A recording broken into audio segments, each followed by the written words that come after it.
Good morning, Northwest Media, and good morning, Bill. What? Morning, everybody. We're having a great Sunday so far. Tux is not out there, so no surprises. Not gonna be here. There's the food out.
I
don't think he's coming back, Bill. He was pretty much my cat. He was here every day. Dude, Tux is gone.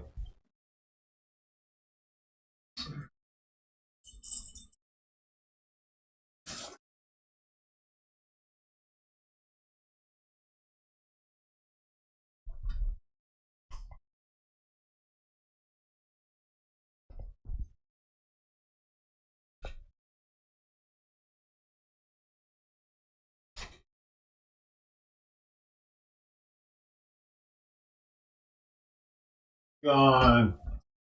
Not coming back. Probably not coming back.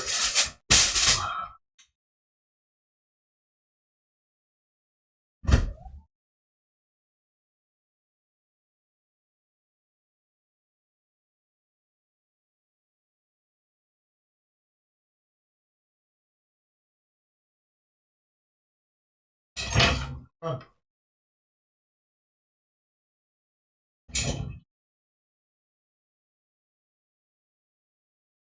Go. Go.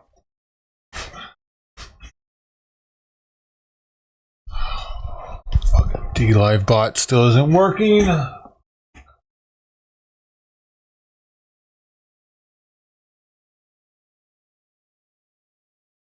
Alright, the viewership, I gotta turn the bot off. This shit's wrong. There's 3 people at D-Live and it fucking thing's broken. The bot's broken.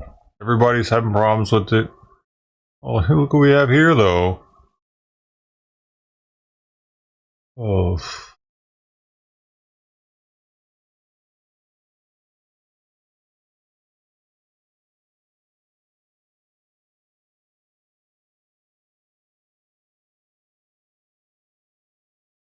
I remember there was a time when I was mad that Tux was eating here. I was mad because I felt like he was eating Mama's food.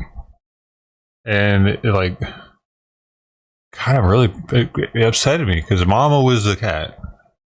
Then Tux moved in and he took over. It was his territory all of a sudden. He was constantly sleeping in the backyard, sometimes at night. During the day, all day, he was back there almost.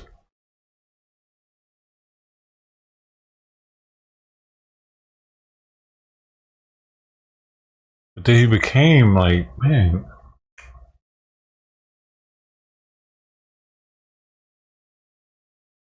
Cause he would let me pick him up and everything. Like I could grab him and pick him up.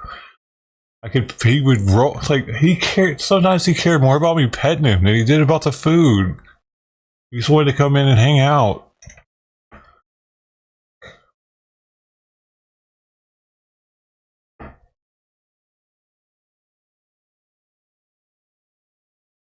Fuck, man.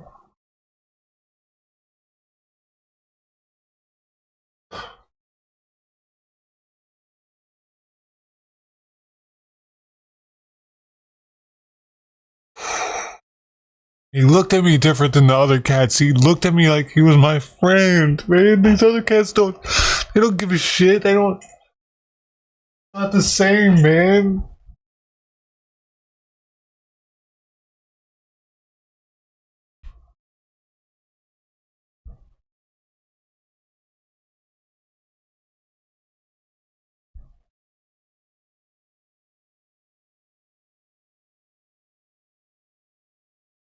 I used to be so worried that he didn't have like a place to sleep at night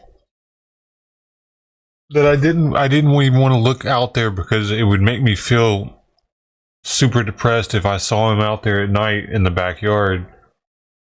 But now that he's gone, all I can think about is that, like, he's probably dead. I don't think that, man, the chances of him getting a fucking place to stay are so slim. And it was a crazy night, probably, man. Why did he have to disappear on fucking New Year's Eve, man? It makes me think that something happened to him more. Because it's like a night that's easier for something to happen. If he had disappeared on like a normal night that wasn't with fireworks and shit, I wouldn't be. I would think more like maybe someone brought him in. You know, maybe they finally let him back in the house or whatever. But because it happened on New Year's Eve, fuck. It's way more likely that something happened to him.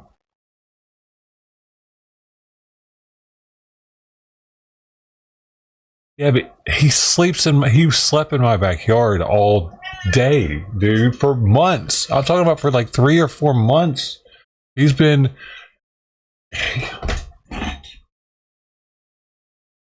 He was more than a stray, dude. He was like my outdoor cat because of how much he let me pet him and how much, like, he cared more about hanging out with me than he did the food. I know for sure.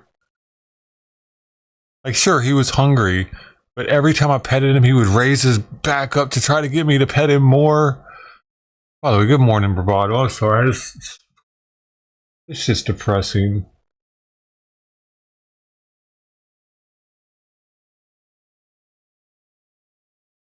No one liked Tux in the neighborhood because he was ugly, and Mama Despairs face. Who? Oh, your mama cat? Yeah, but your mama cat's a feral, right? He wasn't. He was someone's indoor cat, and he was very. He always wanted to rub up against my legs and come inside. Wanted me to pet his belly. I could pick him up. He wasn't. He wasn't like any of the other cats. Wasn't. He would come running up to me. First thing in the morning, he'd see me, meow, meow, try to come inside even. He'd start rubbing up against my back door while it was open.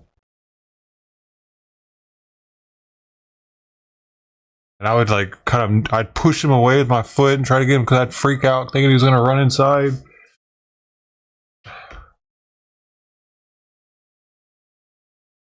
Hey.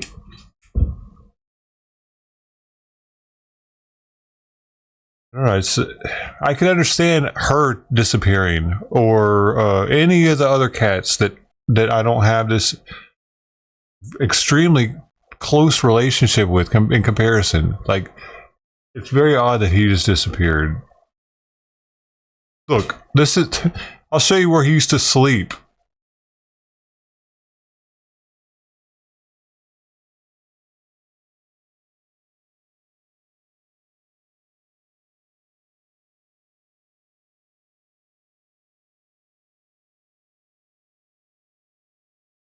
This is a spot where he used to sleep. All the grass is dead there. Next to it, all the grass is alive. He was always in that spot, so much that he killed the freaking grass.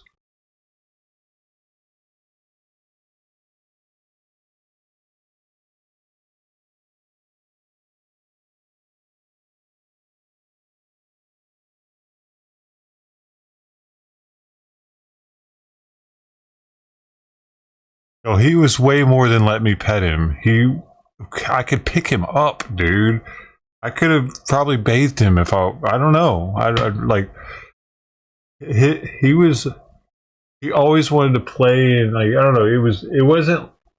He wasn't timid at all.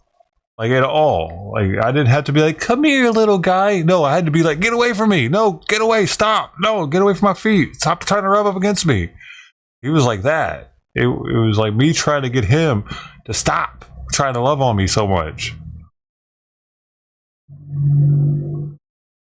That disappearing is unusual, I feel. Them disappearing, they don't do any of that type of shit.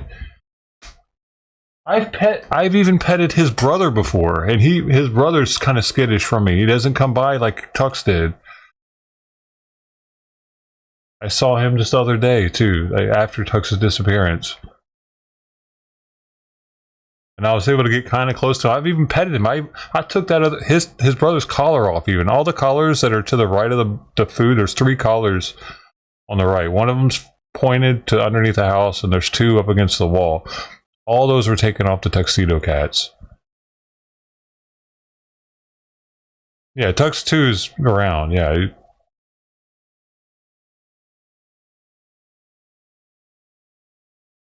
But like I said, he doesn't. I've petted him, but he didn't do what the other Tux did and just totally warm up to me and pretty much become my outdoor cat.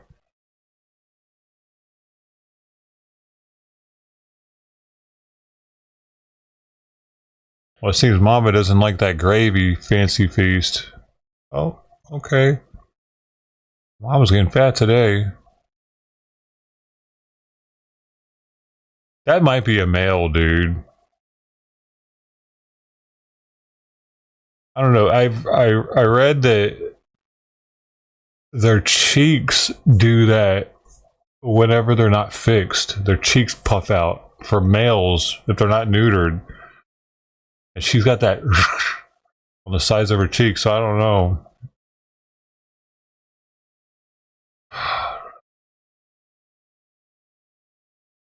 Maybe I can, dude. Well, fuck, dude. Now that Tux is gone, I might be able to trap Mama and take her in for his appointment.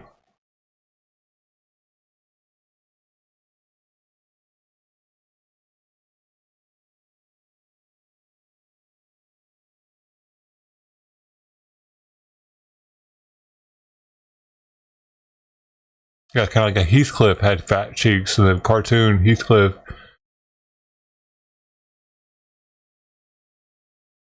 I don't even remember when his appointment was or is. On this month, though. But that's why I stopped putting the cage out primarily because of Tux. Because I don't need to cage him. I can put him in a carrier.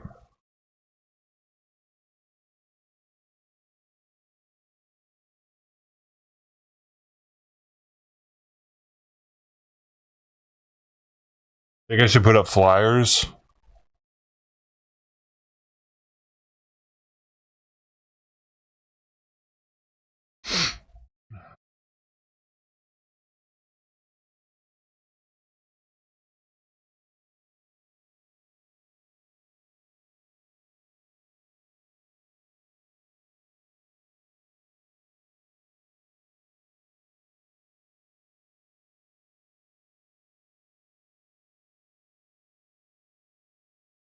If it makes you feel better. I mean, I don't know if it made me feel better or not. Maybe.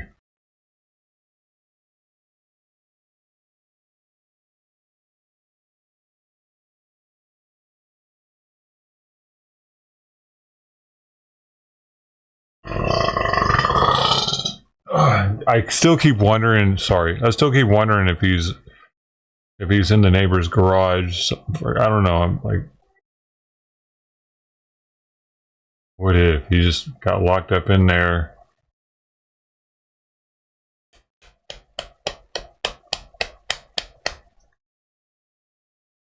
So his cat, and they moved at the end of the month. Yeah, I thought about that too. But it doesn't make sense that his brother's still here. Because that's why I was like, when they were both missing, I was like, oh, maybe whoever's got those, like whatever, they took them in or they left or something. Because it seems like they're related, but I mean, maybe not. But I mean, it could be too. What do you?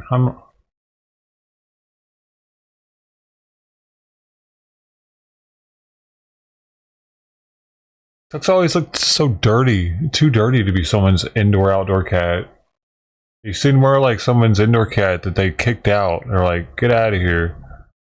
Like if you notice something I've noticed, stray cats are always dirtier than feral cats. Like if a cat isn't used to being outside, I guess it depresses them or something, and they don't clean themselves very well. Look how clean Mama looks. She's super feral. Looks like an indoor cat almost. Tux was always like in the very beginning. Tux was really dirty looking. His face had crap on it, and like he seemed like someone might have kicked him out, and he was depressed. And over time, he started looking a little better, a little cleaner. Oh, that's true though too. I guess she did used to have that purple stripe down the well, down her back, the back of her back.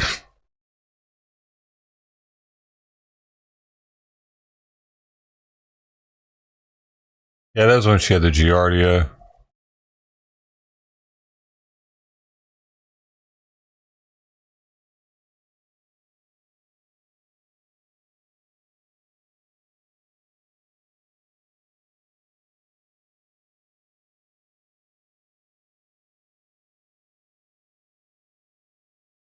What's interesting is she's really been missing lately. Like,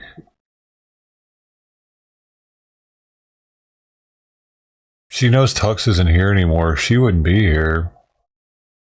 I feel.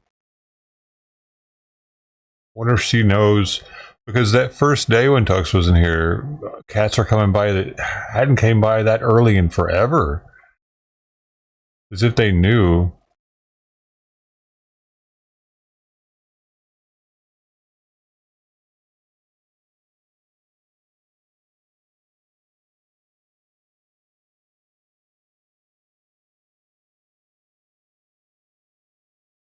Oh no, I didn't see that bravado.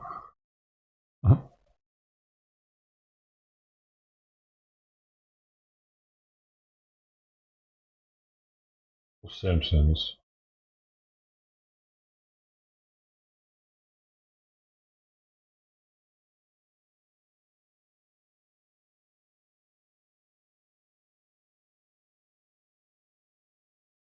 I mean, yeah, there is a part of me that thinks maybe it's just it got cold, and because he was starting to get more and more apt to trying to like meander into the back door, kind of. Um, maybe like it's frigid out there. It's like it was in the like 48 degrees or something this morning, which is chilly, super chilly. Maybe he'll come back in the spring. I don't know, man. I don't want to get my hopes up with Tux ever coming back, though. Kind of.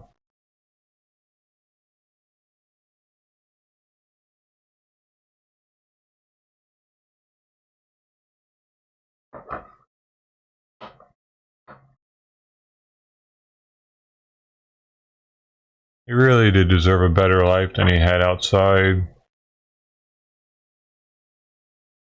I wish I could have given it to him.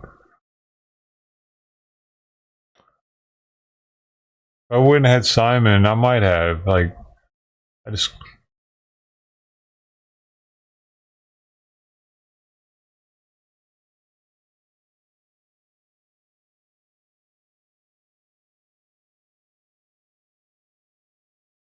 Too old and there's too much going on with him. He's too much arthritis and everything else.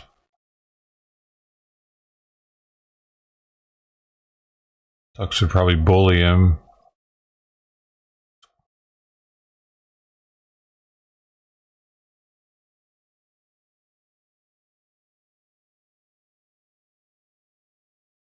He would have definitely wanted to go outside too, if I would have, you know what I mean?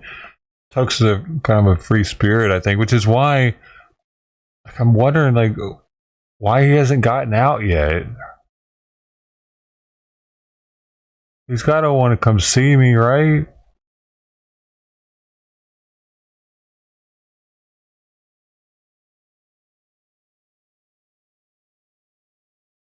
Maybe you're right, though. Maybe they took him and moved away.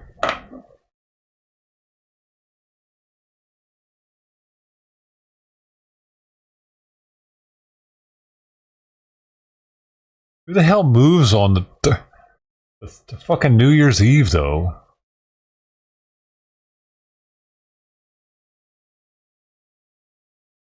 Because everything's, I mean, maybe they'd be moving into their new place like on the 3rd or something. Out of state.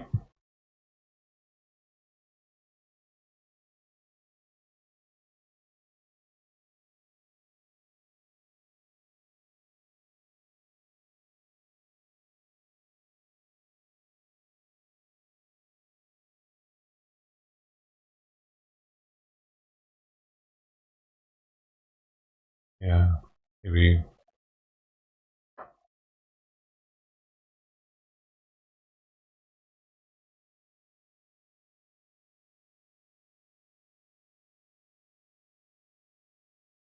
Man, I wish they made trackers for cats that you could implant inside of them. When are we gonna have that? Because that would be awesome. Because I was nervous about putting a tracker on him externally. Because then people would think that someone else had taken ownership of their cat. It might banish him. Since they were already kind of banishing him, it seemed. I thought that would be like the censure. Oh, well, look, it worked, honey. Somebody else took him in. All right. Because if it were those people that wasn't taking care of Lola correctly, I'm figuring they're definitely going to let him go if they can. They never got back to me about it being their cat or not. Fucking idiots.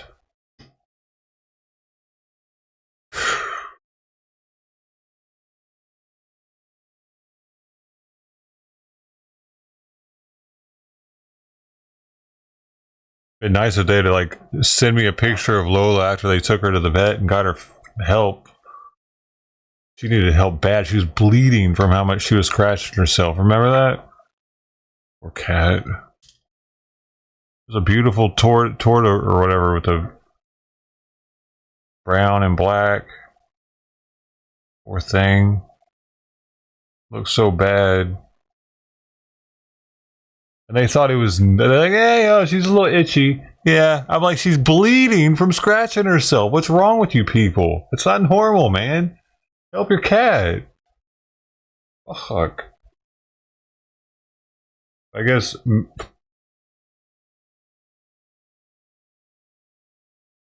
I don't know.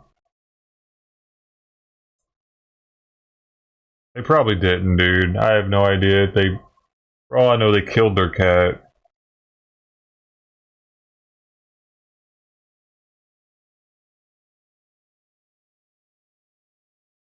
For all I know, they took their cat home and strangled it. You know what I mean? Because if you're gonna not give a shit about it to the point where you're letting it fester with sores and shit on its head, that's what you're gonna do.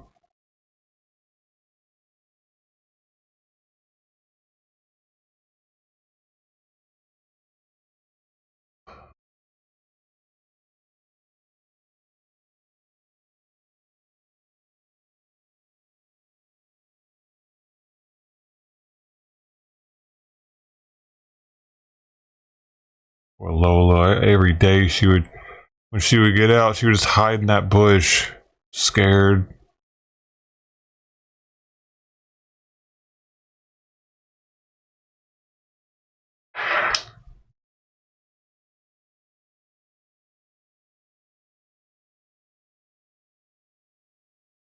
Let's see if any domestic animals have been picked up. Always got to do this to make sure there haven't been any picked up in the area. It could, sometimes it takes them a while to get reported.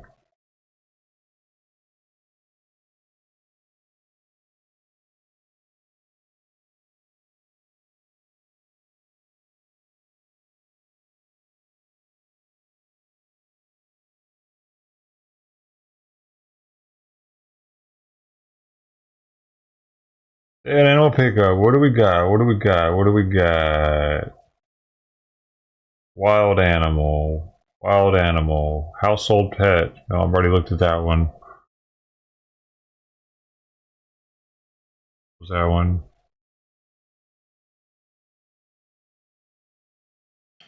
Do do do do do do do do do do do do.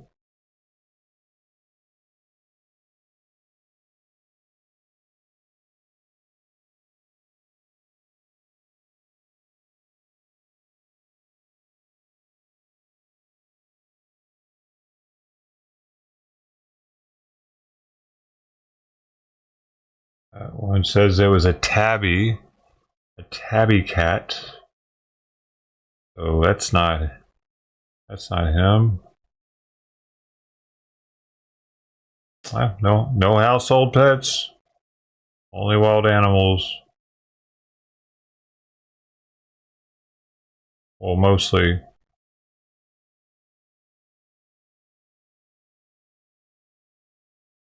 Skunk.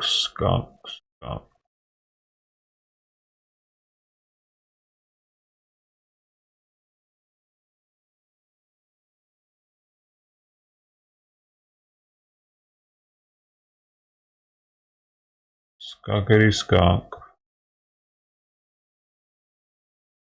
Yeah, I mean that's promising. No one's called for him to be picked up, it seems. So I mean, usually people don't just leave a dead cat on the side of the road. They'll report it, right?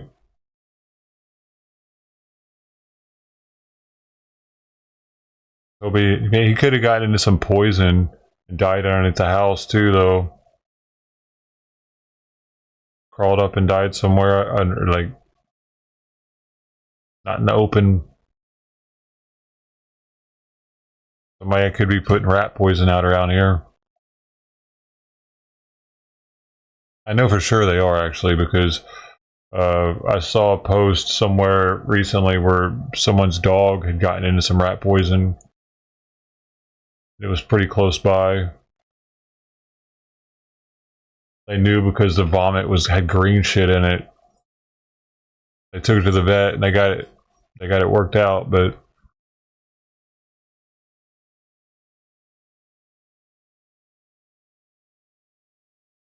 some people don't like cats either. Some people will do it intentionally. They have a cat that's hanging out in their place all the time. Some people will take cats and feed them to their snakes, or feed them to their dogs. Also, like they'll see cat ads and they'll use them for snake food, kittens.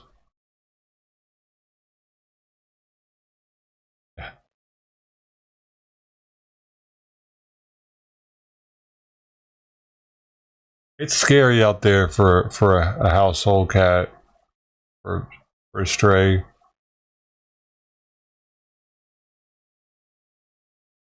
Everything they got to deal with.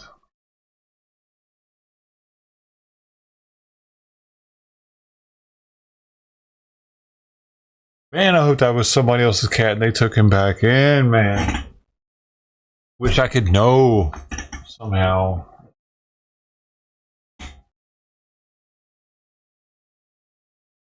No matter what, I'll always remember that cat for trusting me. None of the other ones would.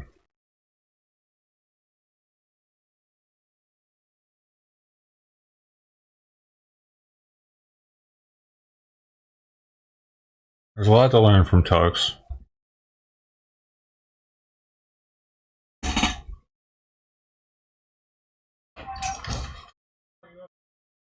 You gotta bring your food up, son.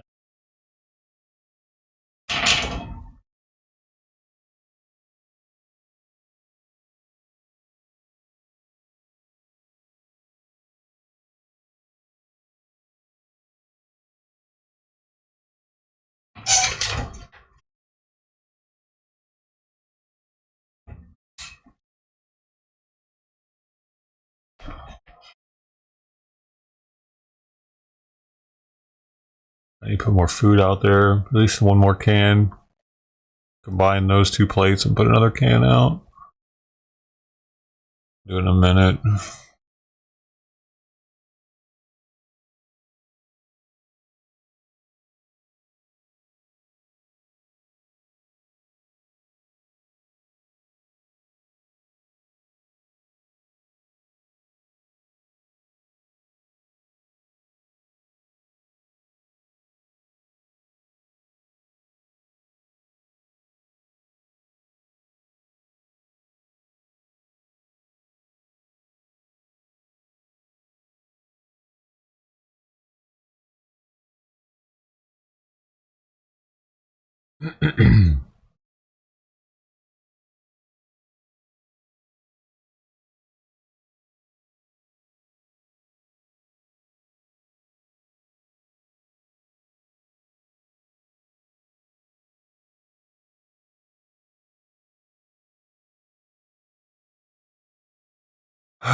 Yeah.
I'm trying to make a filter so I can dab without turning the camera off. I'll be right back. Alright. Put some suit up. Come on.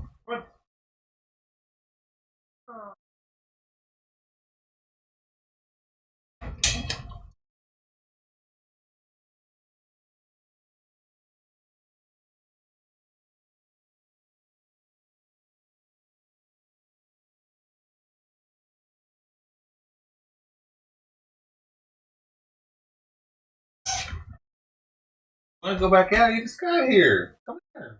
What are you doing? Crazy. Oh, so what was I gonna say? Shit.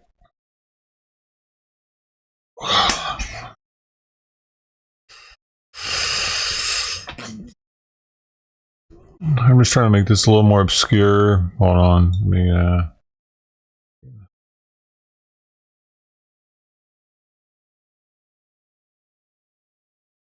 it's kind of cool looking, actually.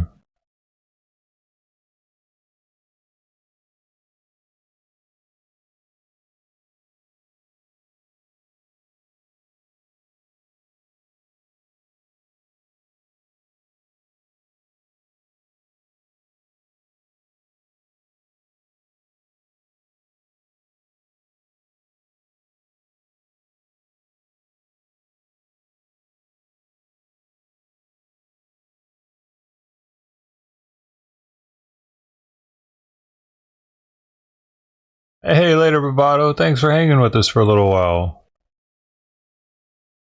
I'm about to come check your kitties out in a minute. Oh my god. I'm late. Fuck, man. Friday. Oh well.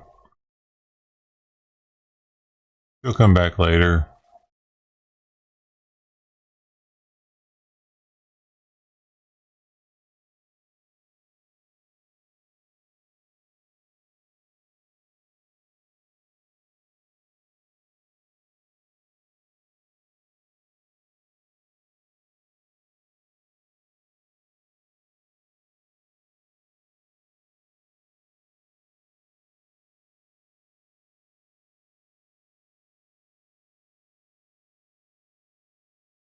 Think that's good enough to make it?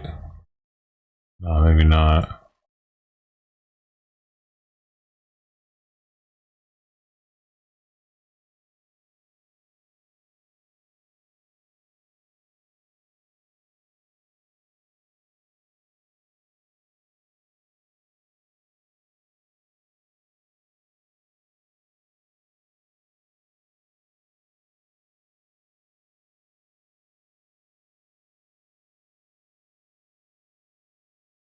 Yo.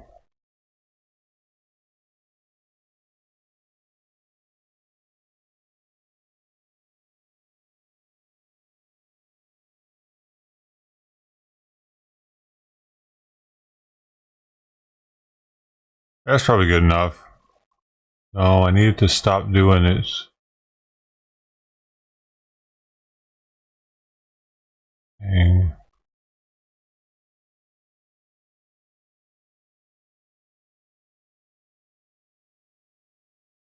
I need it dead inside in the house. No. This isn't gonna work.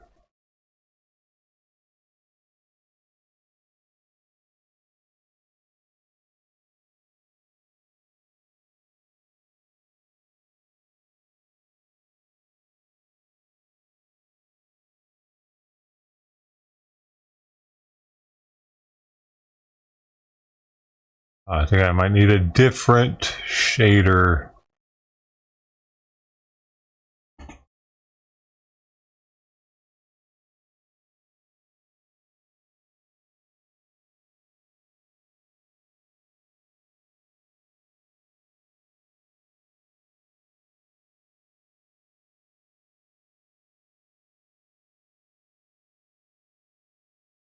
That one doesn't work.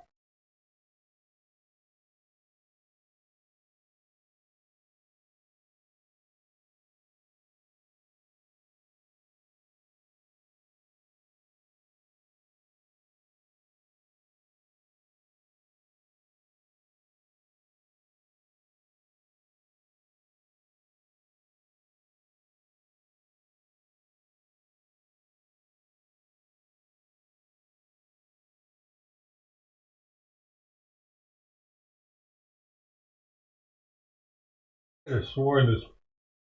Alright, this one might screw me up.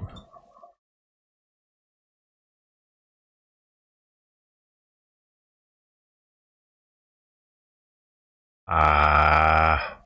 Why doesn't this work?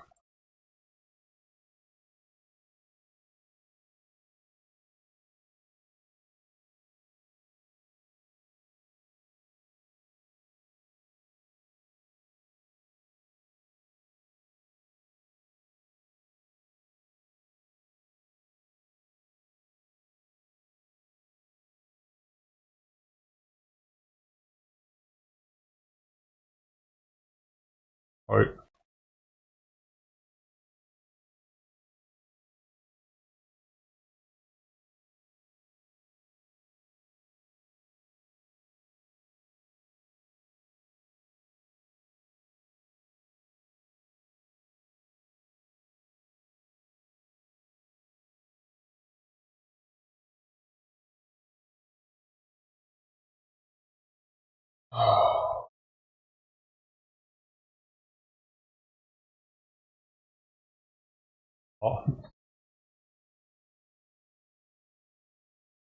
All the cats coming by.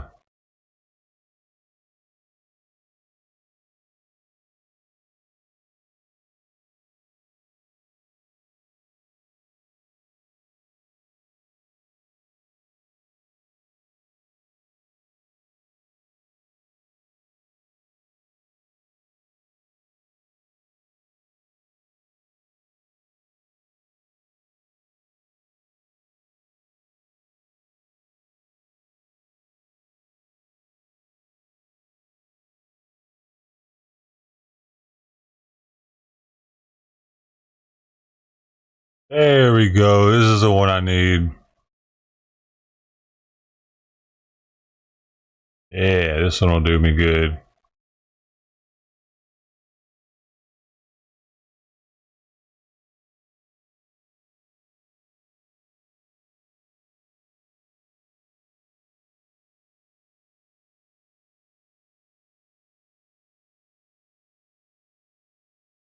I'm just trying to get around the freaking YouTube auto. I swear it's flagging me auto somehow when it sees me dab.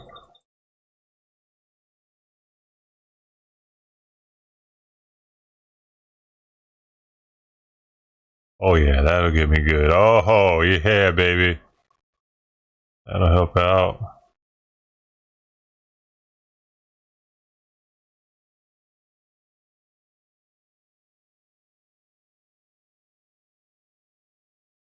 I try to make it so y'all can still kind of be here with me, but at the same time, it's really hard to tell what I'm doing to like kids or whatever. Anybody under 18 apparently.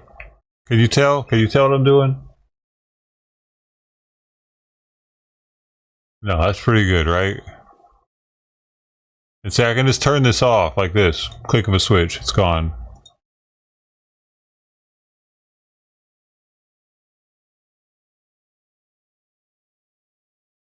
I'm probably good with that.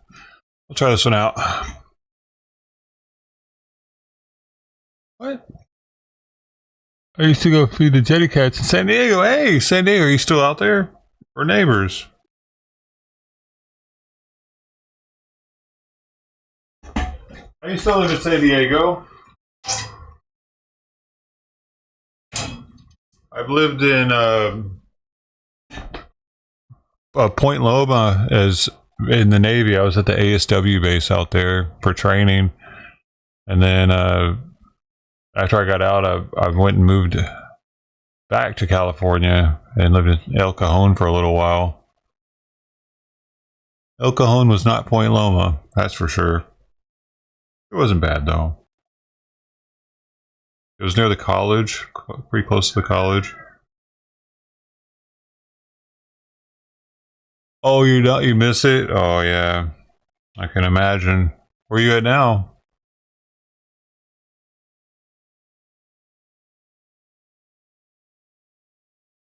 Who's that? Oh, it's Fluffy. Oh, Mama was back. They all know that Tux isn't here anymore, dude. Seriously, all these cats coming by this early is kind of like, I don't know, I feel like they know he's not coming back. Maybe they saw him dead somewhere. Hattiesburg, I've been there. Forget where I might have been there for a car show actually with my dad when I was younger. Hattiesburg sounds very familiar.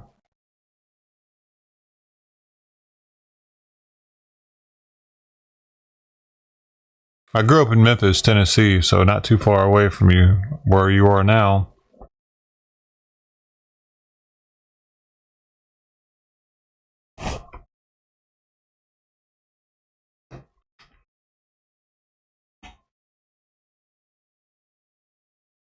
Yeah, that's quite the change in culture. San Diego to Mississippi. Woo! That must have been a shock.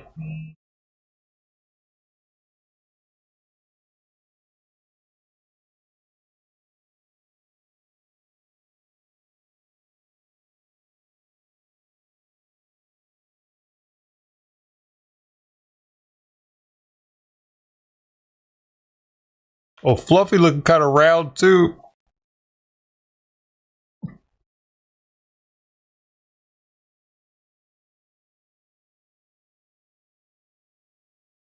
Oh, she wants more food.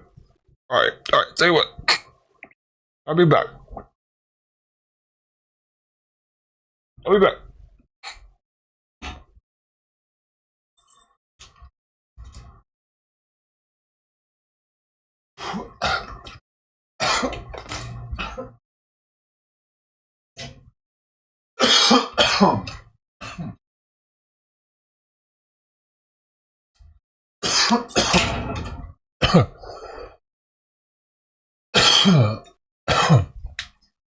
Bro, come on.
Alright.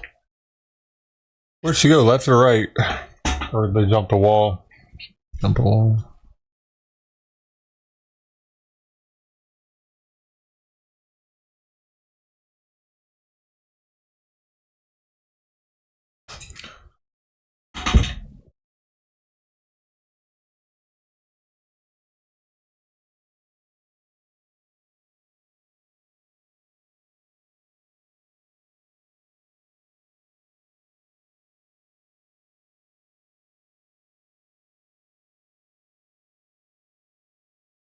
Alright, thanks, sweet. Thanks, this tea. Sweetie, what are you doing? What are you doing? You're about to get that gat. You're about to get the gat. Break yourself, fool. Break yourself, fool. Check yourself, fool. You wreck yourself. No.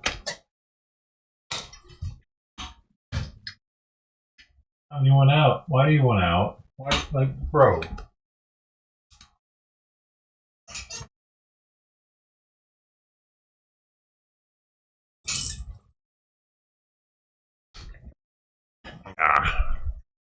Fancy feast, no Ziwi. No. I have 2 full cases of Ziwi that I don't know, dude. Maybe I'll sell them.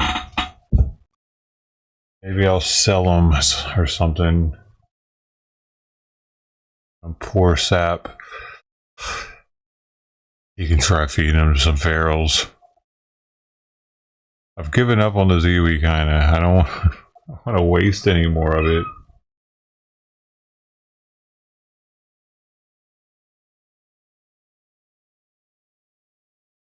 Stop it. Stop it.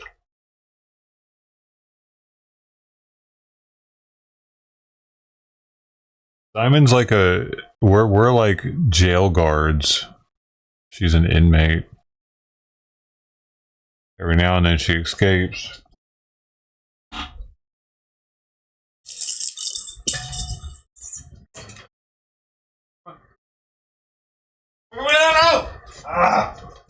Fucker.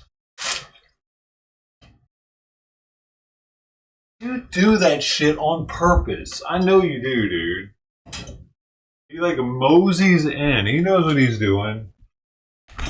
Sometimes he'll run in. Sometimes he'll just be like, doopy doopy doo. Doopy doo. Have you updated? I don't have to do that. I have a military ID. And a passport. I can fly domestic all I want. Pretty sure the military ID, not a veteran's ID, that won't work. I don't think that, no, I'm pretty sure that won't work.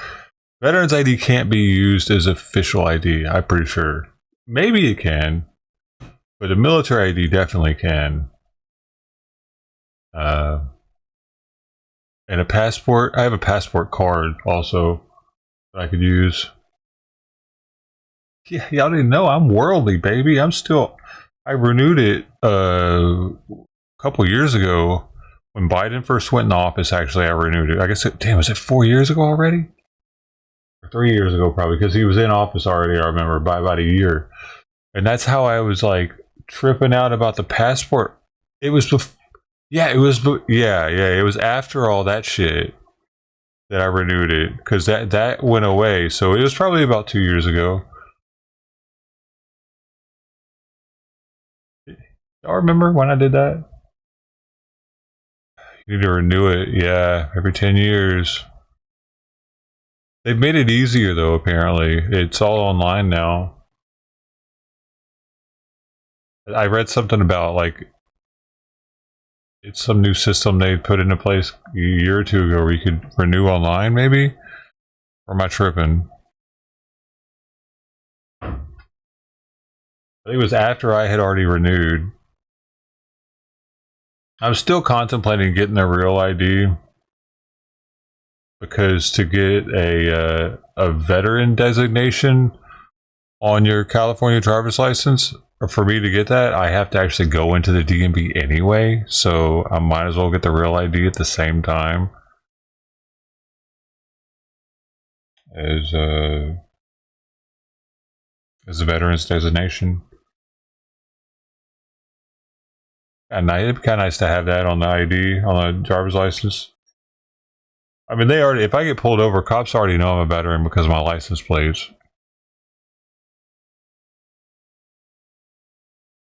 But doesn't hurt having it on the ID too, in case I get messed with by a cop while I'm walking around or something.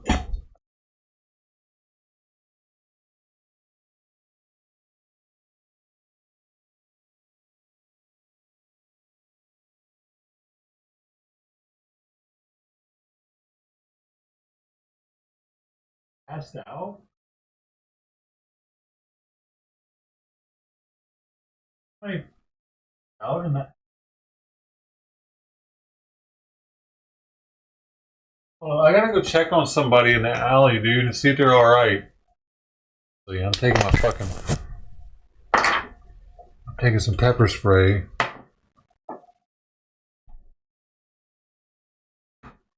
Oh, because they've been sitting here for like 10-15 minutes and somebody just tried to pull in and they just glared at them and the people are still here. They're not moving. Hopefully I don't get shot right now, guys. Wish me luck.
I know he's good.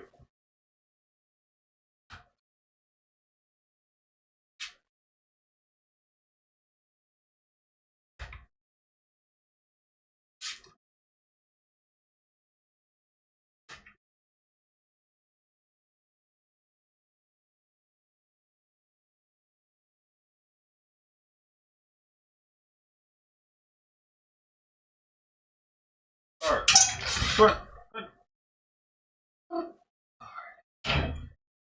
Now apparently he was just in his own little world. He's looking down texting somebody or something.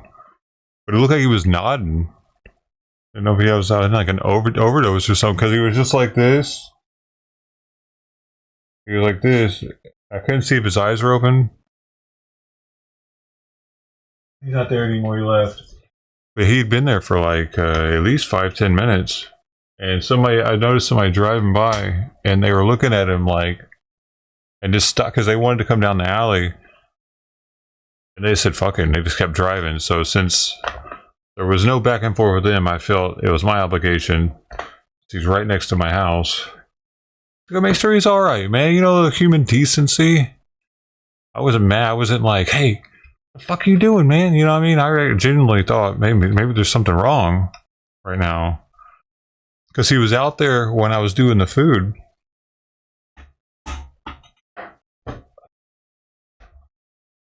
He seemed cool though. He smiled at me. At first he thought I wanted to move, and I was like, no, no, I'm just making sure you're alright, man.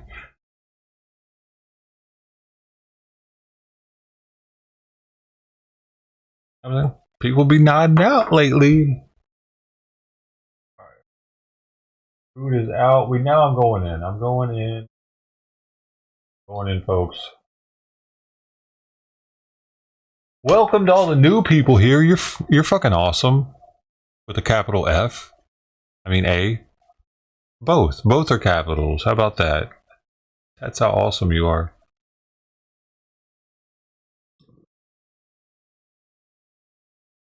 We're an up and coming channel here. For about half a year, it was only people I knew in here. So you guys showing up recently, the new people, you're extremely appreciated. Savage Lee might not be coming back anymore, though. Maybe they were a little too Democrat. I'm sorry.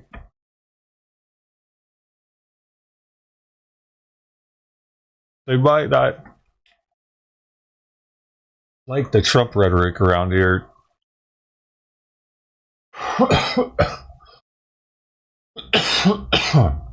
Yeah. That's unfortunate. They seemed really cool though, man. Like I dig the whole prepping thing.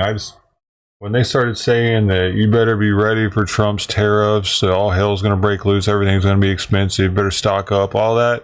Yeah, no, come on, man. You must have voted for Harris. I'm sorry.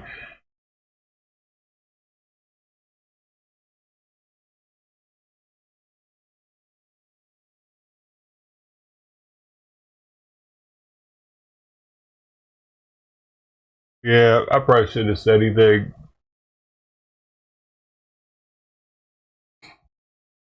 I learned it's one of my big problems. Just learn to keep my mouth shut.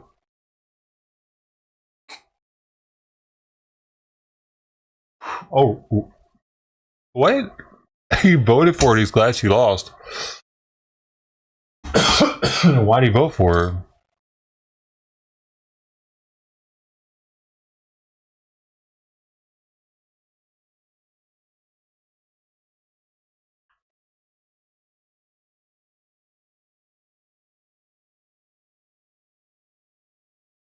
A little more noisy. Y'all were seeing a little too much.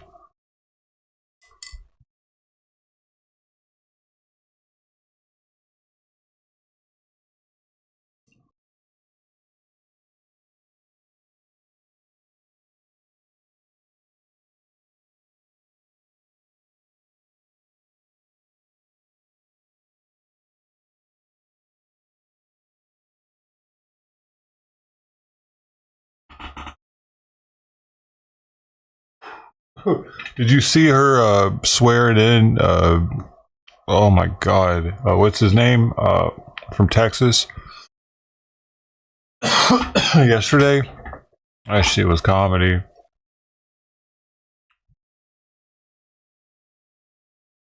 What's his name? He went to the convoy. He was only congressman who was convoy.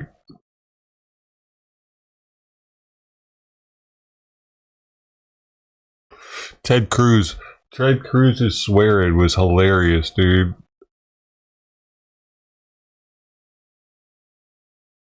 You see it?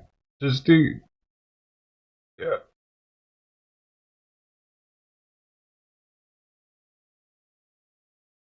I can play it.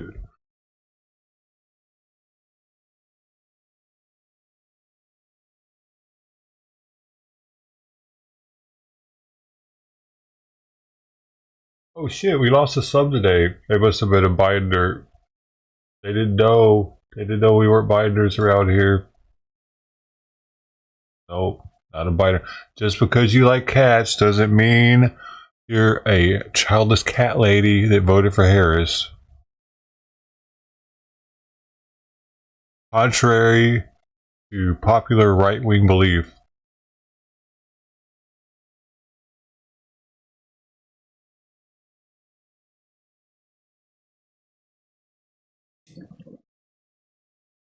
I mean, check it out.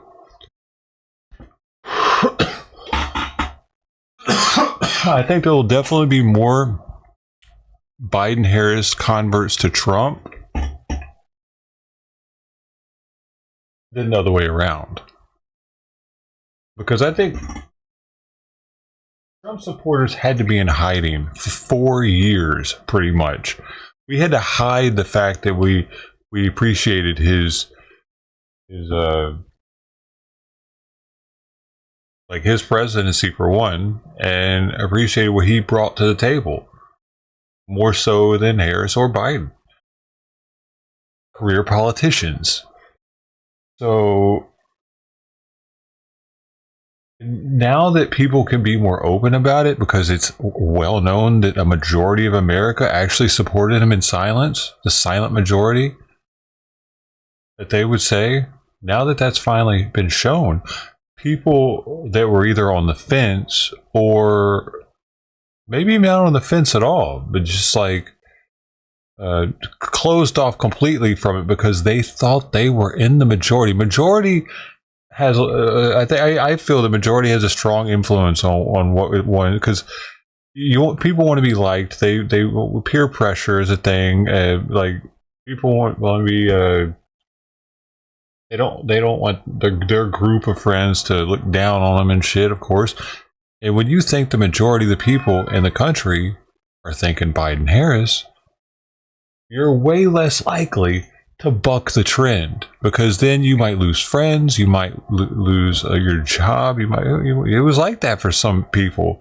They were literally scared of shit like that because of how it was. But now that people realize that majority of the population is Trump, the follower type people in society are way more likely to flip. So if he's a follower, if he's like more likely to like let other people take the lead and follow them into battle, he might have flipped, dude. Actually, now that he's looking at it like, oh my god, I'm surrounded by Trump people. I didn't realize. Well, you know what? He's not that bad. Maybe they were right about all the stuff they were saying that they were doing with the lawfare and the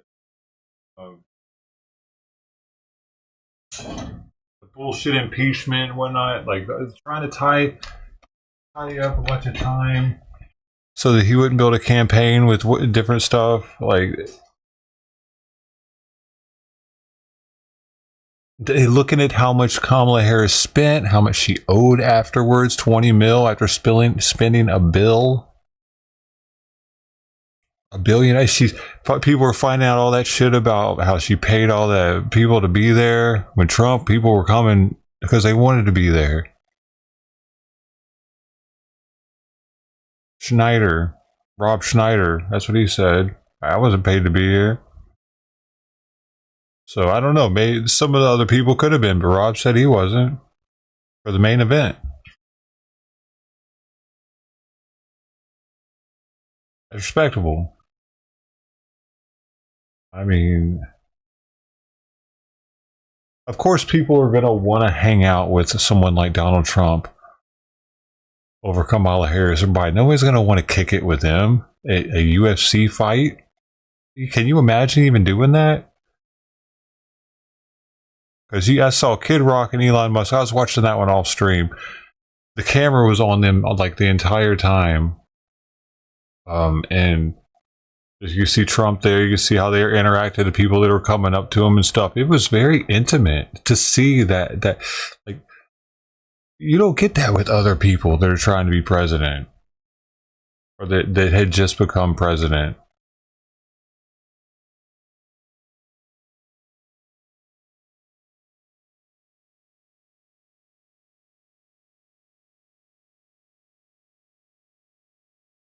You got Joe Rogan that's there too, and he had done been on his podcast.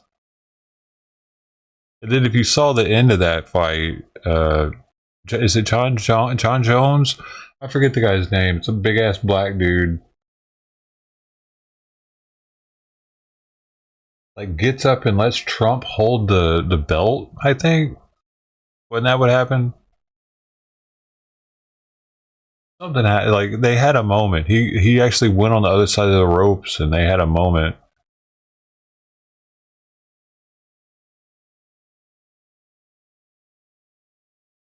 See, I didn't really support Trump as nearly like I was independent all of the riots, but then I saw I started really paying attention to government at that point. Y'all know I like was covering politics every day for hours, all day. Different, do whatever was going on in the world, whatever we were there. If there was a live stream, we were there. If we weren't, I was reading about it. And I think a lot of people in the world are just ignorant, especially in the United States, ignorant to what's really going on because they just got their blinders on trying to get that money, baby. Whatever, like the fame or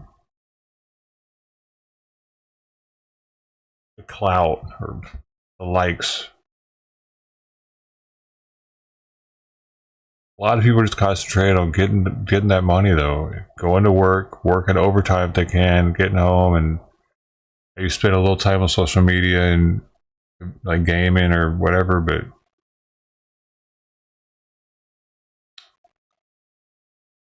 and people are hurting right now too. Economy's kind of fucked.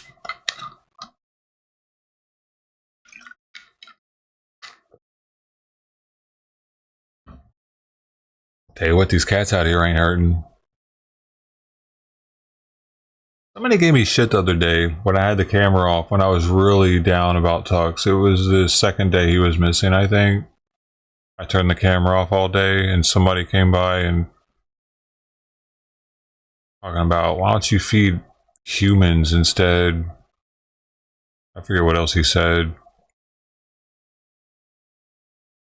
Like, there are plenty of places for humans to go eat, dude. Talking about. I didn't even respond. I saw it and I'm just like, I'll let them deal with that. And then there was that other random in chat that was like dealing with it. I thought that was pretty cool. Because I really wasn't feeling like it at the moment. I was just trying to find tugs.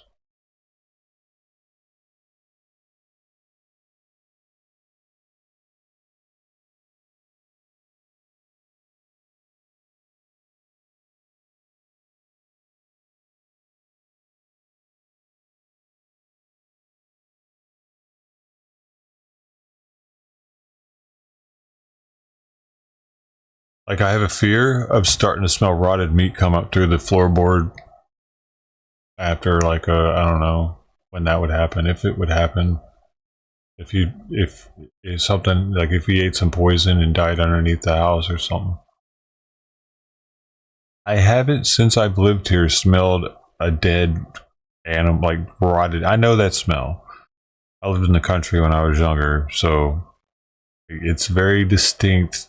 Nasty sweetness. It's got a, yeah. Once you smell that smell, you know it for life. I've never smelled that here. Only skunk smell.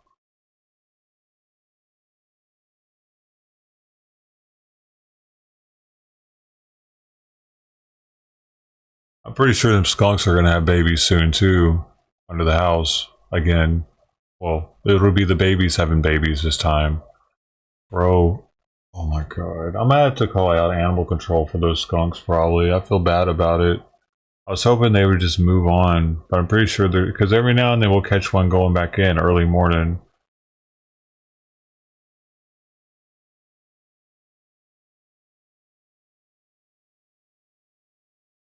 Oh, look at them two looking out the window together. That's really cute.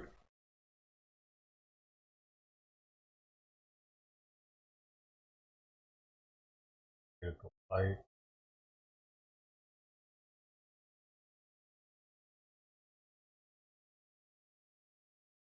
Yeah, she would go under the house though. Oftentimes I would notice she was coming from somewhere else. And then would go under, and then would come back out when I would go, when I would, she doesn't go under there anymore. It's got me worried. I think there might be baby skunks under the house actually already. That's why they're not going under the house probably, dude. Because they know better. If they do, they're gonna get jacked up. The skunks ain't playing when they're babies. The trippy thing is, they were babies when she was a kitten, and I think they might have, like, Mama might have eaten the other kittens, and that's why she was the only survivor.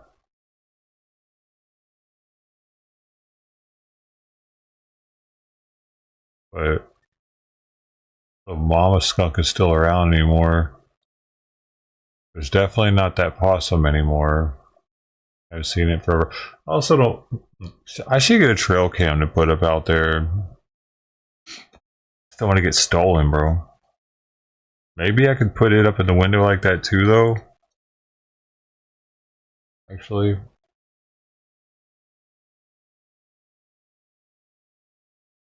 yeah, get data plans for them or something. But it would have night vision. The only way to have outside audio, though, I would need to have it outside. I could probably, if it's not too expensive, it'd be worth it to mount it somehow. Maybe I can make it so it's less easy to steal.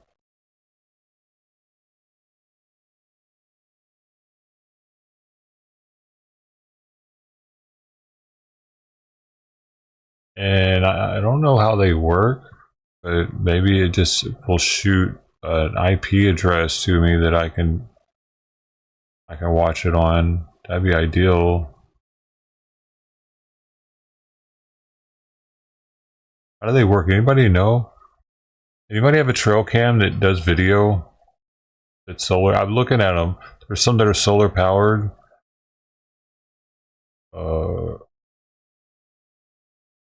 That's the new thing. They're not very expensive. I mean, relatively in the electronic world. Mark Hopper, man. Hey, how did you bust that snowmobile, dude? You ran into something or it just busted? It was rusted, maybe. I got you. What are you doing? Coming to say hi? Okay. Getting fat though, you know that? I read something today or last night actually. If your cat's ribs feel like your knuckles, they're too skinny. If my knuckles are like a caricature of a normal person's knuckles, so I think it means like if you can only that much fat on the knuckle. So and then if it's like the hand flat down, that's what they're supposed to feel like. Supposedly. Like that. But doesn't this depend on how fat you are? My hands are super skinny. And the palm is what they feel like when they're obese. Or too fat. That's what it said. Have a solar powered video camera with top of direct on my yard. So, okay, perfect. Morning Savage, welcome back. So how do you get the video signal? Is it an IP address that I could just grab that and view it on my PC? Or is it an app on the phone? So I would have to use an emulator like BlueStack, I think BlueStack, to make it to get apps on the PC. It's all an IP address. Oh, so I could just do that. And it's a video, right? They're not picture cams, right? They got to be videos nowadays. I think I might look into that more.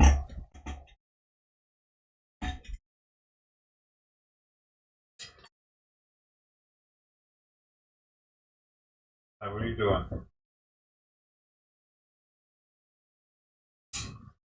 Oh, he really doesn't like that gate. I don't blame him. I wouldn't like it either if I was him.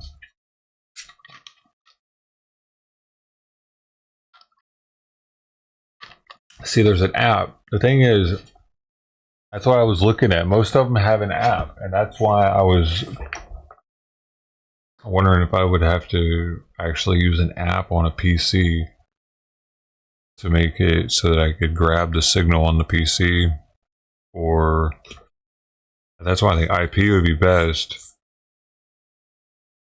Otherwise, how am I going to grab the signal and broadcast it?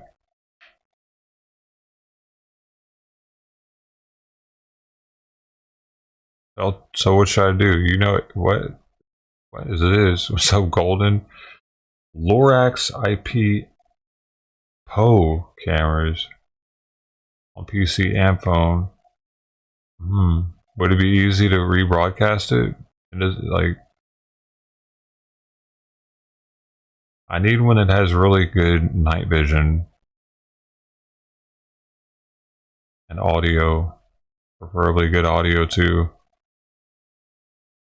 And I wouldn't mind spending more than that if I can get one that's like a lot better quality. If it makes a difference. If it doesn't make a difference, like if it's just marginal difference, I'm spending more, then it ain't worth it. But I want to at least be like 1080p and have night vision that's spot on, like I'm in the military.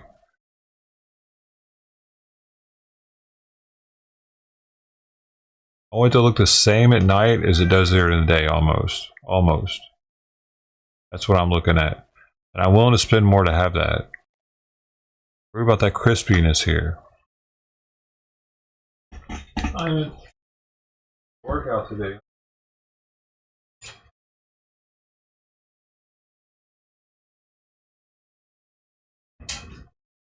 Lap time? I think it might be, huh? Come here. Ready? I knew it. You didn't want to lay out there, huh? He was thinking about laying out there and decided to come back and see us. That's sweet. The videos paid for a high dollar, high value. Okay. Which one do I need to get then? To have high resolution. I don't need 4K. I just want 1080p, 60 frames, minimum 60 frames. 1080p. That's all I need. I'm not trying to make slow-mo videos out of it or anything, or nature videos. So a 1080p with really good night vision, solar powered, and easy mounting, 60 frames.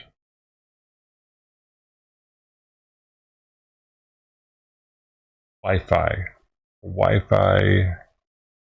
would be preferable than having to use their data plan. Also, I'd rather be able to, because I think I don't need something out in the woods. I just need it to be able to reach. I think my signal could reach outside the house over there. Probably. I mean, my router and everything, my modem router's right here. And that's only about 20 feet away.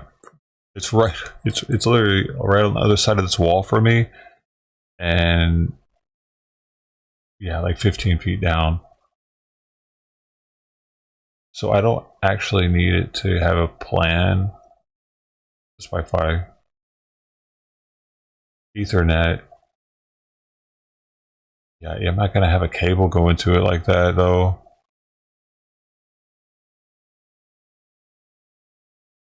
Oh, I see. You're wirelessly through Ethernet though, right?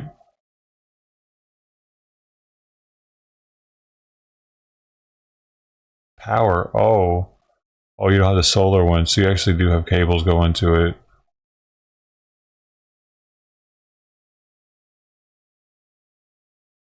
So you have to drill a hole through your wall? I can't be doing that.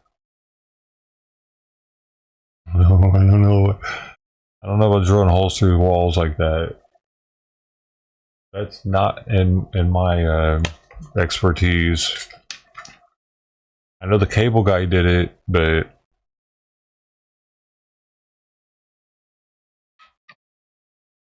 Savagely, thank you. You keep up the good work. I know you're working right now, probably. Hard worker. Oklahoma. Oklahoma tough.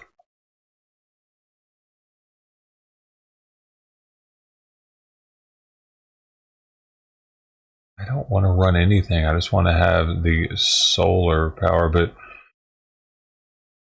there are also some who have batteries that last a very long time. There's some that have batteries that like last days, and I could just get 2 batteries for it.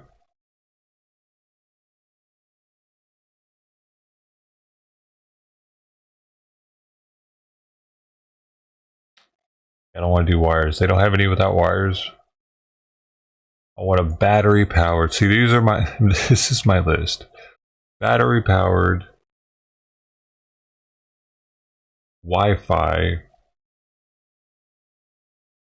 1080p, 60 frames per second, good night vision, possible moving, possible ability to move it. Maybe I would appreciate that. I want to be able to turn what we're looking at if I want to, and possibly even give the chat the ability to turn it a little bit within limits, maybe within boundaries that I set. Would be ideal. So I have a list, dude. If anybody really knows.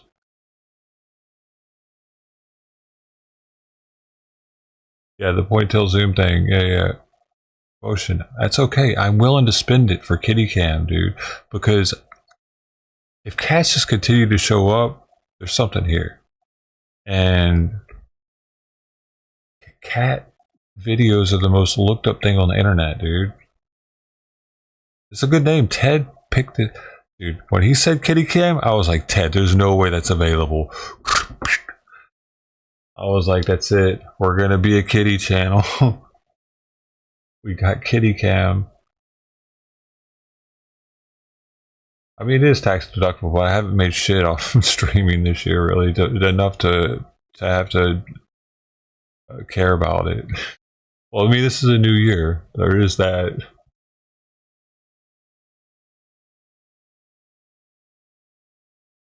Like everything else that I've done this tax deductible, like it's out like for 2024, completely outweighs any of the small things. Like outweighs how much I got in donations, I should say, or how much I made off donations and ads.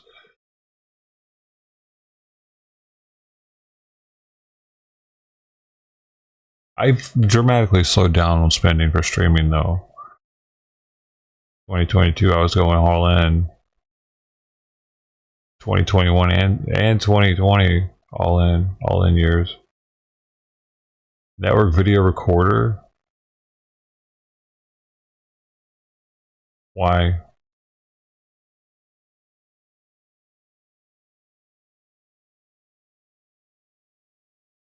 Yeah, it's right. You got to make money for it to be needed to write off. I mean, sure, it can. I think a certain percentage of it gets pushed over to the next year. If not all of it gets pushed over to the next year, and you can still claim it or some shit.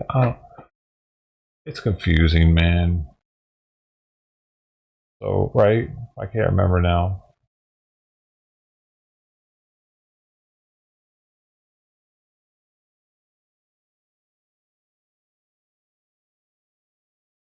Network video recorder.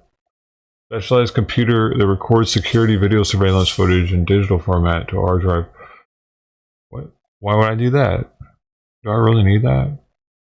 To do just one camera?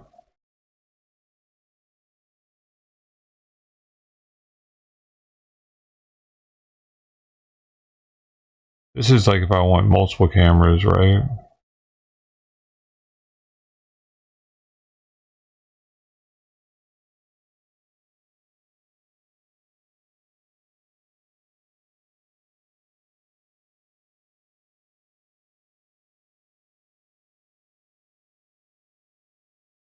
Right.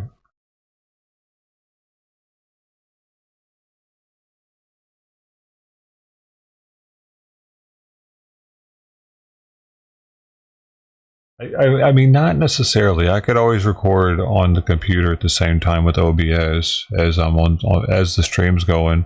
But if I wanted a like a pure stream of it without any of the overlay from OBS, just the camera, I would need to do one of those. But I don't really think I would need that yet. I don't see why I would need footage without any of the other overlay on it.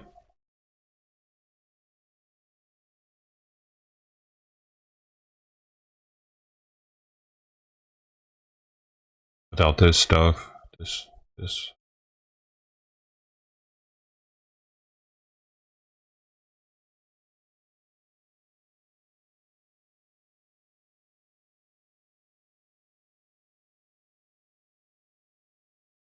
I could already record the feed itself. I could record, but if I wanted it unadulterated without any of the other this other crap, I would need something like that in between the source and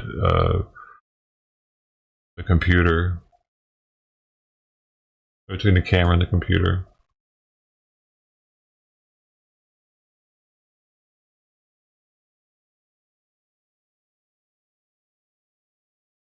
And probably if I wanted to do multi cameras, I would need something like that to, and then that would record each individual camera separately.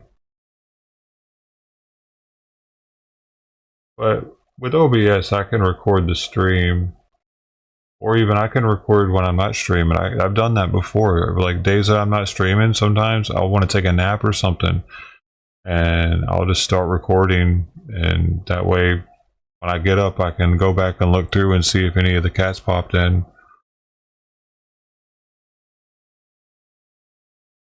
Yeah, but I mean, this isn't really for security for me. It's just for watching the cats. And yeah, like if I was setting up a security system here and I really felt like doing all that, yeah, definitely I would go with something like that.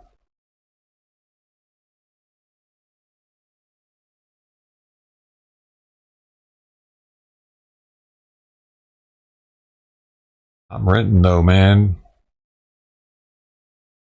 I'm trying to like put a bunch of upgrades into the place. And then just have to take it down when they try to increase my rent on me.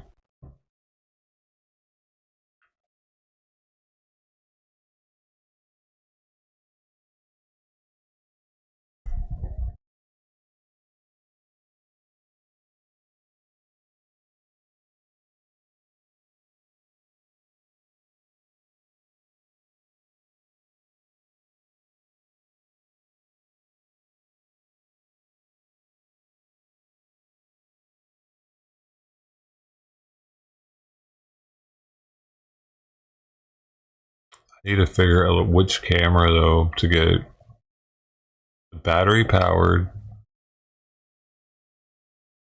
the battery that lasts at least a day, preferably multiple days. Wi-Fi. I don't need a plan. I don't want one that needs a plan. 1080p, 60 frames. Good night vision. Possibly movable. Possibly. But I need to be able to limit where it moves to somehow through its app or some shit, so that it doesn't go out of certain boundaries and people can't dox me. These are a lot of things. I don't know if it exists. I've searched, man. I kind of gave up searching because I don't really know shit about the cameras. I'm not a camera guy. I'm an audio guy. More. I was a sonar tech.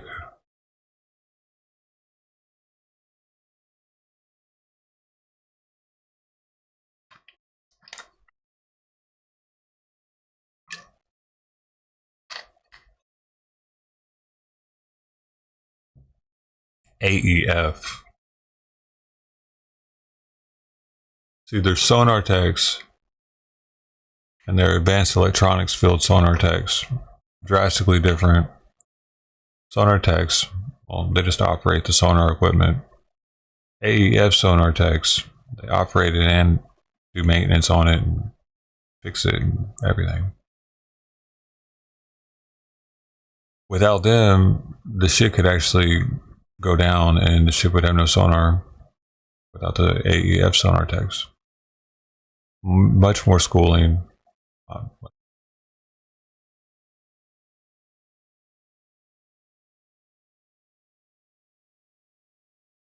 My first Navy class out of boot camp was oceanography. That was cool. That was a good first class. Learning about the ocean, geography of the ocean, and how different temperatures and salinity and temperature, salinity. What were the other ones? How there's a surface layer.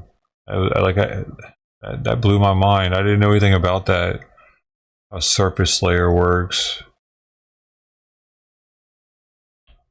in the ocean. It's warm up to a certain point, and then it gets drastically colder all of a sudden. And the surface layer it changes depending on where you're at, depending on what the weather's like and whatnot. But you're able to bounce sound off of it. If you do it at an angle and a frequency or whatever, the strength, amplitude, just right, you're able to bounce it off just the surface layer so it stays up top and ricochets. But if you punch through the surface layer, you're allowed to go deeper and it bounces off the seafloor and up to the surface layer and back down and up to the surface layer. Shit's wild, man. And different things like the salinity and temperature make a difference how it reacts.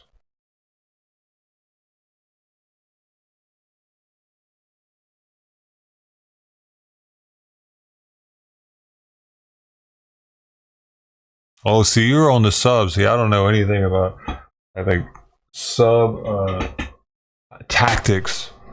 Well, they taught us some stuff like that, I guess, probably, but they probably did. It's been a long time. We had war games with subs, actually. It was fun. We couldn't find it, dude.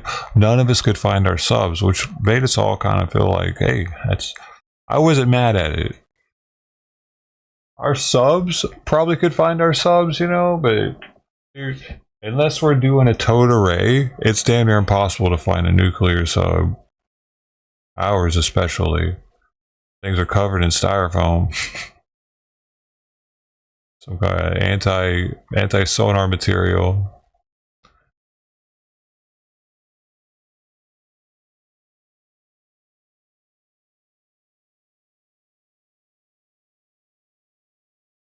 And service ships just make so much damn noise, man.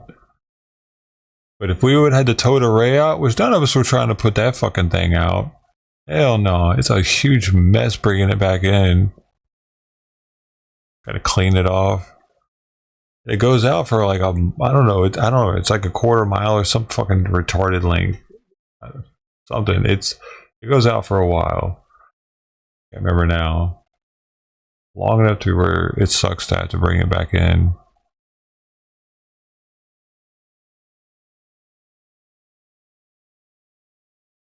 Or if we were to have used sonar buoys also, we could have probably found it. Sonar buoys are another way that surface ships can find submarines. And what that is, first off, towed array, all it is passive sonar that they put out the back of the ship in a long tail.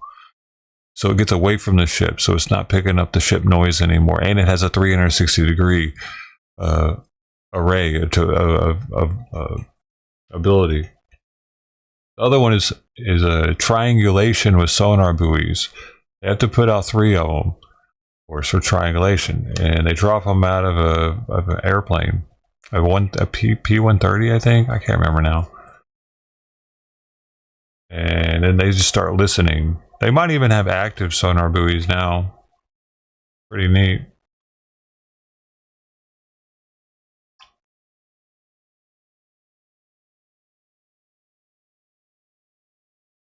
It was a loud sub, huh? Wow.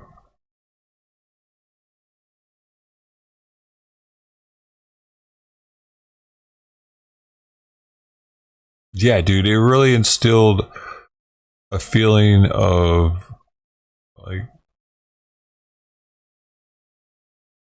we got this. If we can't find our sub, we got this, man. They definitely are finding our sub. And that's like, I mean, sure, they got sonar buoys and stuff too, but we're going to see their planes if they're going to try to do that. People don't realize that our Navy is holding America together probably more than any other service branch because of the subs. Because they don't know where the hell we're at. At any time, we could be right off the coast of Russia. Just, oh, y'all trying to do something? And we probably got so much stuff under on the seafloor. We also have unmanned shit that's patrolling our oceans now. Unmanned Navy. And those things could actually carry armament, apparently. Probably got little mini torpedoes on them and shit by now. All branches work together, sure, but the Navy is keeping the world at bay the most, because our nukes can be in their backyards at any point, at any time. They are right now. There are nukes early in the Middle East, sitting there waiting, and right off the coast of Russia.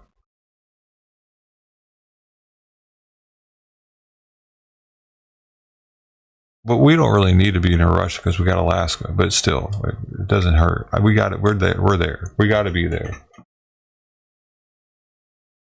Especially near the election coming. Like,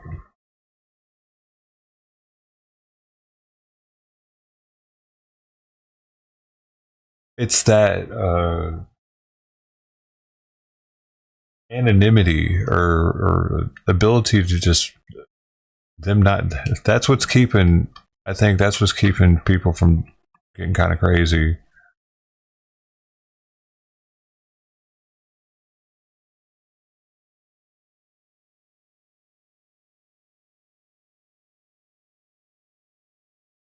Yeah.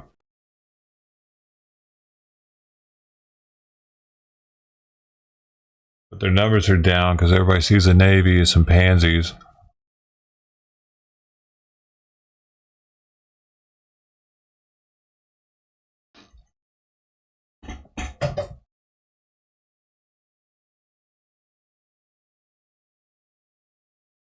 But there's a movie.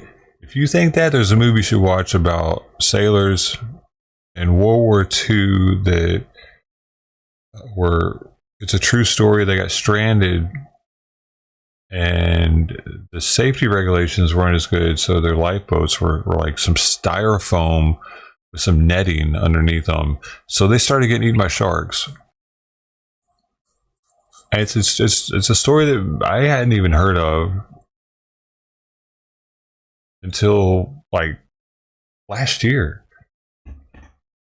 Let's see, movie about sailors eaten by sharks.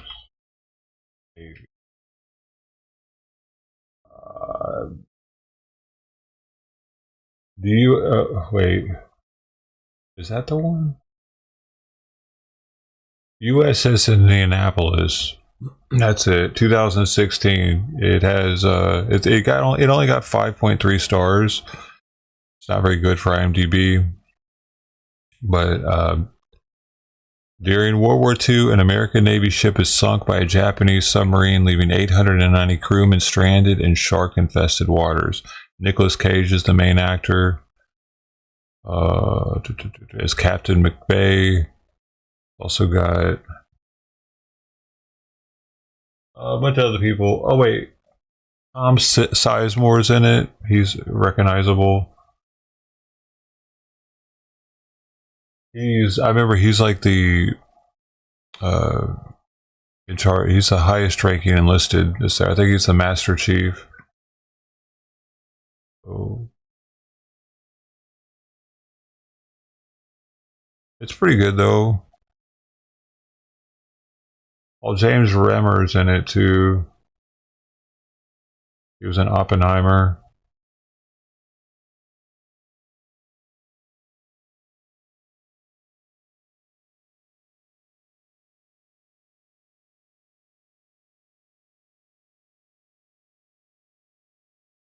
Yeet.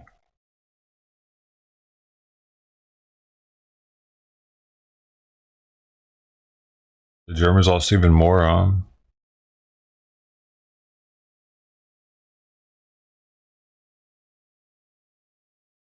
Yeah, because they were in U-boats at the time, right? They couldn't really fully submerge ever, or could they? Or they could, but those things were rickety. U-boat. Let me see. Could a U-boat fully submerge?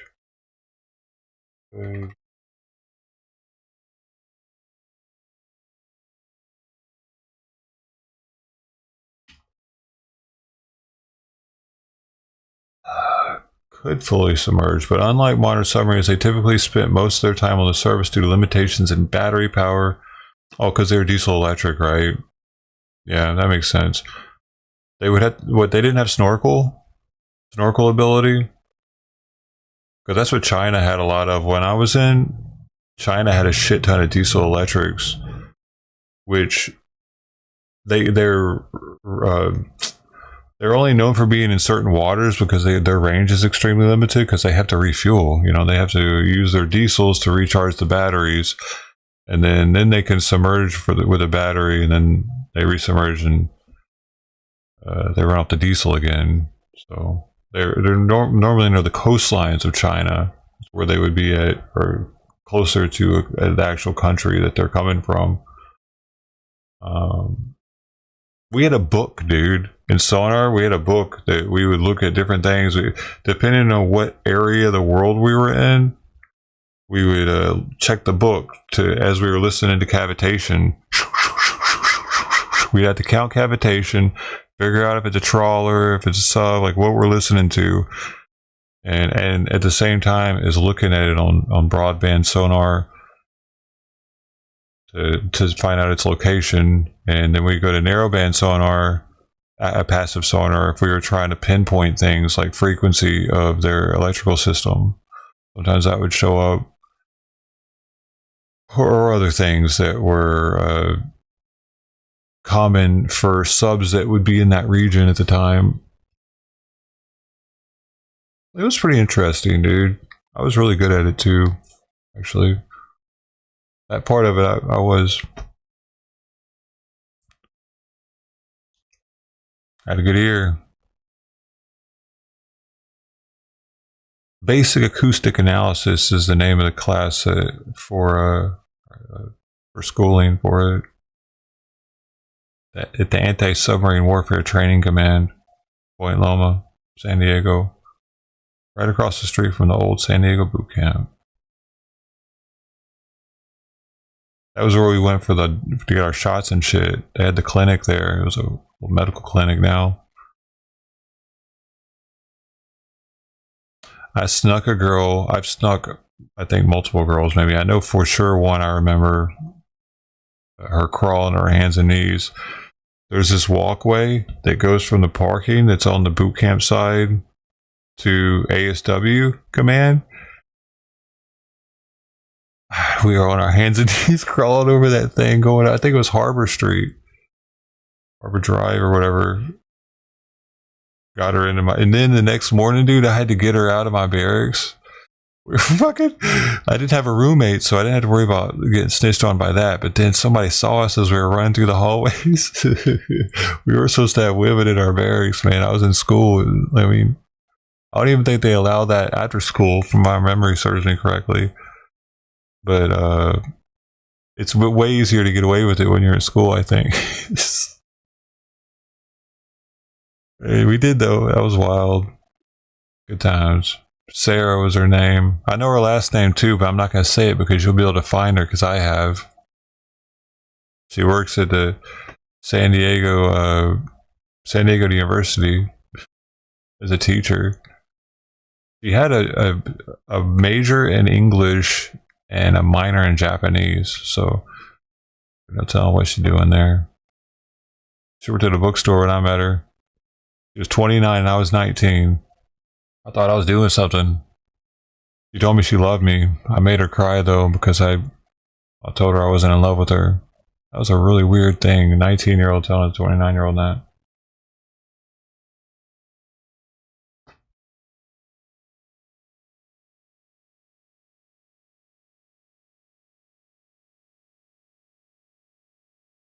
Oh, Sarah.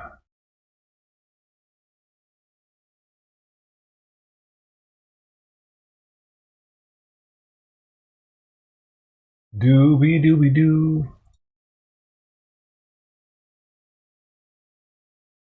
Anything happening? It's Sunday, so probably not. The cats have even given up on me today.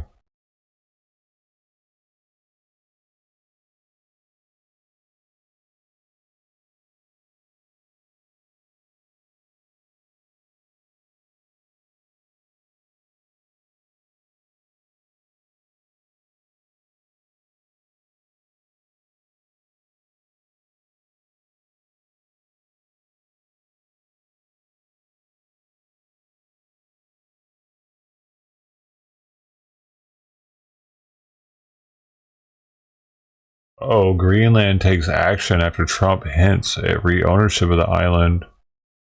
What kind of action are they taking?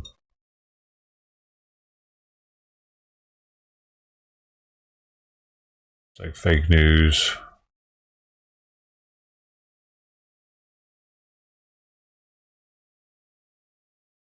Oh, is this a good one? We might have a good one. Let me see here, folks. I just going off the thumbnail on this bad boy. Viewer discretion is advised. We're about to watch some pedo shit. Wait. Okay. Pause.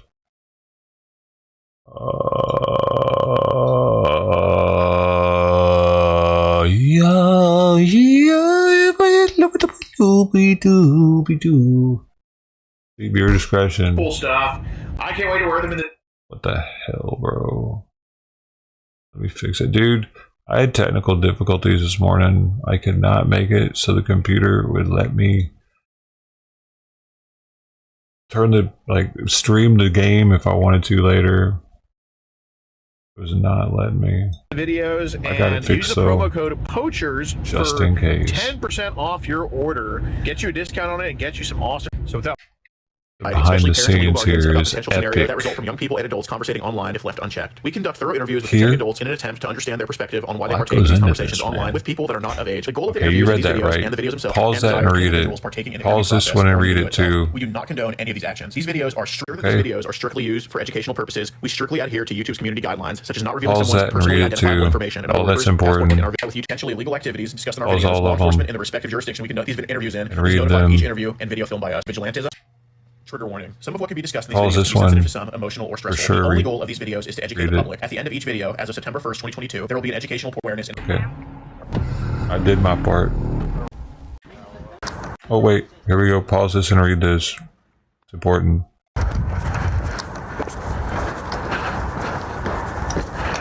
Hey Brian, we gotta have a conversation about what's going on. Do you have any weapons on you? The lighting's gonna get better. Okay. Mind if I just pat you down real quick? What's this right here? Just my keys. Okay. Yeah, I just want to have a conversation with you about what's going on. Can we just have it inside versus like people overhearing what's going on or anything like that?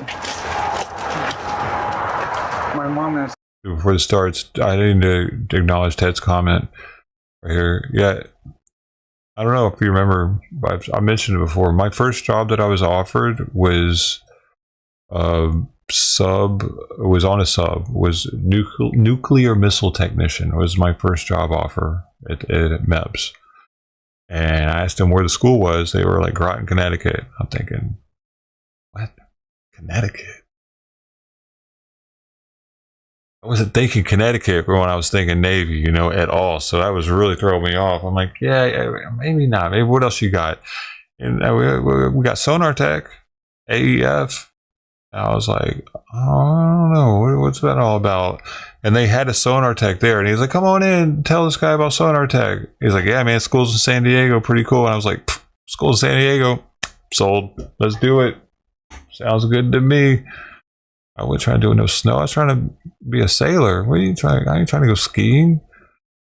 I was thinking,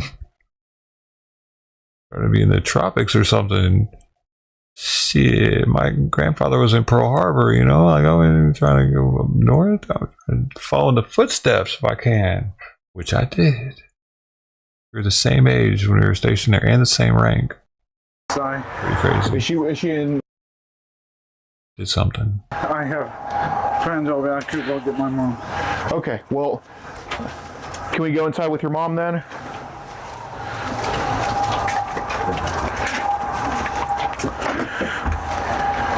Oh, this guy looks like a... Mind if I come in? Yeah. Go ahead. Okay, thank you. This family. Yo, it's titled... Okay, it's titled... He got caught reoffending in front of his psycho incest family. If this ain't a good one, none of them are good. Iowa. Marshalltown, Iowa. All right.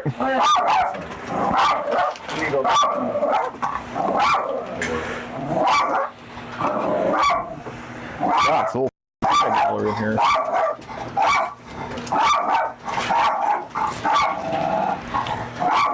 Oh shit, they're going in. What's the house full of beds? The living room has So beds in it. Yeah. Nice to meet you, ma'am. I'm Gordon. Oh, nice to meet you too. Who's that right here? That's my other daughter. Okay. Yeah, Brian. Who's now? My friend, my roommate. All right. Well,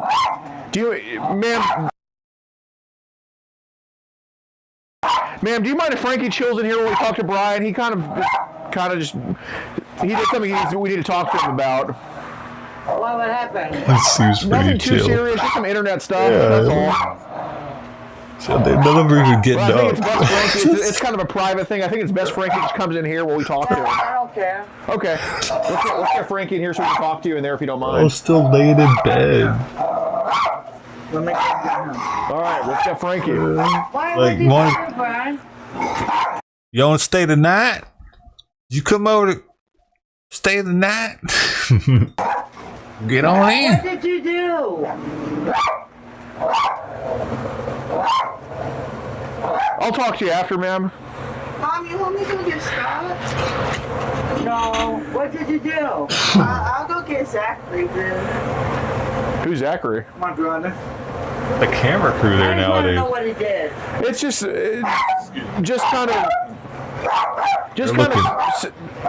kind of like relapsing a little bit. They're looking official with that camera. Serious, Brian? Here, let's get Frankie out of the room so we can just go talk to you, if you don't mind.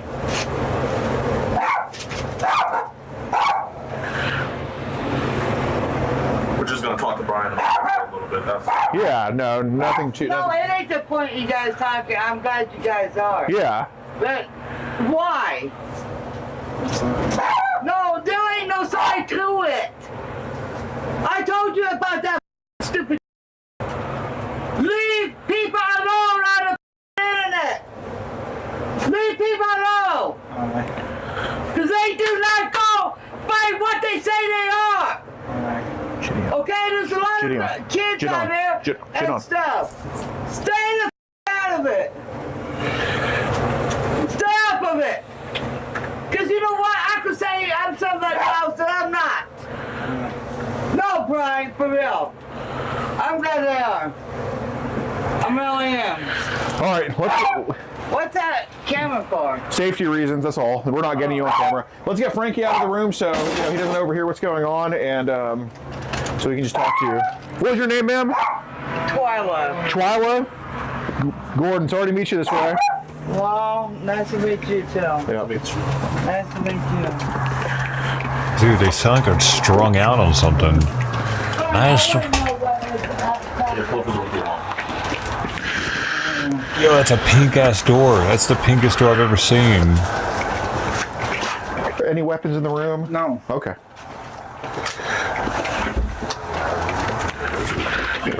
Oh, Jesus. What place is this? Go ahead, come here. A no smoking sign on the How's it door. going, man? How you doing, man? Both We're of here to them. talk to Brian for a little bit. Yeah, if you don't... It fucking stinks so bad. They can barely stand it, dude. Holy shit, that's my fear that my place smells like that. Frank. I take the trash out every day. I do both these cat boxes once a day. I make sure I clean them and everything, but I'm still paranoid about it. Is your name? Yeah. Hey. Mom said you could chill in that room. Yeah, it's just some private thing with him. Yeah. Okay. Appreciate it. Yeah, thank you, Frankie. Beautiful setup you'll have, man. Yeah. Nice, oh my God. It's like a in here. I'm gonna clean this up. Yeah, you got a lot of things to clean up in your life, man. Okay. Beautiful cat. Yeah, what's the cat's name? Sorry, Frankie, didn't mean to do that.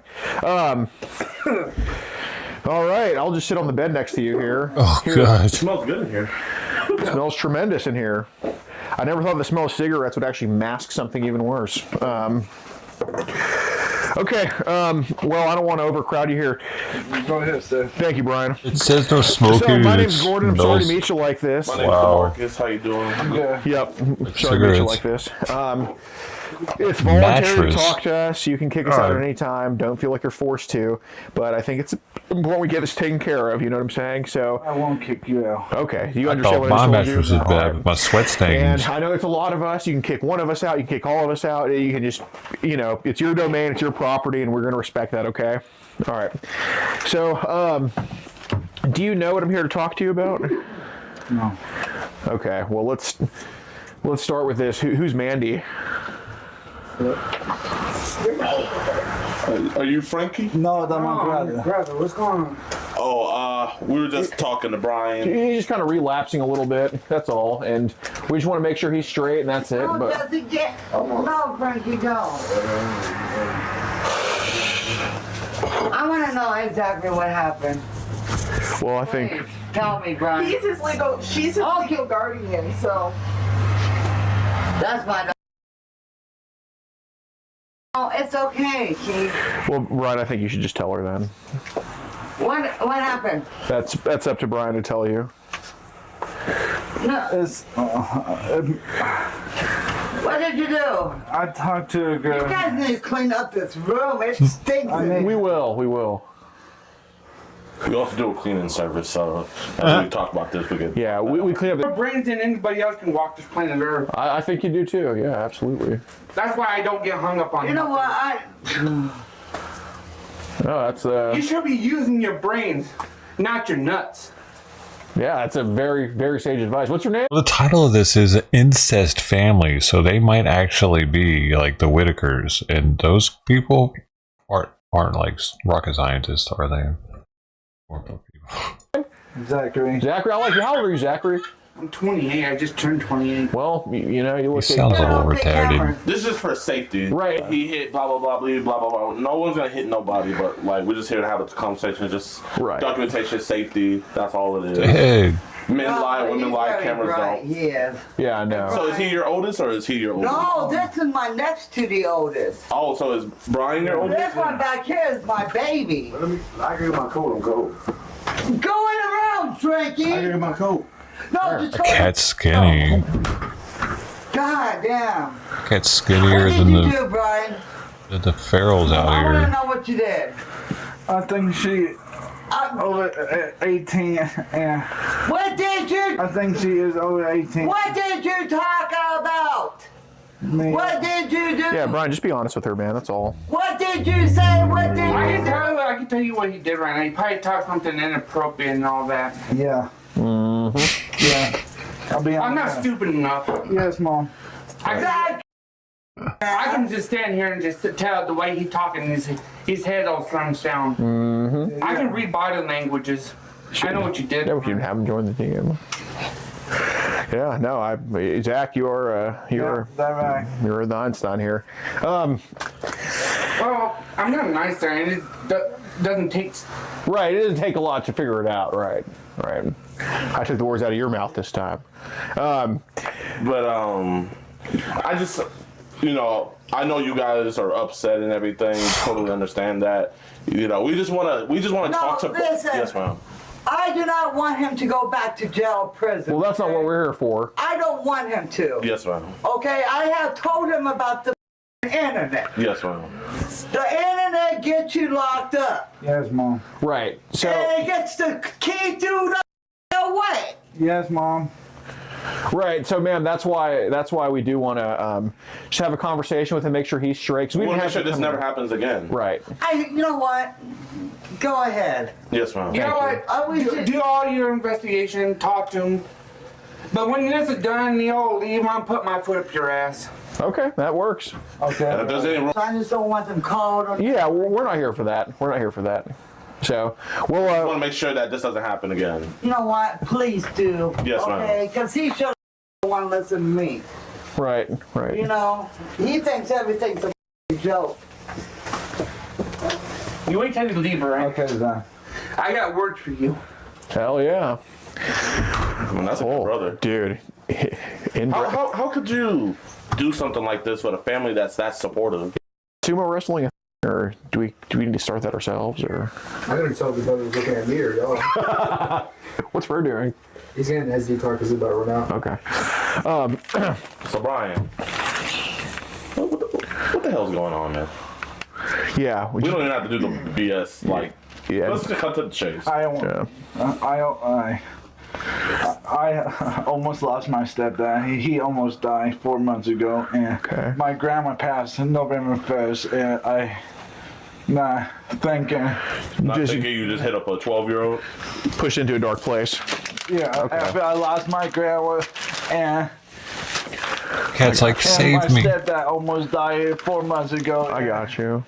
And Well, let's make sure that we address this situation, so we don't keep falling down that path, right, Brian? yeah. So just, I'm going to ask you some questions I know the answer to make them all the time. So, thank you for your honesty.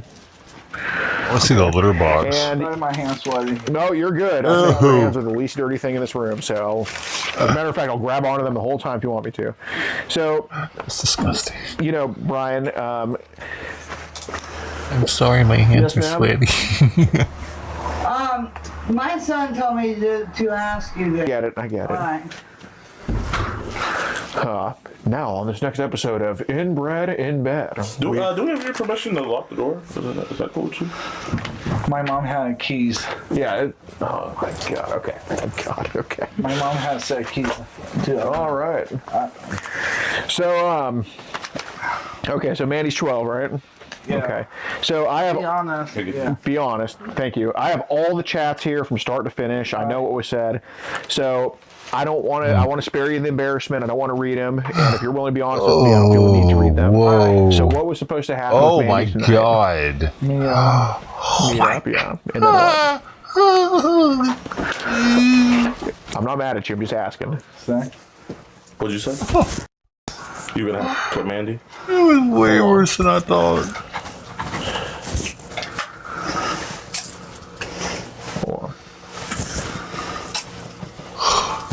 Okay, sorry. What was the plan with Mandy tonight? Did you not even use the toilet? How's it so gross? Sorry, I'm No, it's okay. We're not mad at you, We dude. just want honesty. That's all. You're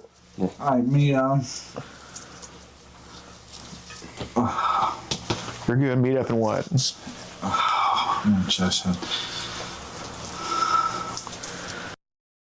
Okay. Yeah. Meet up and have. Yeah, sorry. So, was there anybody else besides Mandy that was supposed to come meet you tonight?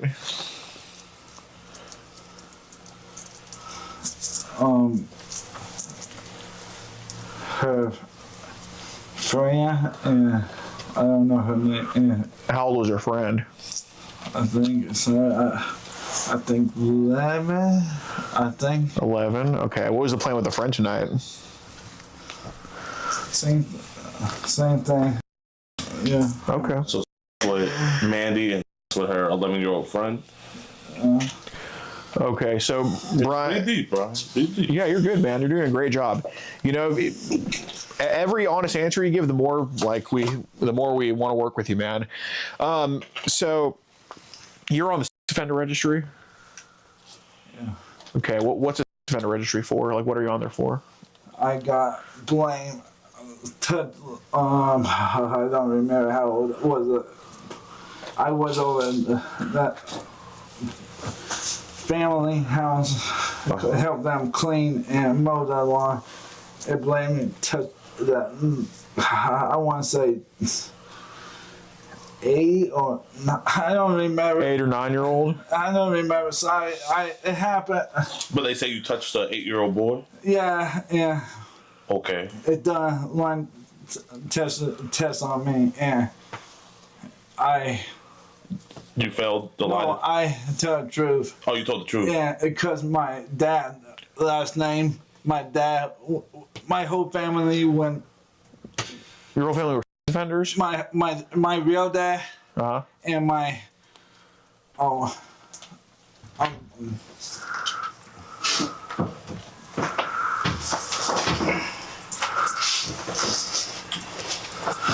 What's going on now?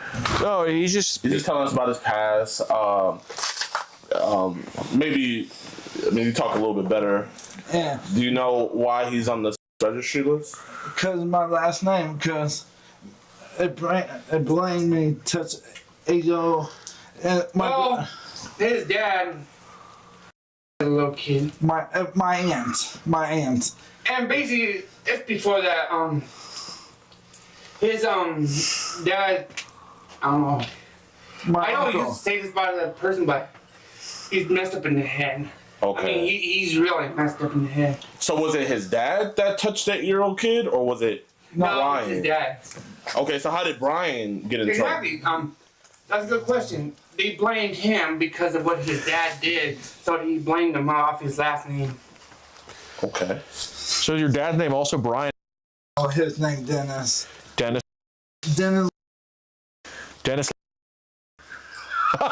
You can't make Dennis Leary. I'm telling you. No. I know you are. I'm just saying, like, you know. That's why they And my that's why they got him. And my uncle Benny is on the list.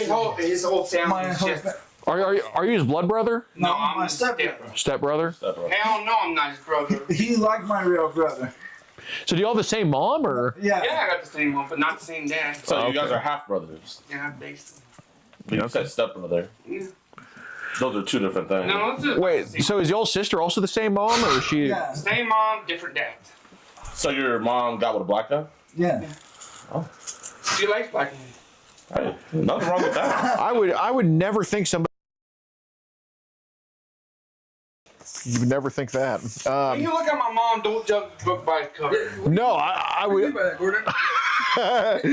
I would never think she'd be one of those. Okay, so Brian, you got set up the first time, but like, what?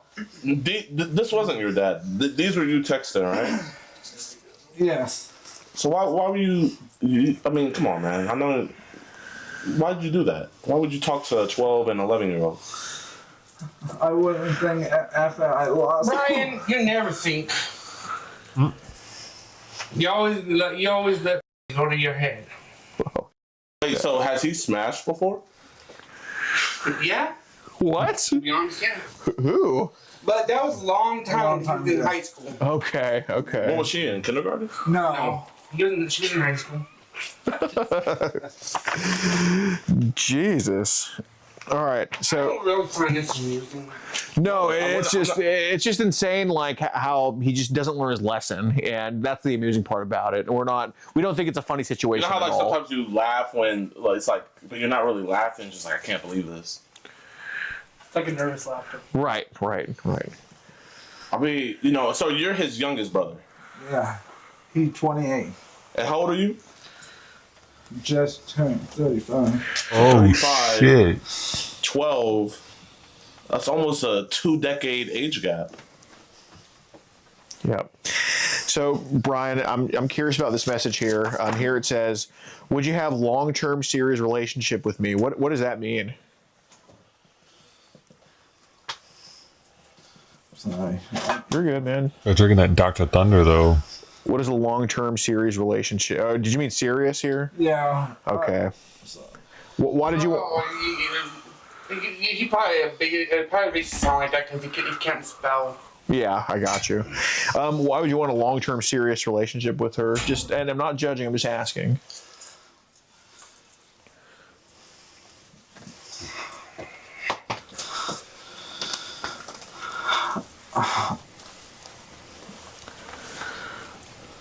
Yeah, I wasn't thinking, and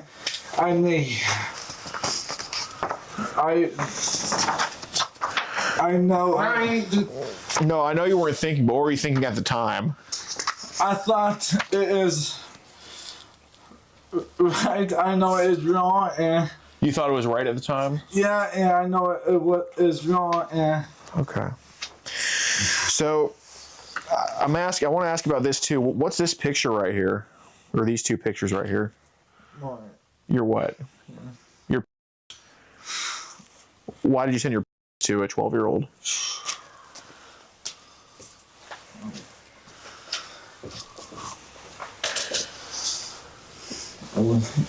No. Really, Brian? It's a little bit past we're not thinking. What made you do that? Take a picture of your junk. No, he didn't show a picture of his room. He took a picture of his. That's basically his. Oh, right. What are you doing taking pictures of your junk for? Really? Through a camera? Really? That's how you take the picture, through the camera. Why? Just why? That's just stupid. Yeah, Brian. What was appealing about her to send that to her? I'm just asking, dude. Try her best to answer. I tried my best. How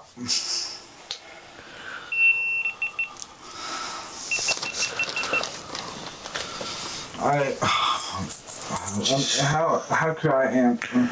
Just try her best. There's no wrong answer. Just try her best. Were you horny? At that time, yes. It's called a hand, Brian. Use it.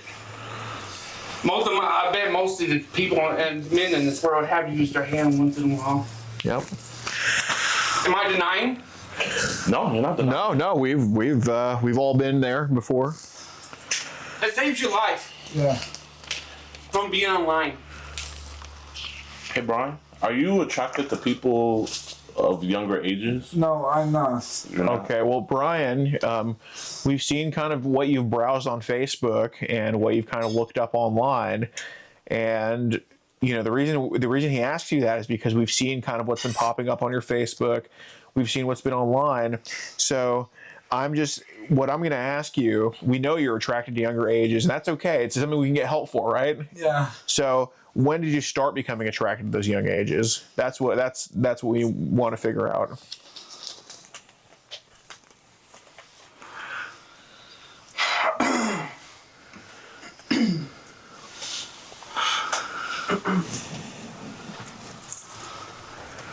Yeah, nothing. I got by my dad when I was 3. Okay. 4.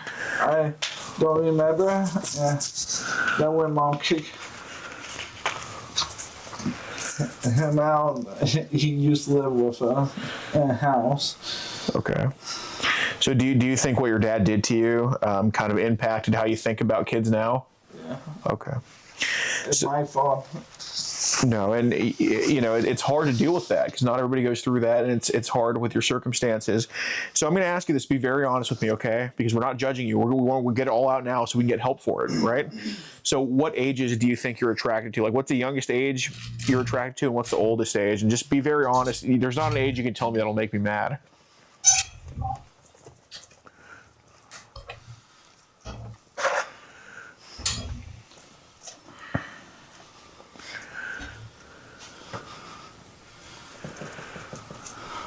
She made it.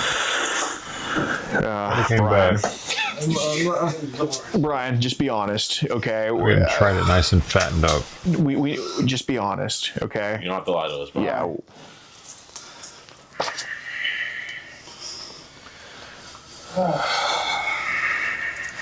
I don't want to drive. Will kick my ass when you leave. Zach, do you mind just for this, if you step out, just so he's honest, do you mind if you just step out of the room just for this question, then come right back in a minute?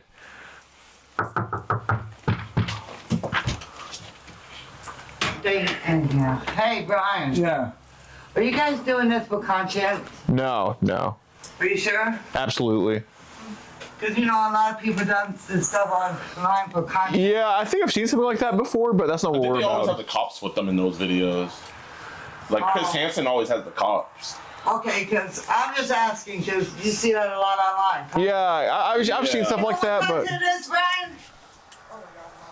Let me ask you, do you know what content is? Do you know what that word is?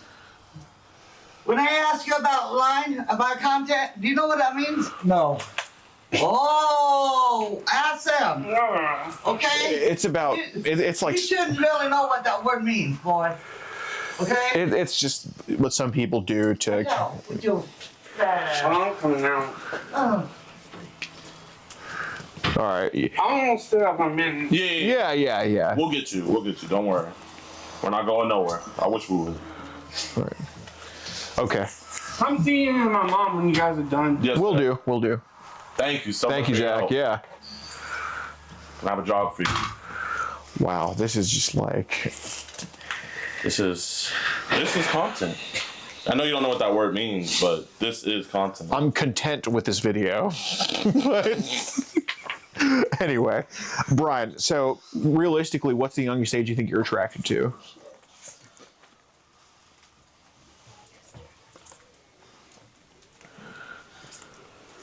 Eleven. 11 or 12. Okay.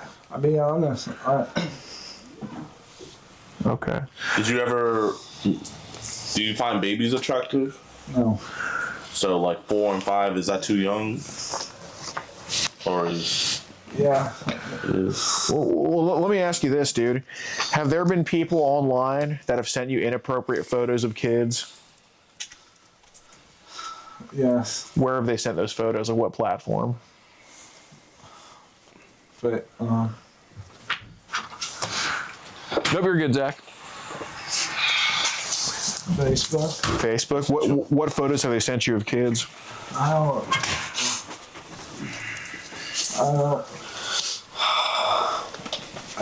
need to stop being nervous. Yeah. Sorry. Yeah, you're good, man. You're doing good, man. You're doing good. It's okay. But this needs to happen so we make sure we're on the right path, right? This is the best. Make this the best and make this the worst and best day of your life, right? We get better from here, man.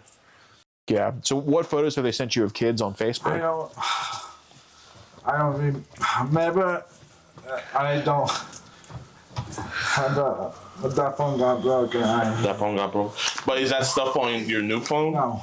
No. Well, to the best of your memory, what photos were those photos of kids?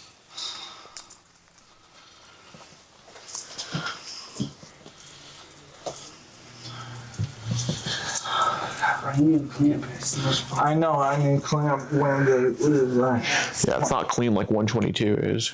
I'm gonna have Frankie help me. Yeah. So the tweaker laying down on your bed that's the guy who's gonna help you? Yeah. Oh, all right. He live here with me. I'm gonna make him help. He's not a tweaker, he's bipolar. Yeah. Okay, got it. And schizophrenic. Yeah. Got it. He no. Sorry. Yeah, I ain't fucking people. Yeah. Okay. So this offender living in the motel room is calling someone else crazy. Okay, got it. Cool. So, yeah, no, you're good, man. So, Brian, to the best of your memory, what were those photos that they sent you? like, what were the kids doing in those photos? I have underwear and bra. Underwear and bra. Did they in some of those photos? Did they not have clothes on? Some I don't have the. I don't remember. I don't have that phone number. No, we know you don't have the phone, but just from your best memory, like what? I think so. I don't remember. Were the kids doing anything with adults? No. Well, let me ask you this, Brian. So a 1 is it never happened. A 10 is it for sure happened. On a scale of 1 to 10, how probable is it that they sent you a photo of a naked kid?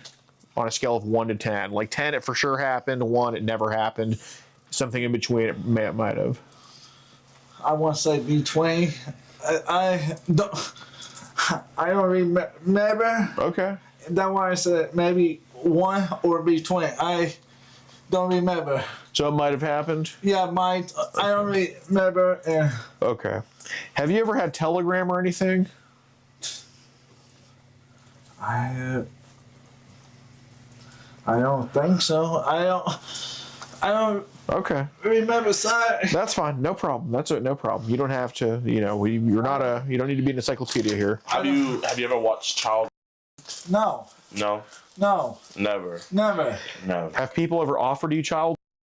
No. No. Have people ever offered you naked photos of kids? On the old phone, I turned it down. Okay, the old phone, they offered you naked photos of kids. Okay. But not on this new phone. No. Okay. Did Because if they did, we can help you get that stuff off of there. So if you be honest with us. No, not on new phone. Not on the I new don't phone. have my old phone no more. Okay. So here we said, I want you with no clothes on. She says, "Okay." You say, "Are you okay with that?" And she says, "I think so, as long as you don't laugh at me." And you say, "I won't laugh at you, I promise." And I say, like me personally, I can't guarantee I won't laugh at you, but you say here, "I won't laugh at you, I promise." So why did you want to see her naked?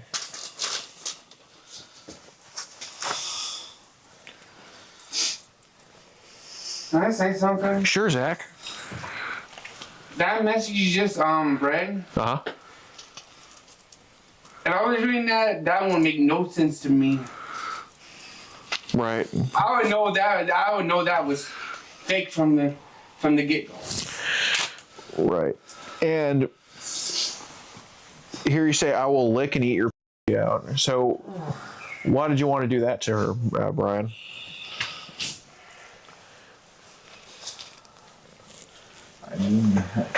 Yeah. Well, the first thing you can do to help yourself is just having a conversation with us, okay? I am. I know. I'm sorry. I go back to jail.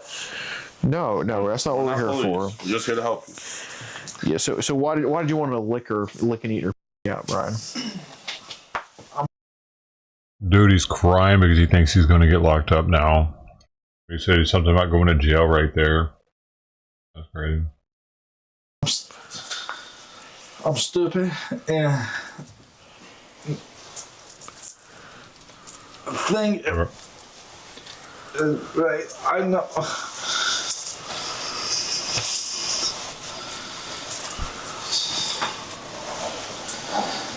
I think it was right. I know it's not. I what.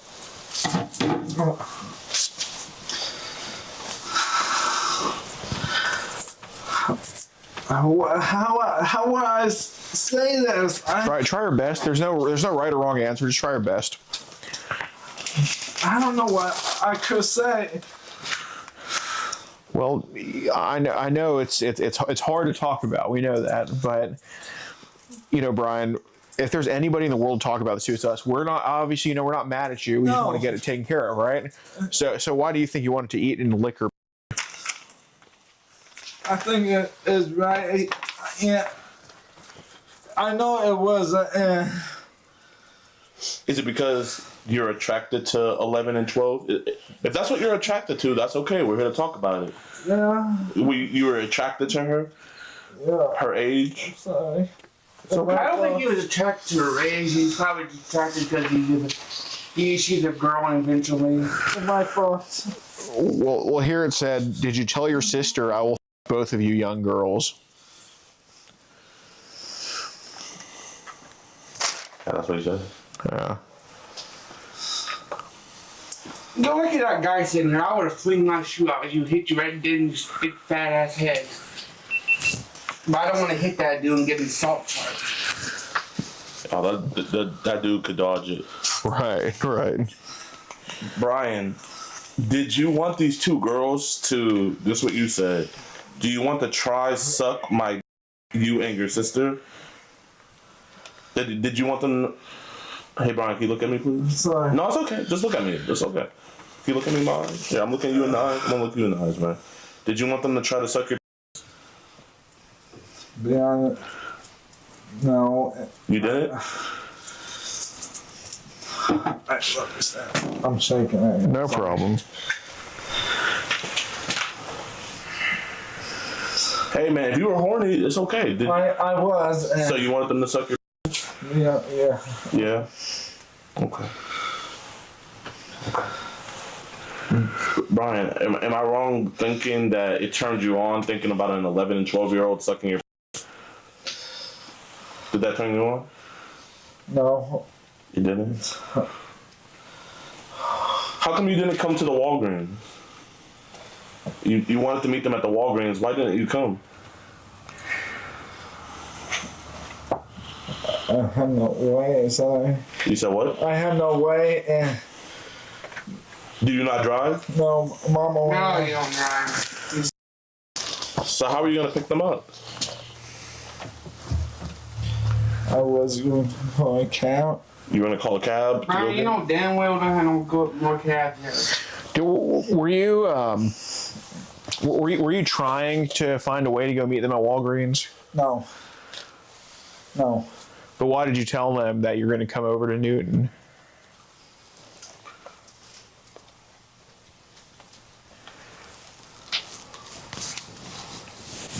I was lying. You were lying. Okay, but did you want to?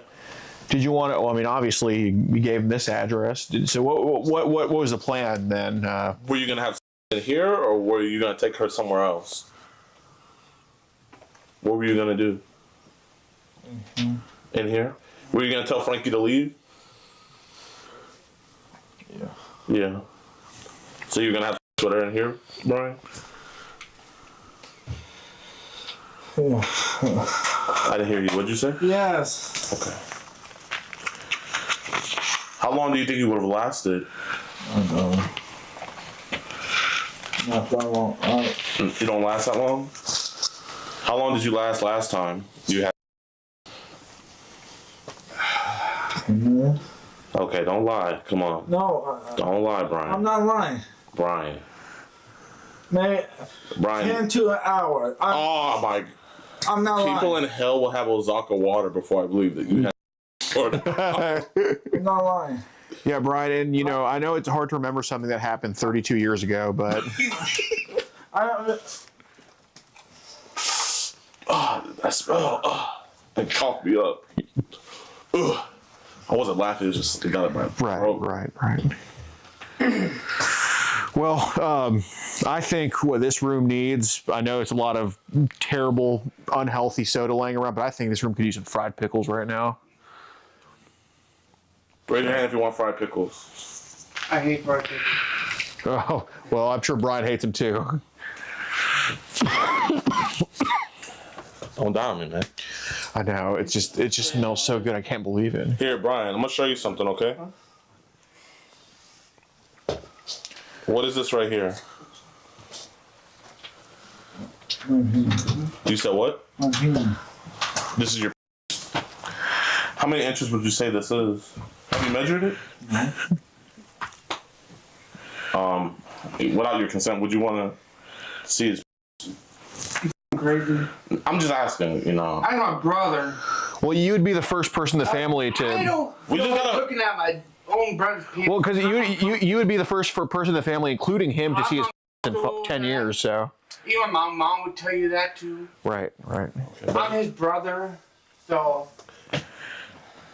Oh wait, let's. To be honest, that's a pretty stupid question. Here, well, we're going to call our student of mental health, Gunther, here, and we're going to see kind of what's going on.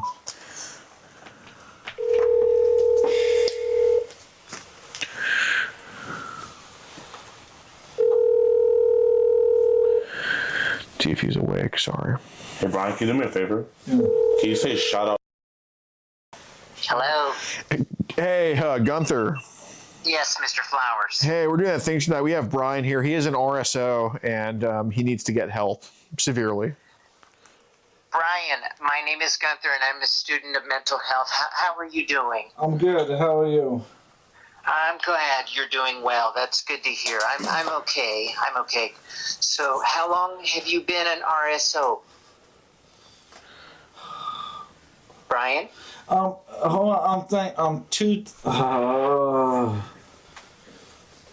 Would it be easier to answer questions if...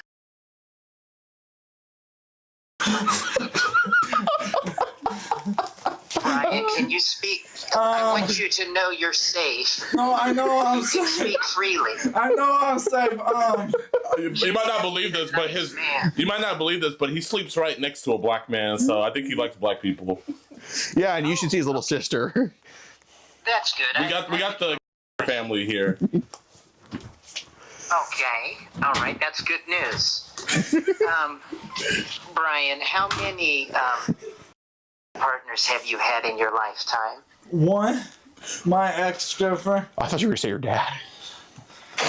And was your ex around your age? Yeah. What was special about her? Were you looking for her again? Yeah, Did she satisfy you? Yes. And who were you hoping would help satisfy you tonight? Who are we dealing with? What was his or her name?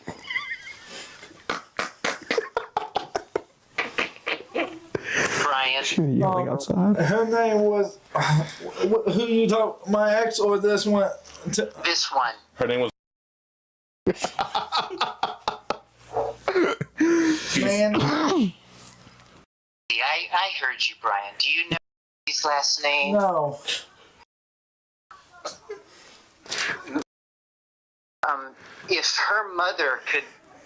If you could speak to her mother, what would you want to say to Mandy's mother?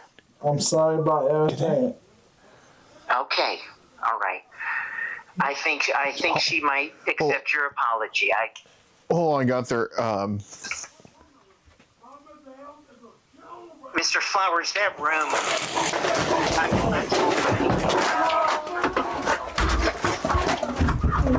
What's going on?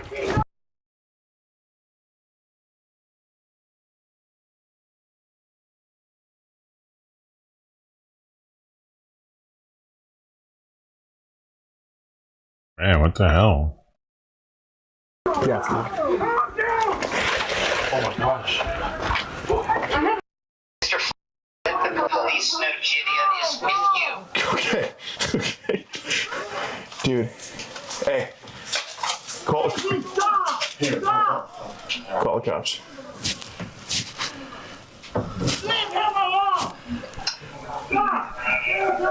Where are we? What's this place called? What's going on, Frankie? Yeah. They do that all the time. They do it all the time. Yeah. No. No. No. Here. We're gonna just stay here for your safety, okay? Hello. I need people here. I need police here. Yeah, it's a. Yeah. Here's all my brothers right in there. What room is this? Hold on. Hey, hold on. Who's at the door? My brother. How do you know it's your brother? Oh, my sister. Well, I'm not having Frankie come in. He's not here. All right, do you have any weapons, ma'am? No. Really don't. Yes, ma'am. Yes, ma'am. I don't have nothing. I'm his sister. I can't have a weapon. Well, it's not like people follow the laws in these two rooms here. You guys upset my mom. Why are you asking him questions? You guys come out and talk to her. And You guys calling are a upset. what, gallery family or whatever, and making jokes. What? And now you pissed him off because they said you was talking about him.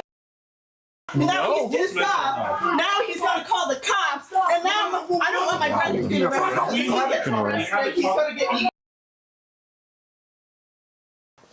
We have no idea what you're talking about. We didn't talk about anybody's. Yeah, no, we didn't do anything like that. You were trying to fight me, and I would like to. No, my sister. Brian, come talk to mom, please. It's like You'll calm her down. 6 people. How far is everybody? He's a black individual. Okay. Yes, sir. What's going He's on? wearing a hoodie. He's wearing sweats. Okay, so we were over here. Black. Oh my gosh. Was it the black guy? Yes, it was a black guy. Sorry, I didn't hear you. He's outside. We're currently. My bad. Okay, tell me what happened. Right now, because we don't know what he's gonna do.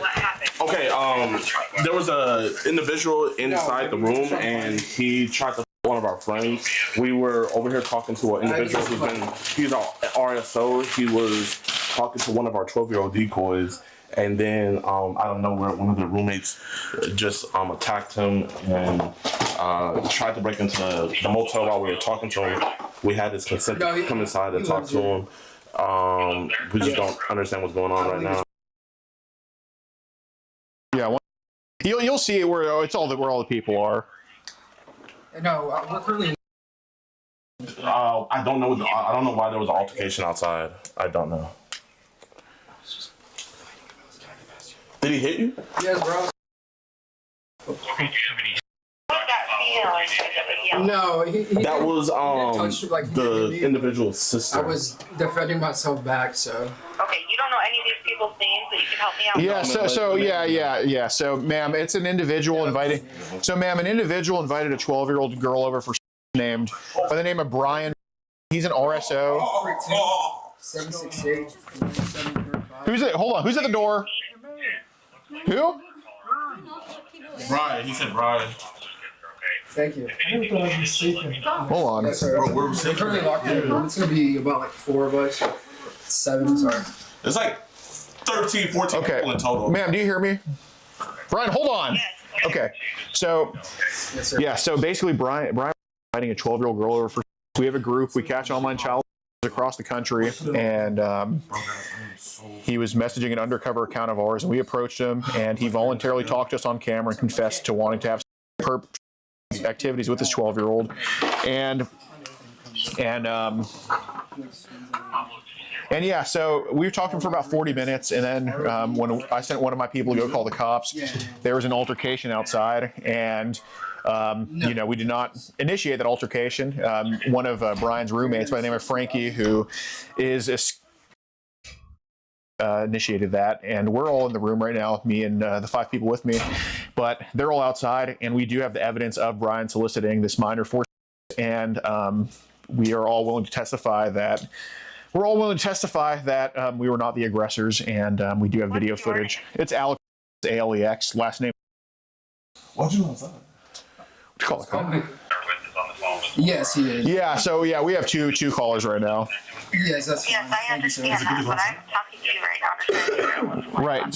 Well, that's what I have to say, ma'am. What's your phone number, Alex? It's going to be. Where's my phone?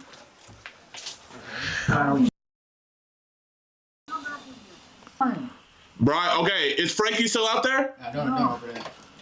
Okay, Brian, can you just give us 1 second, okay? You don't know if he has weapons. Okay. Say again. Just for our safety, give us 1 second. Say again, ma'am. Keep the door shut. Okay. Until the officers get there. We are. They'll identify themselves. All right, no problem. Is one on the way right now? What'd you say? Are they on the way right now? Yes. All right, awesome, cool. We'll just be in here. Well, while we're in here, let me do a room tour. So, in my bed. All right, do you want to stay on the line, ma'am, or can we hang up? Do you just get B-roll shots real quick? No, just don't let anybody else in the room until the officers come and identify them, okay? That's the plan. The door is locked.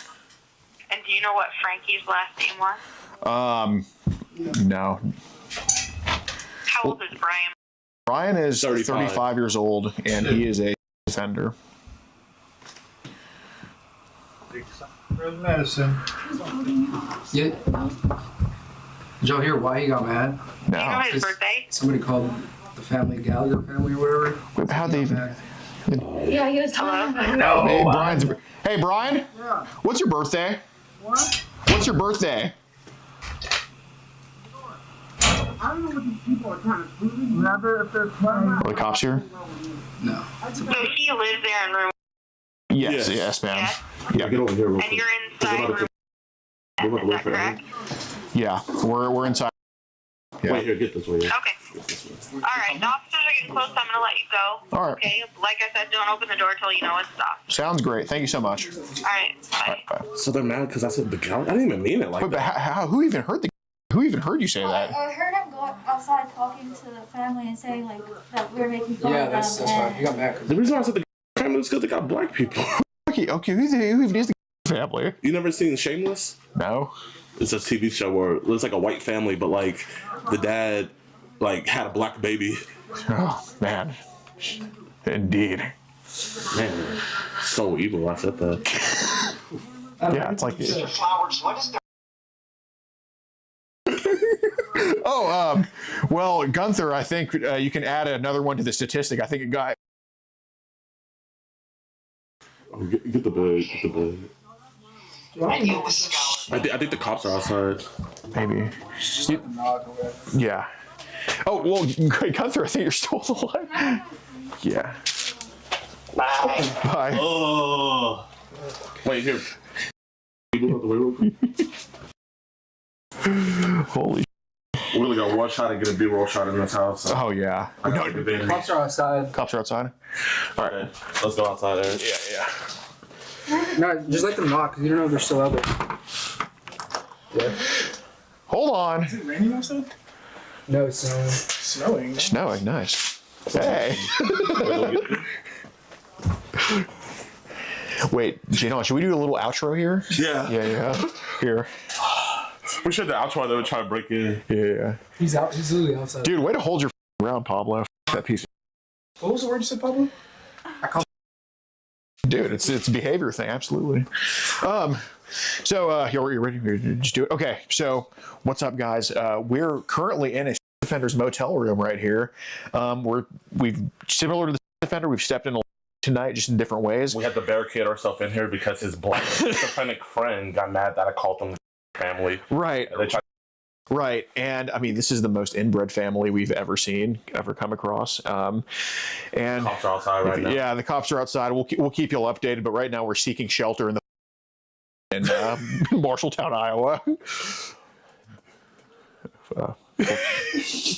Flamingo gang, I guess.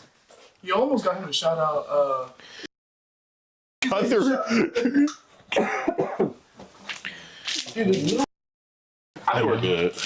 We're good. Yeah, let's go. Wait, oh God, dude. What? There's pennies on the bed. Oh, my man. Boy, no wonder I wanted to come here. I'm not touching that door.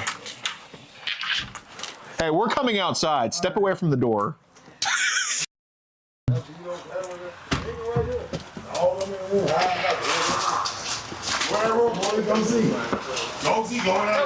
How's it going, sir? I'll do the thing. Yeah. Basically, Brian, you're not going to talk. You're not going to invite a 12-year-old over for again, are you?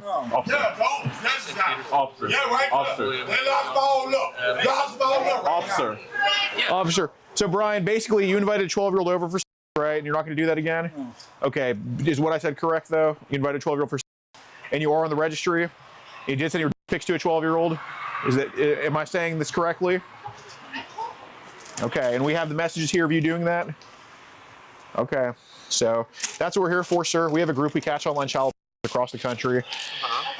These are not all of the messages, but these are a lot of the messages. We've been to Iowa before. We're from Houston, Texas. We have convictions here in Iowa, but Brian was messaging our 12-year-old undercover account over the past couple months, or I guess the past month, and here she tells him that she's 12 years old. He tells her that he's 34. He asked her multiple times for images. The reason why we're even here is because he gave us the address. He wanted her to Uber over here. And we've been talking to him. There's just pictures he was sending. He actually wanted to have with 2 other of our decoys, so 3 minors in total. And you're never gonna do that again, right? You promise? I promise. You pinky promise you'll never. Oh, my dead grandma. This is the last time you're gonna ever send images to a 12-year-old. I'm gonna take the phone away.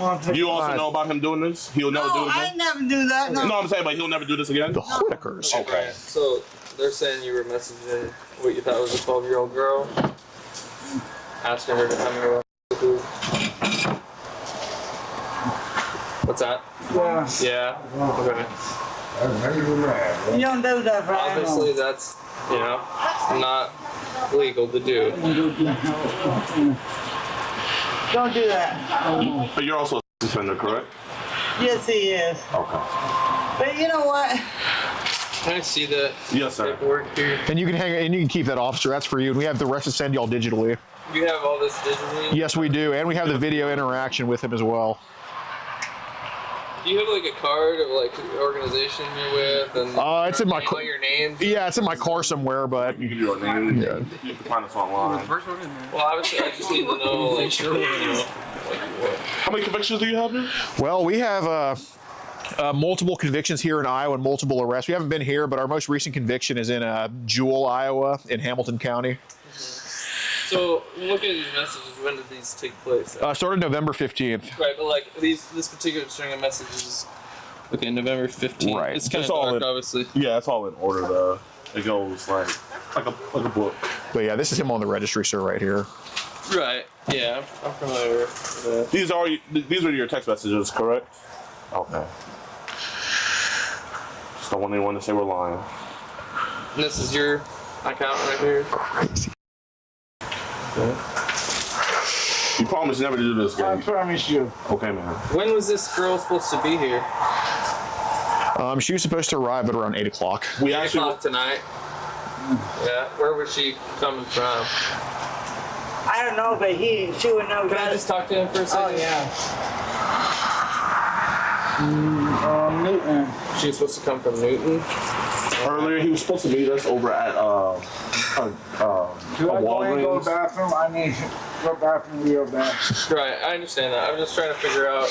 We also have him videoing. We had told him that we were outside, and we had our female decoy meet him, and then he came outside to come get her, and then we came and we intercepted. And we do have that on camera as well, officer.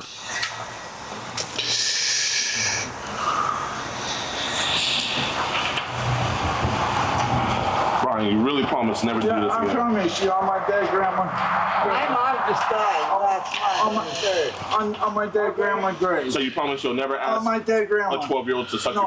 your On my dead grandma. Okay. On my dead grandma. I believe you, man. I believe you. I believe you that this is never gonna happen again. On my dead grandma. I believe you. I believe you. 48, yeah, Dr. Good. Hang out right there. Just stay there, okay?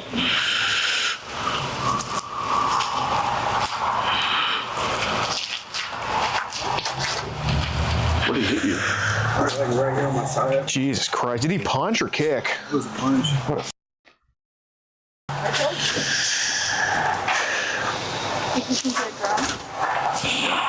Yeah.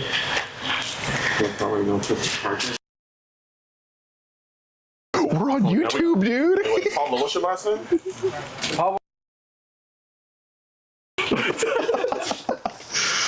What's your social media? Actually, don't know.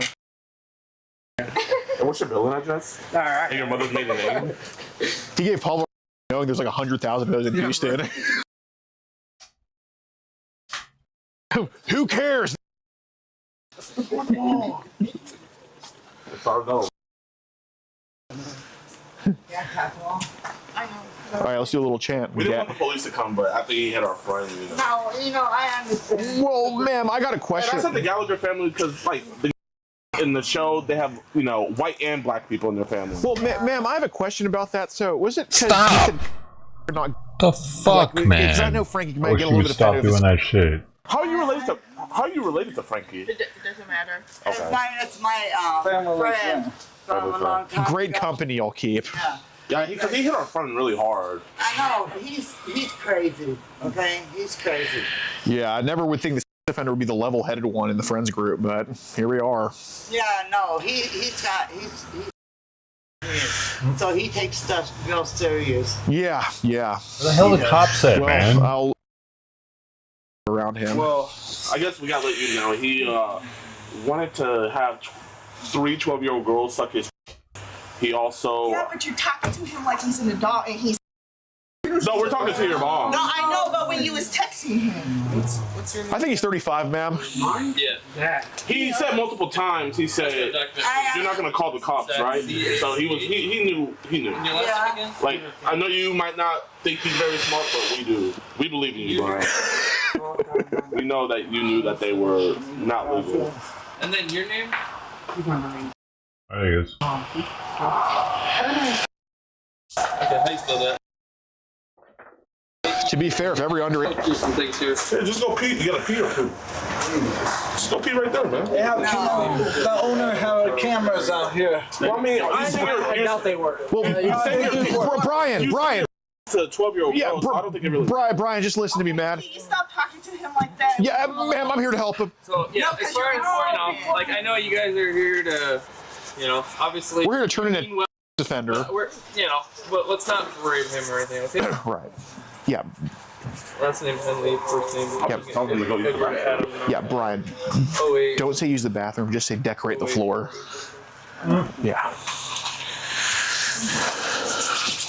Crazy night. Ma'am, are you not cold? Do you need a jacket? No. Freaking based. Could you get your mother a jacket? Ma'am, do you mind? Please. Yo, I'm sorry for my brother. I'm sorry about that. No. Yeah. Why do you want Frankie to get? No, He's saying, nah, you were agitating, bro. Shut up. What? It's okay. I mean, it's she's sick. She's sick. Hey, is she mad that she said with a? No. Yeah. I mean, I'm thinking they were thinking all these thoughts, but they were thinking nothing. Okay, let's go there for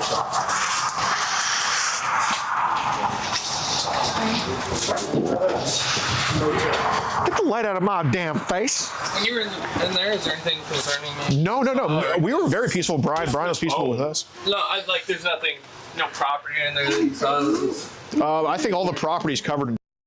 Yeah, there's a lot of feces. Those animals in there need to be taken out ASAP. Yeah, it's a pretty cat. Okay, so what's the name of this organization? Here, I'll talk to him, Jim. So we're called. Yes, sir.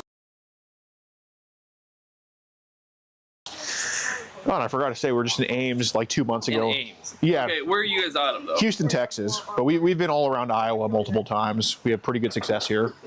Okay. So, who's the one that's actually doing this messaging? So the one communicating with him, his name's for y'all. Yes. You put that light off. It's actually a guy. Her over here. An adult man. Correct. Yep. He's.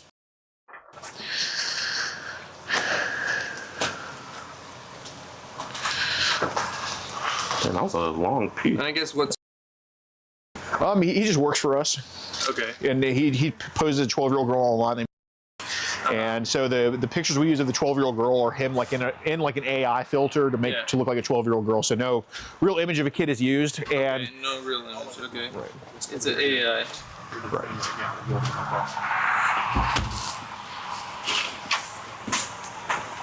So how many AI generated images did you send? Probably like 10 or something like that. It wasn't. It was all just of girls in clothes, like it wasn't, Girls in clothes. Yeah. There's no raunchy stuff set from our end. Okay. I think they're gonna cuff him. I don't know. All right.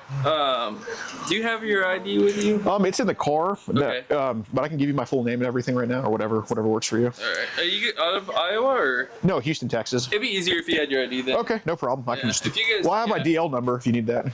Yeah, it'd be easier to get it up. All right. The ID. Yeah, that's fine. Just put one number off. Sure. Can we get the? Hey, whoever has the keys, can you all unlock the door, please? Give him all your information, okay? Yes, sir.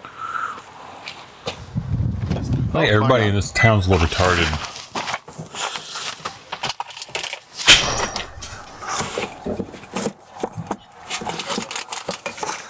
Probably happened. It's probably something in the water.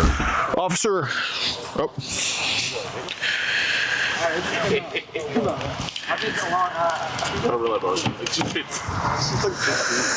you go. There's something in the Dr. Thunder.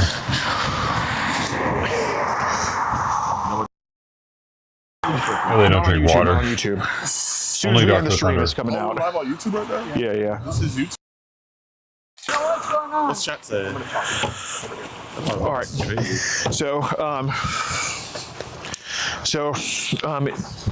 Brian is now in the cop car. It is now snowing out, and after a squabble with the inbred amigos there, and the Whitakers. So hopefully this is another Iowa arrest for us. I'm sure it will be, hopefully by the end of the night. But yeah, full video will be on X. We're out here in the. It's more pleasant in the snow than in that motel room. So yeah. Every time I wouldn't breathe in my mouth and I breathed out my nose by accident. So okay. So actually, let's cut this. I can't be on your Twitter. I don't want to be canceled by Black Twitter. True. Yeah, I'm actually in the process of reading. Awesome. Okay. Yeah. Whatever makes my life easier. Yeah. So be sure to join locals in the pinned comment. It really helps us out. Over 100 videos, early and uncensored. Nobody's traveling the most and catching the craziest like we are, I guess. And I guess like Gideon is too. And yeah, we're all the way in Marshalltown, Iowa, and drove all the way from Houston. And so yeah, join up on locals. You guys all are part of that. So I have a different. Dude, that sucks. All right, y'all. Be sure to be sure to join locals in the pinned comment. It really helps us out. We do travel the most and catch the sickest. We have our brawler over here of the group apparently, and he held his own outside versus a rabid. Yes. What happened? And I heard him. I heard like screaming, and then I saw him like barge into. Did he barge? No. So I thought the reason why we didn't come out is because I thought that you were still in the car calling them, and I thought they were doing their own thing over there. No, so I was like, I thought he barged in. So like I came running out, and he came running towards me. And like he swings like I'm like right here on the side, like my stomach. Oh. I swing back at him, and I push him to the ground. And I just run towards the room. Yeah. Yeah, that's it. Crazy. Well, yeah. Join up on locals in the pinned comment. It really helps us out. Over 100 videos. If you want to support the Predator posters catching the sickest both near and far, go to the pinned comment. If you're on Rumble, press the red join button to see over 30 videos early and uncensored for only $10 a month. We can't do this without your help, so join our locals.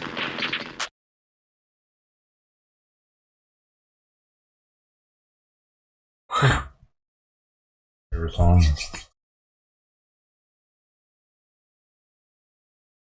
Boom.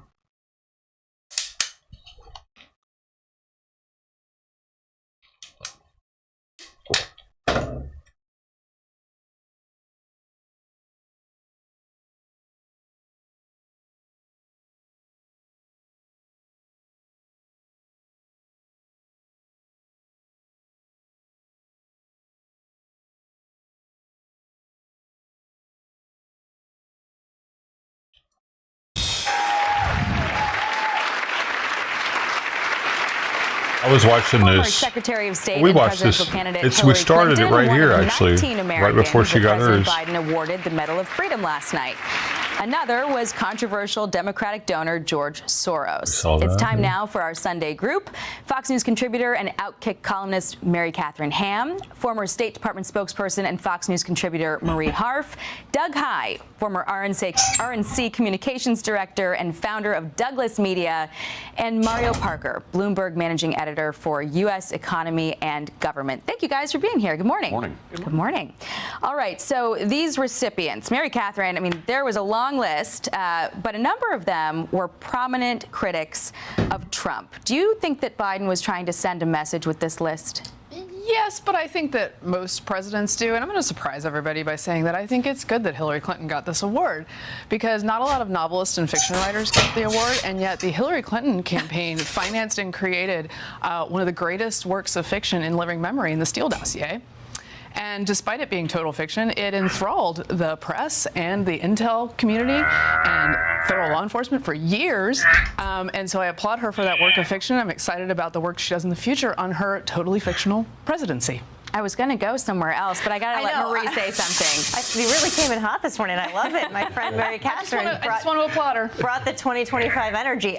You know, all presidents do this. Donald Trump gave the Medal of Freedom to Miriam Adelson, one of his top donors. He gave it to a bunch of sports athletes and people like Tiger Woods. This is what presidents do. I think there were a number of people like Jose Andres across the political aisle who may be a critic of Trump, but people admire She's for his so work strong. providing food in places that have gone through natural disasters in the U.S. and around the world. So a lot of people that we can applaud on this list. I think Joe Biden was nice in the way he did this. Presidents do this. All of them do. Yeah. Well, Doug, I mean, the president also gave Liz Cheney and Benny Thompson the Presidential Citizens Medal for their work on the January 6th committee.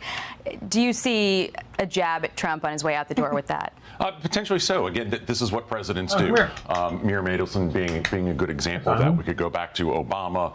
Certainly a lot of Obama supporters. He gave awards to donors as well. So a lot of this is business as usual. And I was just in Asheville, North Carolina over the break. I saw the work that Jose Andres' World Central Kitchen did up close. It's still really bad out there. I was thrilled to see him honored. But what I saw also was the president who made the first Trump administration, or the candidate who made the first Trump administration happen, be decorated by the person who made the second Trump administration happen. And there was a certain poetry to that. All right, we're moving on. Poetry's one word for it. All right, moving on. The president is drawing some bipartisan criticism for blocking the sale of U.S. steel to Japanese company Nippon. The CEO blasted this decision, saying, quote, President Biden's action today is shameful and corrupt. He gave political payback to a union boss out of touch with his members while harming our company's future, our workers, and our national security. He insulted Japan, a vital economic and national security ally, and put American competitiveness at risk. The Chinese Communist Party leaders in Beijing are dancing in the streets. Mario, did the president play right into China's hand with this decision? What could the impact be? I'm not sure. This is one of the rare instances in which Biden and Trump agree on, right? Trump has also said that he would be opposed to the deal. Couple of things going on here, both domestically and in foreign policy-wise.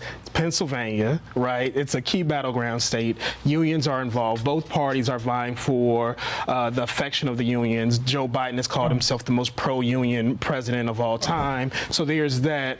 The other thing is that the national security apparatus for the current president, soon to be former president, they were split on it, right? So there was a school of thought that this undermines a key ally. Japan is one of the biggest foreign investors in the United States, right? We've got 50,000 some troops there as well. But business is business, and there's a risk, and COVID highlighted this, where we don't have the onshoring of our supply chain, where anything can happen, and steel is a vital material for us. Well, Marie, I mean, I'll ask you because of your experience at the State Department. How much is this going to hurt the U.S. relationship with Japan? This is one of the areas I actually disagree with President Biden, and if we can believe the reporting that Mario just alluded to, so did Jake Sullivan, so did John Feiner. The top national security officials said this could really hurt our relationship with Japan. There's reporting that the Prime Minister of Japan actually weighed in, sent a letter to President Biden asking him to approve this. That's a very rare step for a Prime Minister to take and a president to disagree with. A lot of the workers also wanted this deal to go through. Nippon promised to spend almost $3 billion shoring up U.S. Steel, which has had a lot of problems. They pledged to adhere to the United Steelworkers, their latest contract. So I think this is one area where Joe Biden's personal and political feelings about unions, about the steel industry, really took hold over the national security argument, which I don't like when national security threats are used to justify these kinds of decisions, because I just don't think that that threat is there, and neither did the national security team. And Marie highlights something that's an interesting dynamic here. You know, typically what we've we've seen with the Biden White House is they are incredibly disciplined on not having leaks. Obviously, the fact that every White House staffer thought that Joe Biden was capable of doing the job for 4 years is a good example. But we've heard a lot of dissension from within the administration on this, from the Secretary of State to obviously Rahm Emanuel, the Japanese, the ambassador to Japan. That's really rare in this situation, and it shows, I think, what a political mistake this might have been for Biden. I want to ask you, Mary Catherine, one specific question, because U.S. Steel and Nippon both accused Biden of manipulating the CFIUS process in pursuit of a political end. The Wall Street Journal editorial board said this could really have some far-reaching consequences. They said Mr. Biden's essentially redefining national security to include economic nationalism, which will introduce many new gates for political interference. Unions and corporate competitors now know they can use CFIUS as another political lever to block investments that they don't like.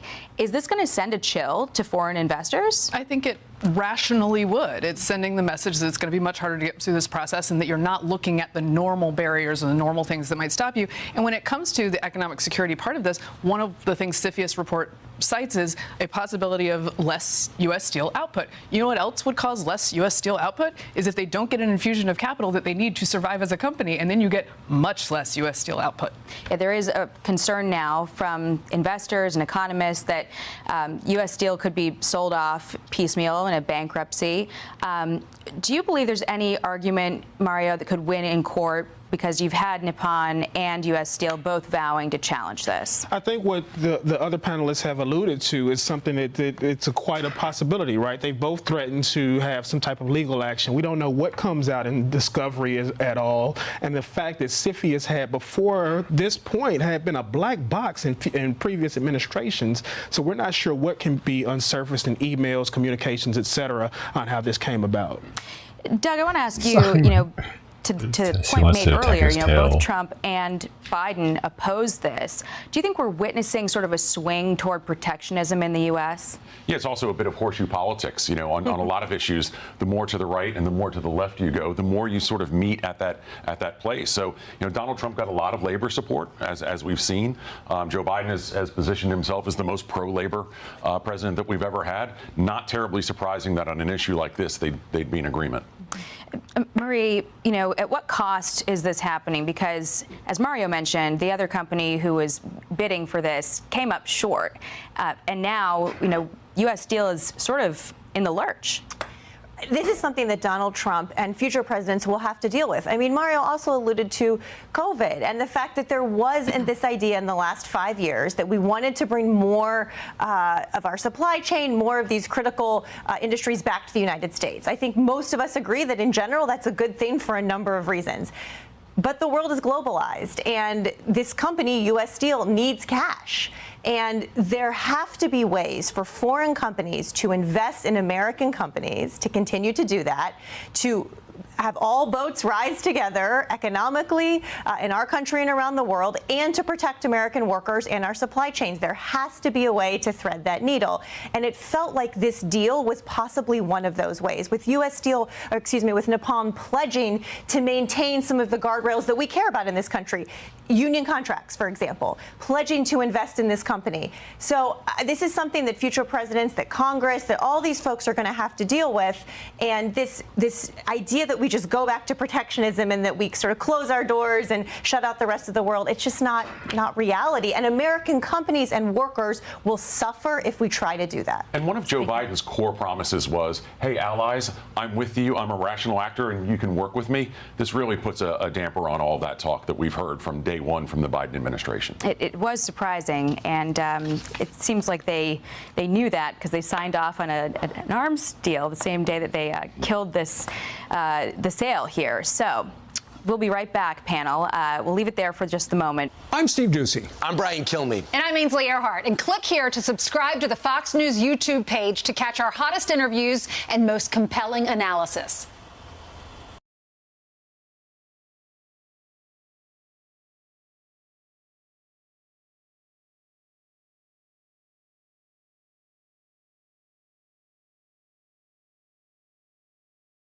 Let's take a live look at New Orleans. That is where the FBI about to give an update on the New Year's Day attack that occurred on Bourbon Street. that killed so many people and injured so many others. Oh wait, where's the black female at the of New Orleans that we so love? Kennedy Let's listen pushed to the aside. FBI press conference right now. The last few days have been both now tragic they decided and to go with the emotional. black man this time. Families have been affected in ways that will It's a better look for the continue FBI. To haunt them now and into the future.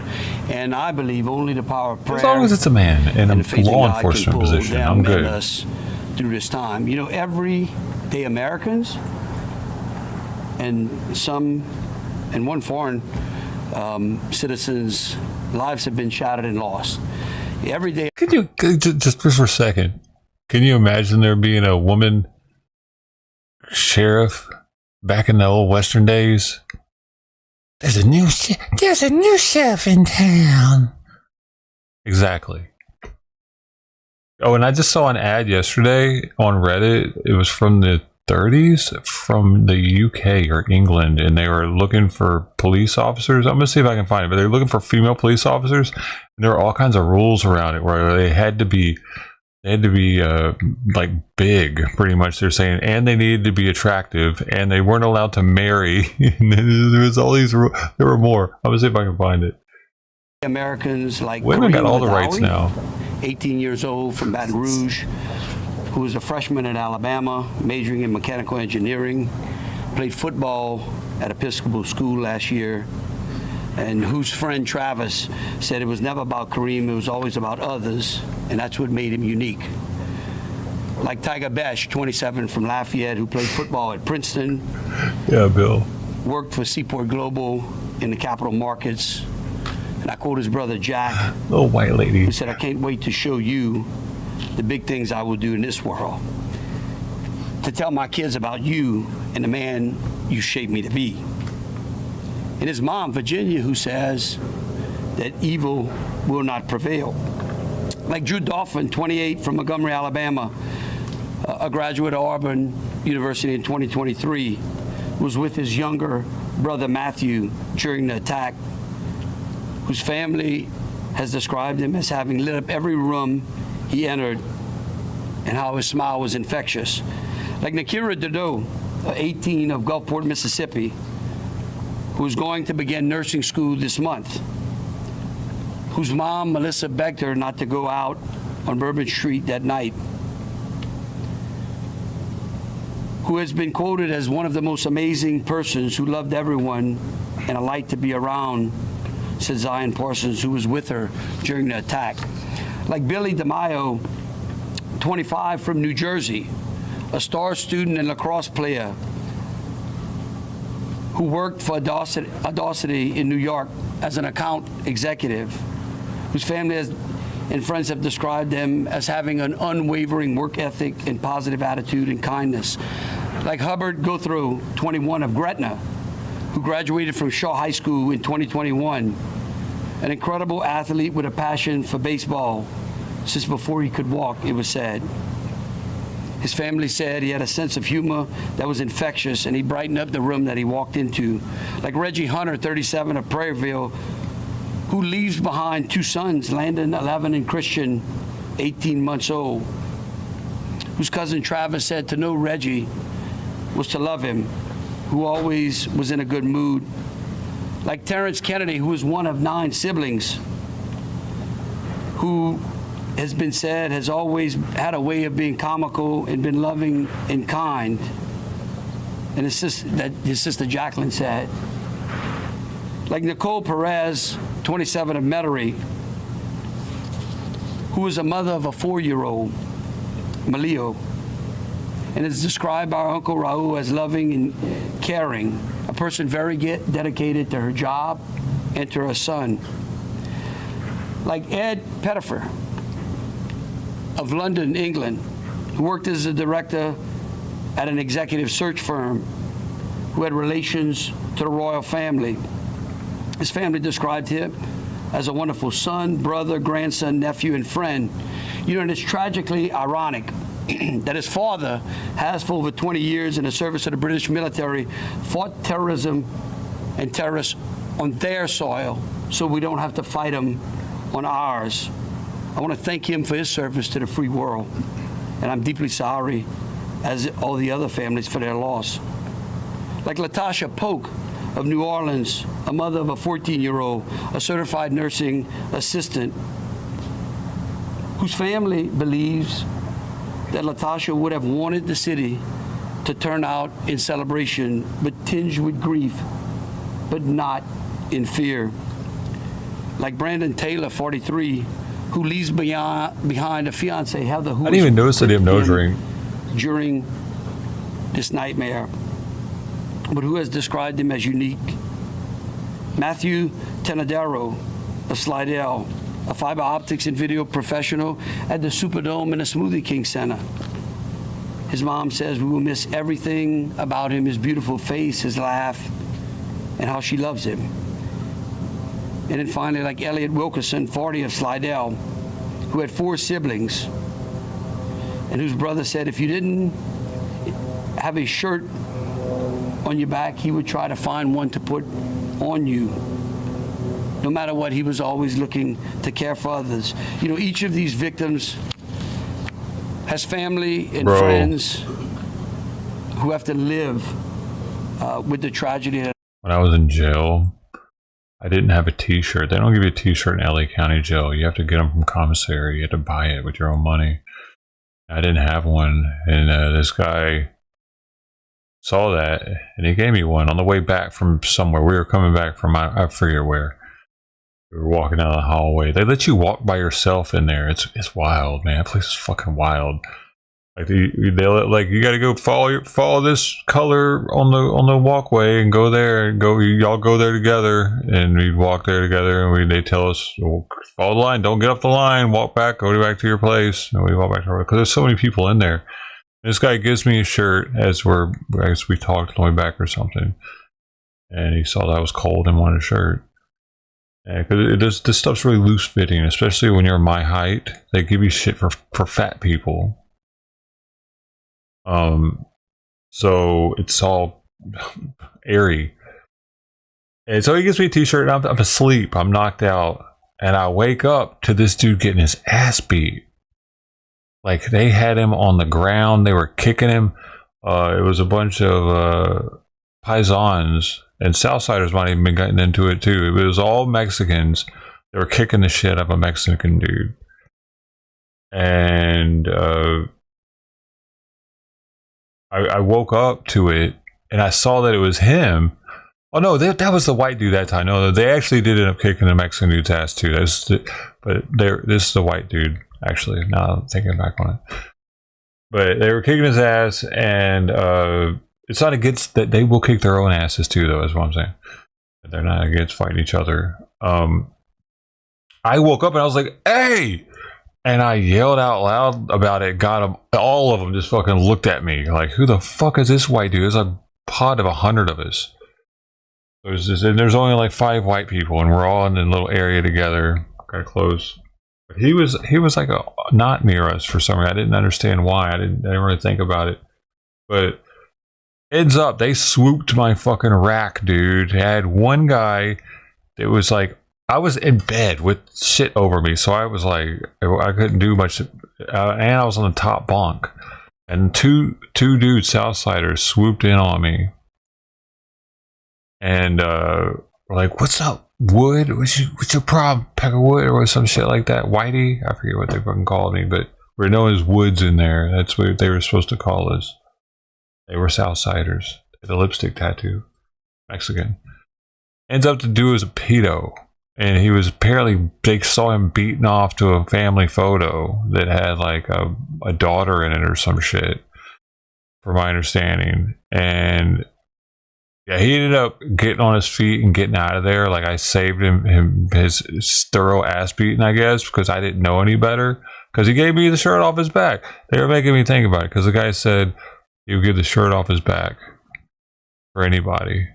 Well, so would that pedo. So it doesn't matter if somebody will give you the shirt off their back. They could all still be really fucked up person. That's my story about somebody who gave the shirt off their back to me. LA County Jail. Men's Central. No windows. No camera. Fucking scary. a nightmare of these events over. No privacy when you're taking a shower or shit either. You're shitting right next to somebody. No barrier. There's toilet next to toilet. Holy shit. I was so constipated. Last 48 hours, we have all been focused on addressing the needs of each of these victims' families and to ensure that they are properly honored. We began on January the 2nd by ordering all the flags in the state at half-staff from sunrise to sunset. I've personally called into each of the victims' families to ensure that they are receiving the support from that place, dude, and the answers to any questions that may have remained unanswered. I'll go on the run before I go back there, I think. I issued an executive order no other jail's declaring done that. a period of mourning for each of these victims on each of the following days under which flags of all the state buildings, schools, and universities will be. And I've been in a few jails. I'm not proud of it. I requested, and Dr. Kate Brumley, our superintendent of education, that was the has last called for a one. moment of silence in all of our public schools, beginning on Monday at 9 a.m. So on Monday, January 6th, will be in remembrance of Kareem Badawi. On Tuesday, January 7th, will be in remembrance of Tiger Besh. On Wednesday, January 8th, will be in remembrance of Drew Dauphin. On Thursday, January 9th, in remembrance of Nakara Dado. On Friday, January 10th, He's trying to get reelected, in remembrance of Billy DeMaio. Then again on Monday, January 13th, Hubert Gothrow. On January 14th, Reggie cares Hunter. so much about the people. On January 15th, Nicole Perez. On January 16th, Terry Kennedy. On January 17th, Matthew Tenadaro.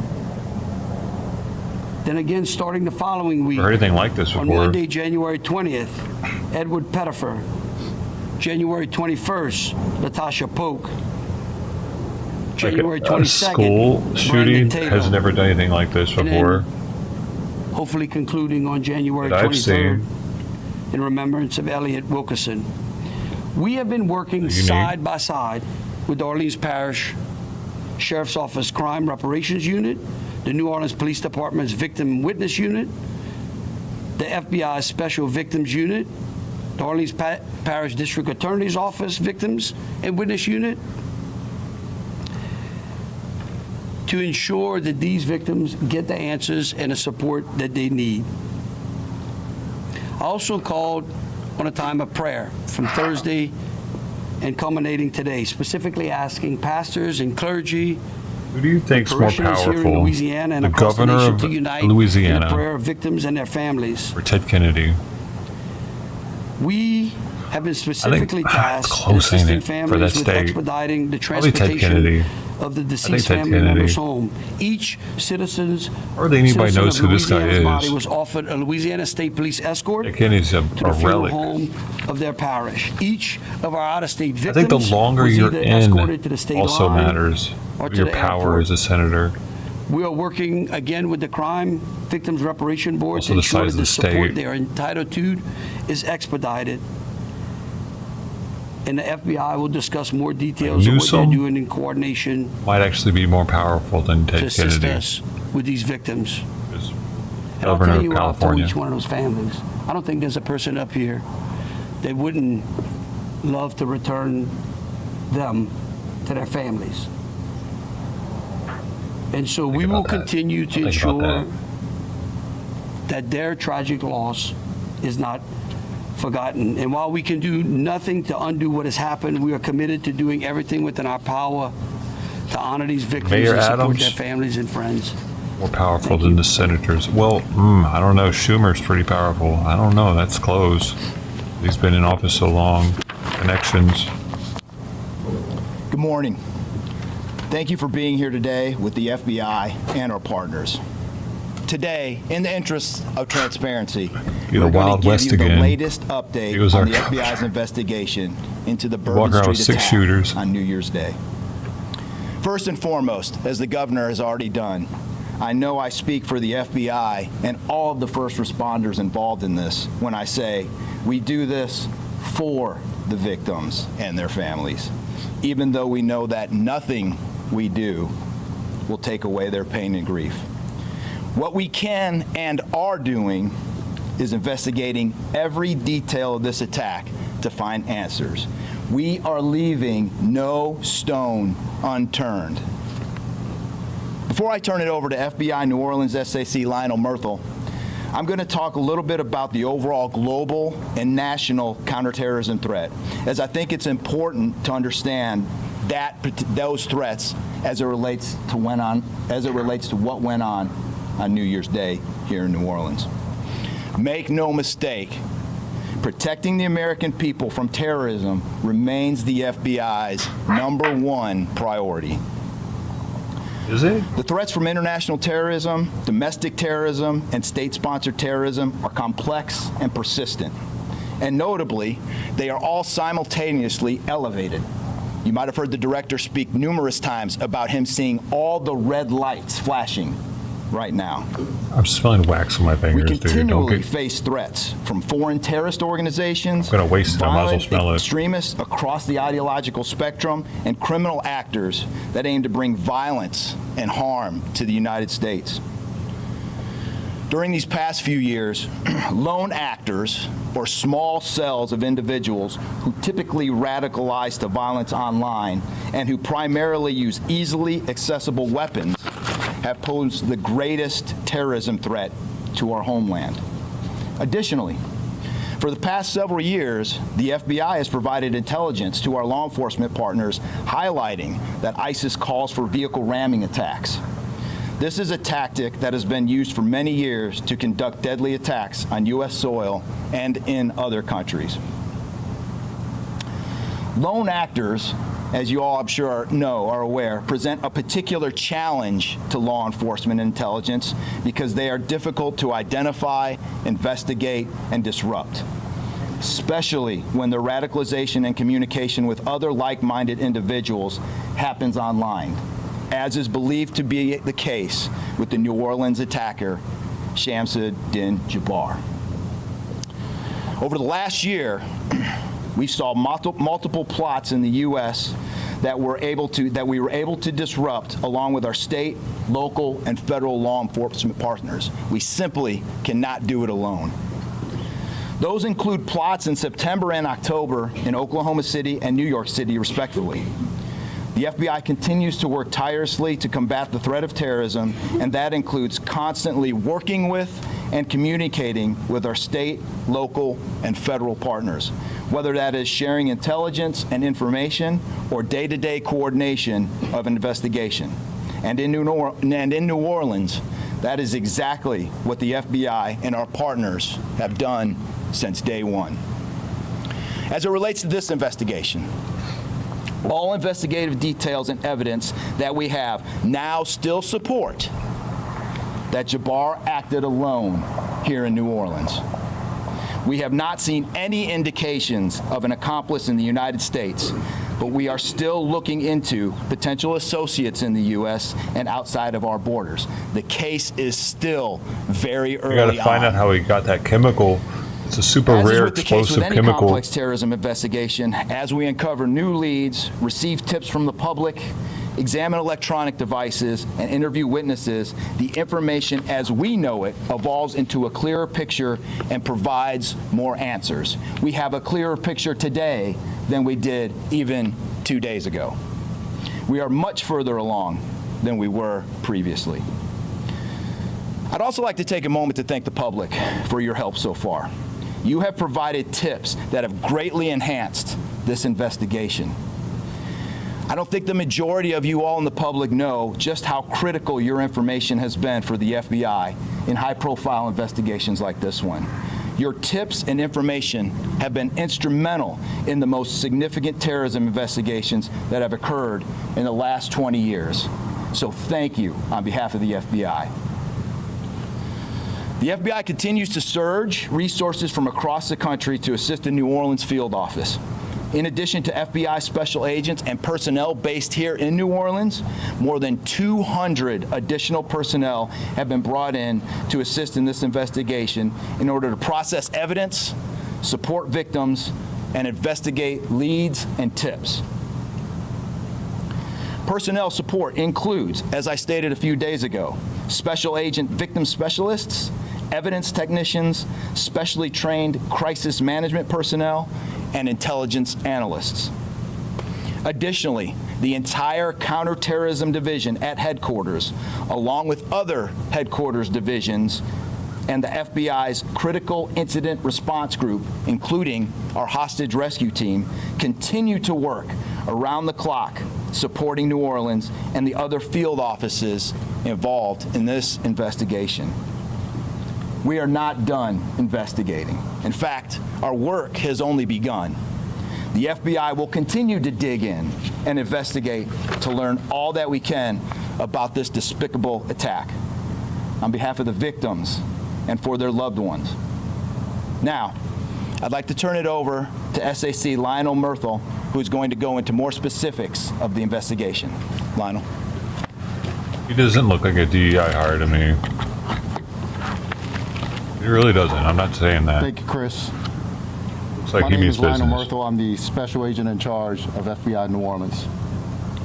I want to thank you and hundreds of other FBI personnel and our partners with our local, state, and federal agencies who've been working tirelessly beside us. FBI New Orleans deeply mourns the loss of those who tragically lost their lives and extend our heartfelt prayers to those who were injured and offer our unwavering support to those who endured the traumatic experience of witnessing such a devastating act of terror. Today we want to focus on filling in some of the gaps and giving you a greater understanding of the planning that went into this horrible attack by Shansad. Did he write this though? I don't know. He's reading everything. We are also sharing videos showing Jabbar placing the IEDs on Bourbon Street and videos he took as he plotted this hideous attack. Did the other guy read everything? Thanks to information provided by you, the public, this investigation is crossing state and international borders as our agents follow leads in Houston, Texas, Atlanta, Georgia, Tampa, Florida, and internationally. FBI Houston has recovered evidence at his home there, and the work now shifts to our specialists at the FBI laboratories. Interviews are being conducted with hundreds who have been identified as knowing key pieces of this complex, evolving case. We have also tracked that Jabbar traveled to Cairo, Egypt from June 22nd until July 3rd of 2023. A few days later, he flew to Ontario, Canada on July 10th and returned to the U.S. on July 13th on 2023. Our agents are getting answers as to where he went, who he met with, and how those trips may or may not tie into his actions here in our city in New Orleans. We've also discovered that Jabbar made at least 2 trips to New Orleans in the months prior to the attacks. One in October and the other a month later in November of 2024.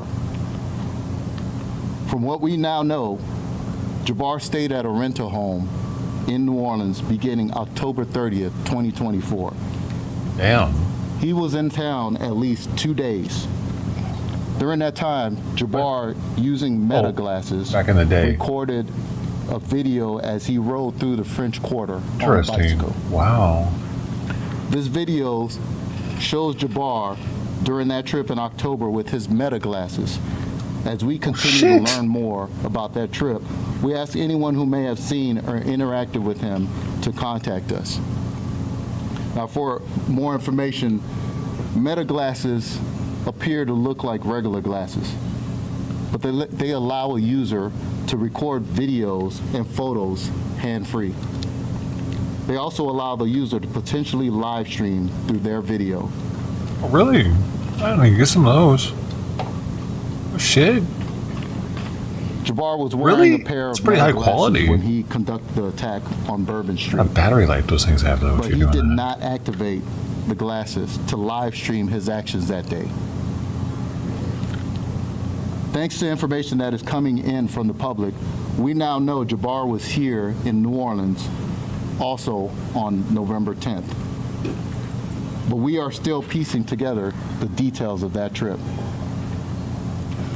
Moving closer to the day of the attacks, Jabbar is seen on December 31st at one of multiple gun stores he visited in Texas, leading up to the attack. As we go through the timeline, he filmed it on the glasses, going to gun stores.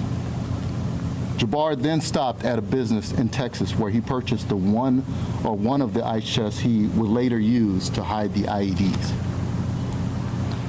Jabbar is estimated to have entered Louisiana on December 31st, 2024 at approximately 2:30 p.m. So he was there a while. He rented a vehicle that was seen again in Gonzales, Louisiana around 9 p.m. on December 31st. By 10 p.m., home camera footage shows Jabbar unloading the white pickup truck in New Orleans outside of the Mandeville Street rental home in the St. Roch neighborhood of New Orleans. Just under 3 hours later, at 12:41 a.m. on New Year's morning, Jabbar parked the truck and walked to Royal and Governor Nichols Street. Jabbar placed the first IED in the cooler at Bourbon and St. Peter Street at 1:53 a.m. Someone on Bourbon Street, who we have no reason to believe was involved, dragged the cooler a block to Bourbon and Orleans, where our teams found it after the attack. What the fuck? Did they Jabbar placed the look in second it? IED in a bucket-type cooler at 2:20 a.m. on Bourbon and Toulouse So Streets. homie could have just blown up and didn't know it. In the videos, you see Jabbar wearing the long brown coat we showed you in a photo released earlier. Yeah, well, that That just coat go, was dude. recovered in the rented. It's like, bro, don't move random coolers, maybe, that don't belong to you. They could have an IED in them with some super rare and exotic explosive making chemical that has never been seen in America before inside of it. Holy shit, bro. That's crazy. I wonder if that dude sees this and he's like, fuck, that's me, man. I moved that cooler. What the fuck? Thank you, Jesus. I'm religious now. Thank you. F-150. At 3:15 Opening it might have made it go off, even, right? Damn, that's even scarier. That's even scarier. How did it not get opened? It's in Bourbon Street during like a time where lots of people are drinking, and some drunk dude might be like, "Hey man, fucking coolers in right here, dude. Look at it. It's got in it." Boom. No one opened them that whole time. That's actually amazing. If they put them there during the day, dude, right? Or no, he put them there at night. He put them there at night. But this looks kind of early. Wait, was the other one was during the day though? No, maybe that's at night too. This looks brighter.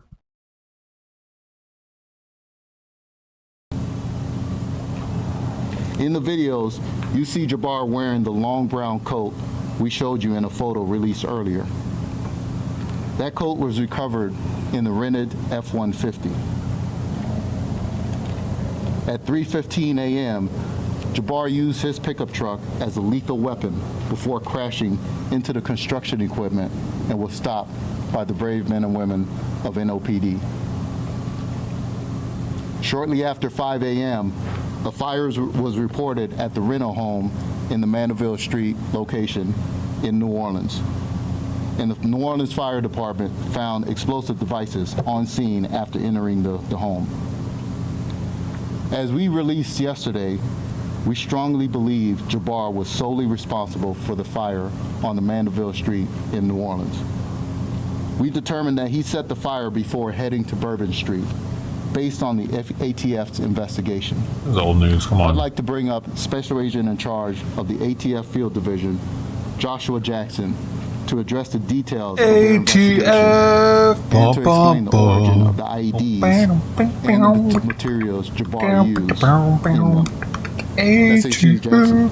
They really need to separate that. Why the fuck is that a combined thing? As stated, my name is Joshua Jackson. I'm the special agent in charge for the New Orleans Field Division. I'll call it tobacco to do with firearms. Some updates regarding the origin and cause of the fire at the Mandeville Street address in New Orleans. We'll update you on FDA should be in charge of alcohol and tobacco that were recovered from the scene, as well as discuss the explosives material that was recovered in Houston and here in New Orleans at the Mandeville Street address.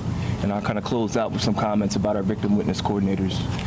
As to the fire, it was determined by the investigators that Jabbar drove from Houston to New Orleans by himself. Throughout his entire time at that rental location in New Orleans, he was the only one seen coming and going from that location.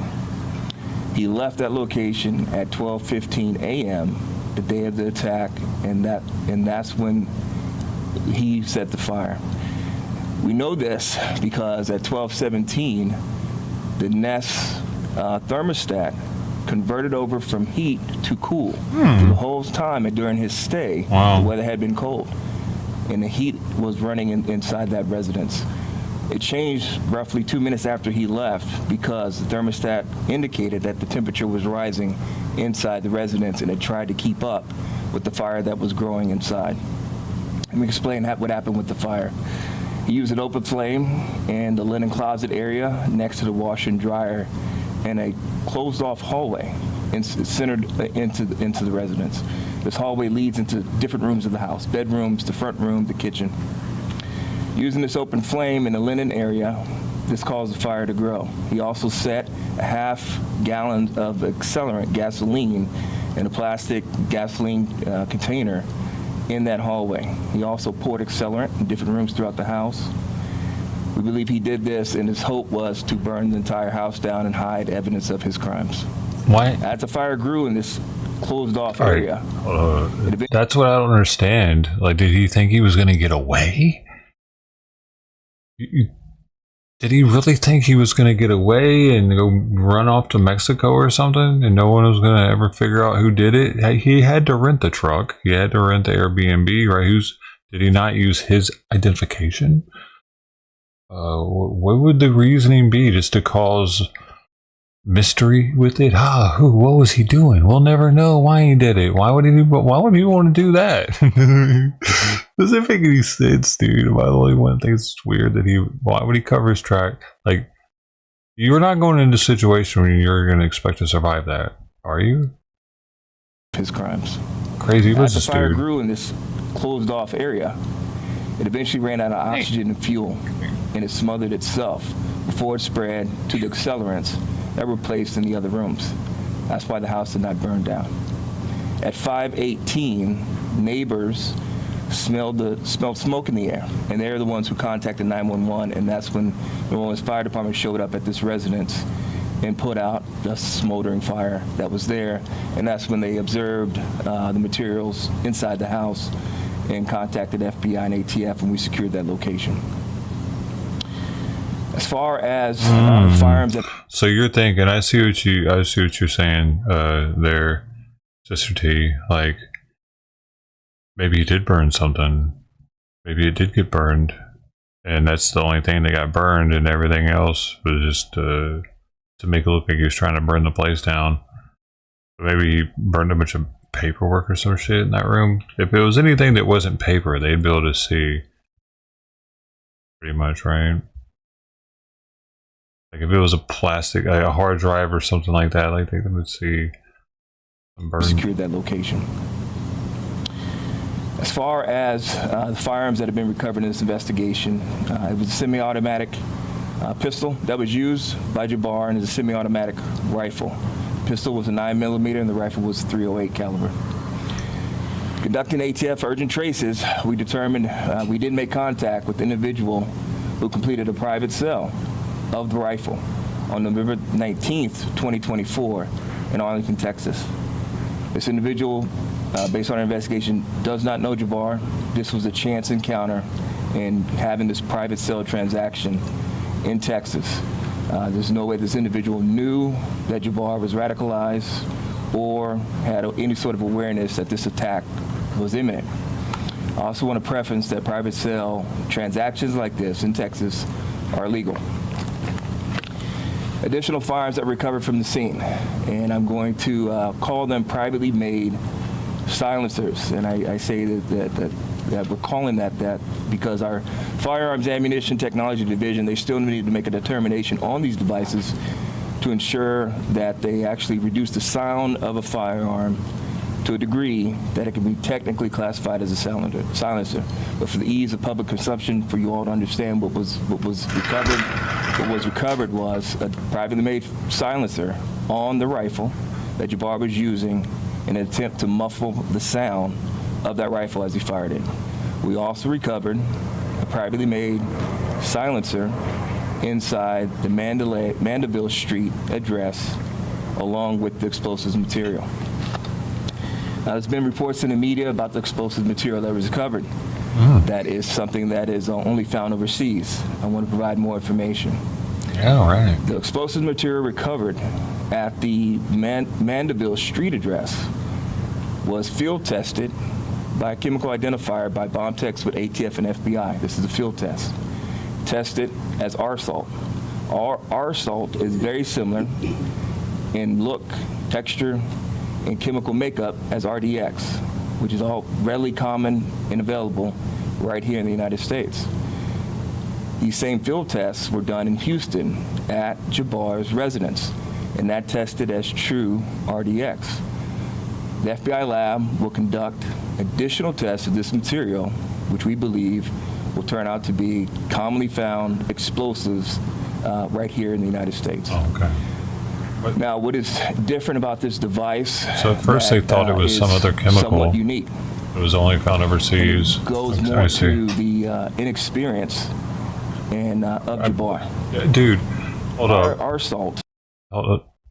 Do you think that they're just trying to cover it up because they don't want us freaking out? In RDX, typically you need a detonator to set it off. He did not have access to a detonator, so he used an electric match in its place to try to set off the explosive material. That is the only thing that's unique about the IEDs. The IEDs themselves, how they were designed, functioned, something that our bomb techs with ATF and FBI have seen. It's not novel. What was different is he didn't use the correct device to set it off, and that is just indicative of his inexperience and lack of understanding how that material might be set off. But well, hold on. But they said something about there being a different chemical, and it looks similar to that one. So the field machine isn't as accurate as maybe the lab machine that they used on this stuff from the house. I don't know, man. Last comments are very important. I going know crazy that right now. victims and family, that is the focus. That's why we're doing this job. That's why we're going, spending hours and surging resources. ATF has victim witness coordinators that are working hand in hand with all the victim resource specialists, and they're going to remain on the ground, engaged throughout services as we continue to engage and connect with the victims and the families. So our thoughts and prayers remain with them. Our focus and our energy remain with them in the city of New Orleans. And with that, I'm going to turn it back over to SAC Merkel. Hey, it's Will Kane. Click here to subscribe to the Fox News channel on YouTube. It's the best way to get our latest interviews and highlights. And click to subscribe to the Will Kane podcast for full episodes right now. He just wants the gate open. To go out or in or any of that. Oh, Simon.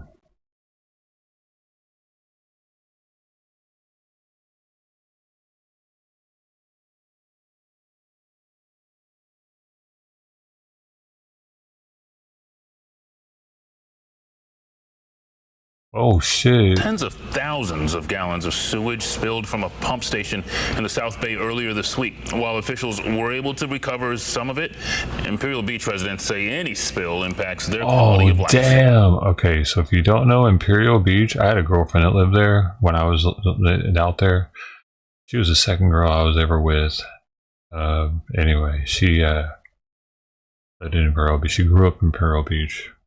Parents had a house there. she didn't actually live there. Her parents had a house there, so sometimes we go visit her parents' house when we were going to Tijuana, because you know she was right there near San Isidro. It was a quick trip to go to Mexico, at the border. So this river, this drainage runs like along there.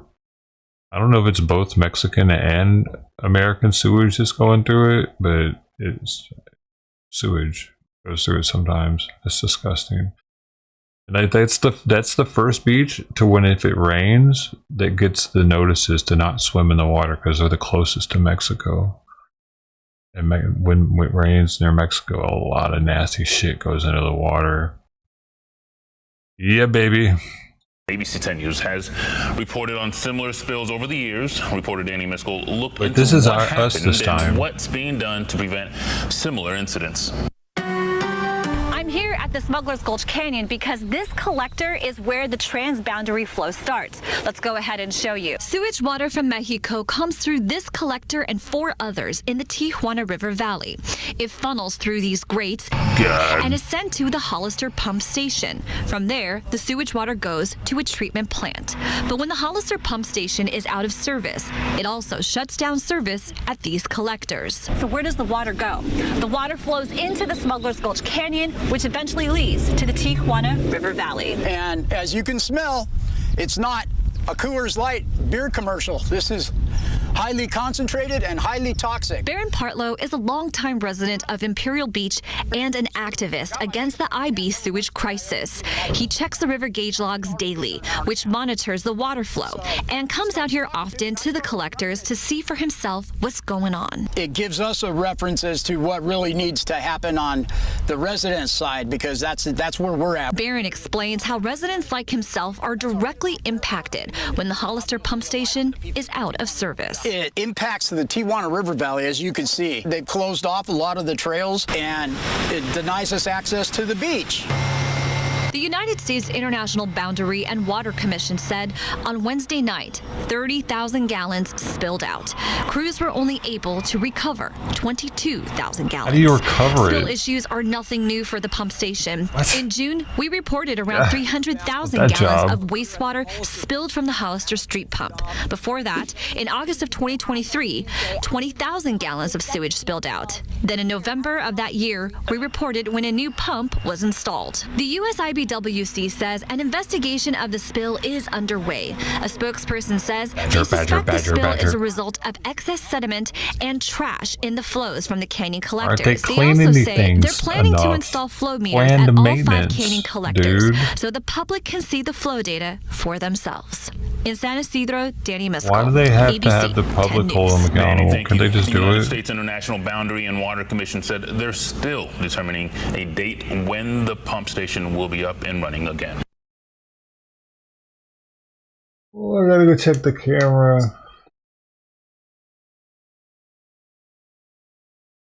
Oh, the camera went off right before the segment. Bad timing.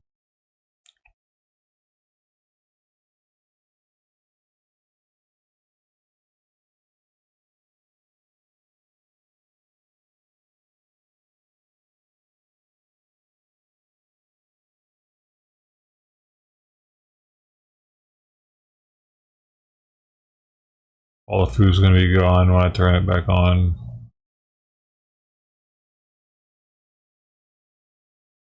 Hey! A child who had been missing for 5 days was found alive this week in a vast game park inhabited by big cats, and other wild animals in northern Zimbabwe, officials said. Wow, was it a black kid or a white kid? I gotta know. A young boy was reported missing from his home in a rural village on December 27th. Zimbabwe Parks and Wildlife Management says, which did not identify the child by name, but said he was 7 years old. Oh man, we'll never know.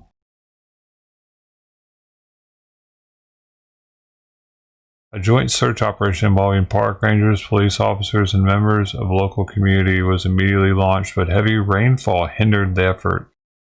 Human footprints were discovered in an area of the Matasedona National... Saw that coming. Matasedona National Park on December 30th, and the boy was successfully located during the early morning hours of December 31st. 5 days. Wow. 7 years old, 5 days, surrounded by lions and shit. What? I need to know more. Remarkably, it is estimated that he walked through the harsh terrain of the lion-infested Matasedona National Park for 49 kilometers, or 30 miles, from his village to the point where he was found. Sim Park said during this period he survived on wild fruits and would dig a small hole along the dry riverbank to access underground water to drink, a technique that is well known in drought-prone areas. The boy has since been reunited with his family. He was taken to a local clinic for preliminary examinations and later transferred to an area hospital for further medical evaluations. Wait, there's more.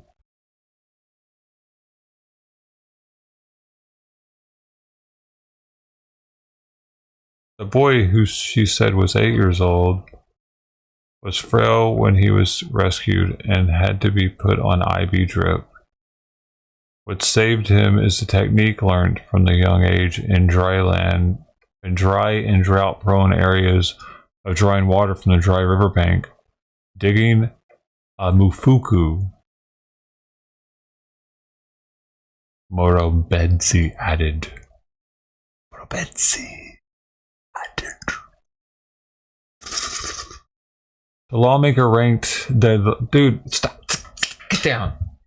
The lawmaker thanked the lawmaker. Why is there a lawmaker?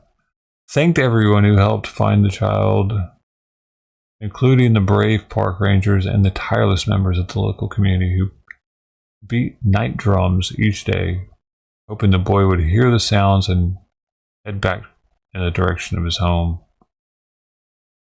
This is a statement of the power of the unity, prayer, and never giving up. Prayer? Are they Christian?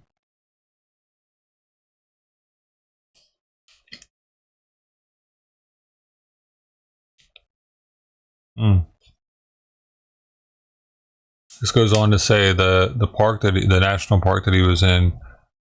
I'm gonna hold on. Let me do a thing on this so I can know how to say it.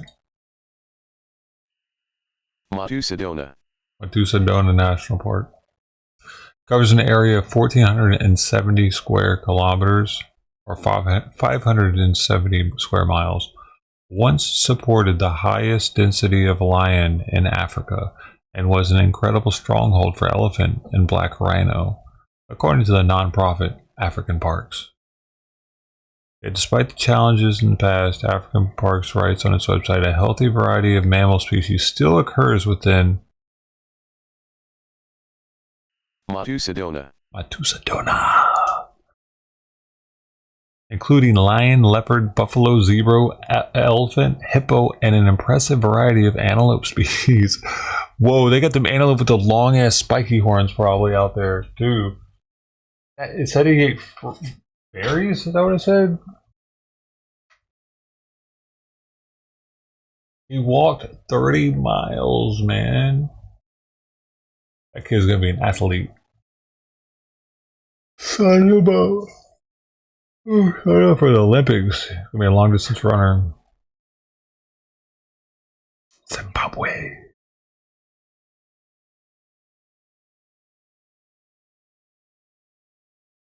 Right, where to say it?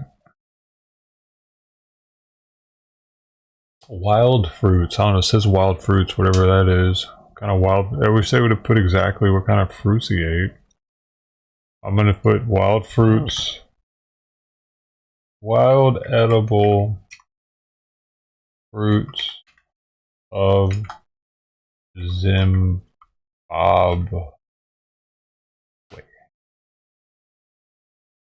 Oh wow. Dude, they have a bunch. They have a monkey orange, many hard seeds, Another one is a most popular wild fruit in Zimbabwe, accounting for 52% of consumption. The matawi.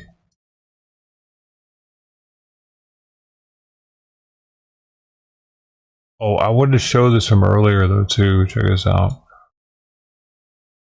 Because we were talking about the female cops. I'm gonna trigger somebody now. I found it. No, we were talking hefty chicks, I think, or something, or both. Hefty girls wanted for police force. Women with brains plus good hygiene, physique are wanted. The pay and prospects are good, but they must never marry or their career will end. They are needed as recruits for the Metropolitan Police Force. And Sir Philip Game, Chief Commissioner, and Miss Pito, Chief of the Women's Branch, are making a special appeal to spinsters and widows, girls in universities and public schools, and girls with training in nursing and social work. Married women need not apply. They must be hefty. Good pay is being offered. 53, I don't even know what this is. Dollars, cents, I don't know. A week with free quarters in special hostels. But a high standard of intelligence, tact, and physique is being demanded. The recruits must be at least 5 feet 4 inches high. They must be hefty enough to withstand a rough and tumble.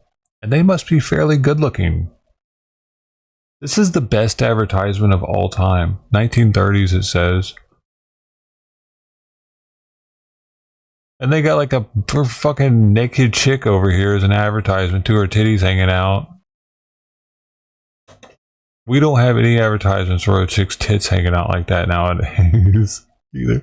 This is so good, but it's in England. It's in London though, so 1930s London. With some heft. A woman with some heft. Not like the police chief of Louisiana. She would never pass in 1930s London as police chief, that's for sure.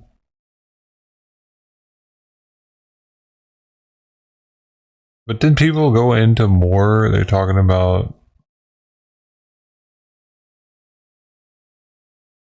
I forget what thread I looked at on here.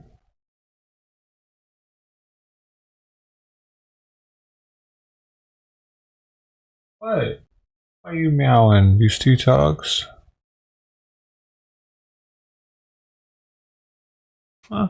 That's how you said lesbians back then, is one of the comments. Because if they weren't ever going to marry and they were butchy and hefty, like, gotta be an attractive lesbian though.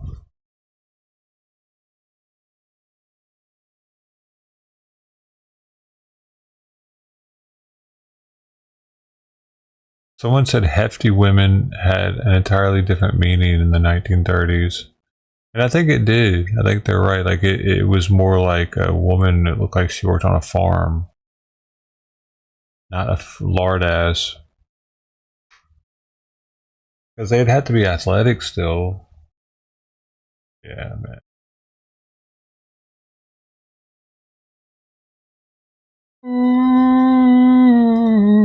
All that. I went through all that because I saw a story about a kid that survived the lions. No. What the fuck were we watching about the...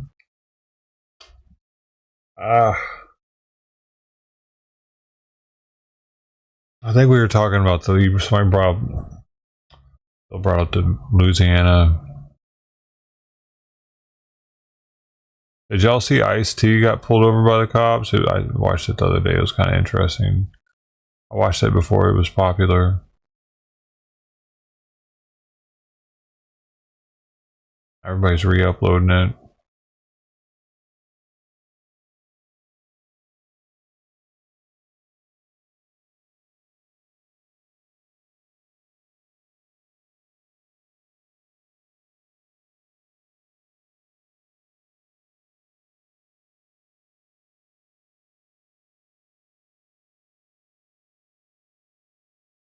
Uh-oh, steelworkers reacting. There's an uneasy cloud hanging over the Mon Valley tonight. Steelworkers want to know what's going to happen to them now that President Biden has blocked Nippon Steel's bid to buy U.S. steel.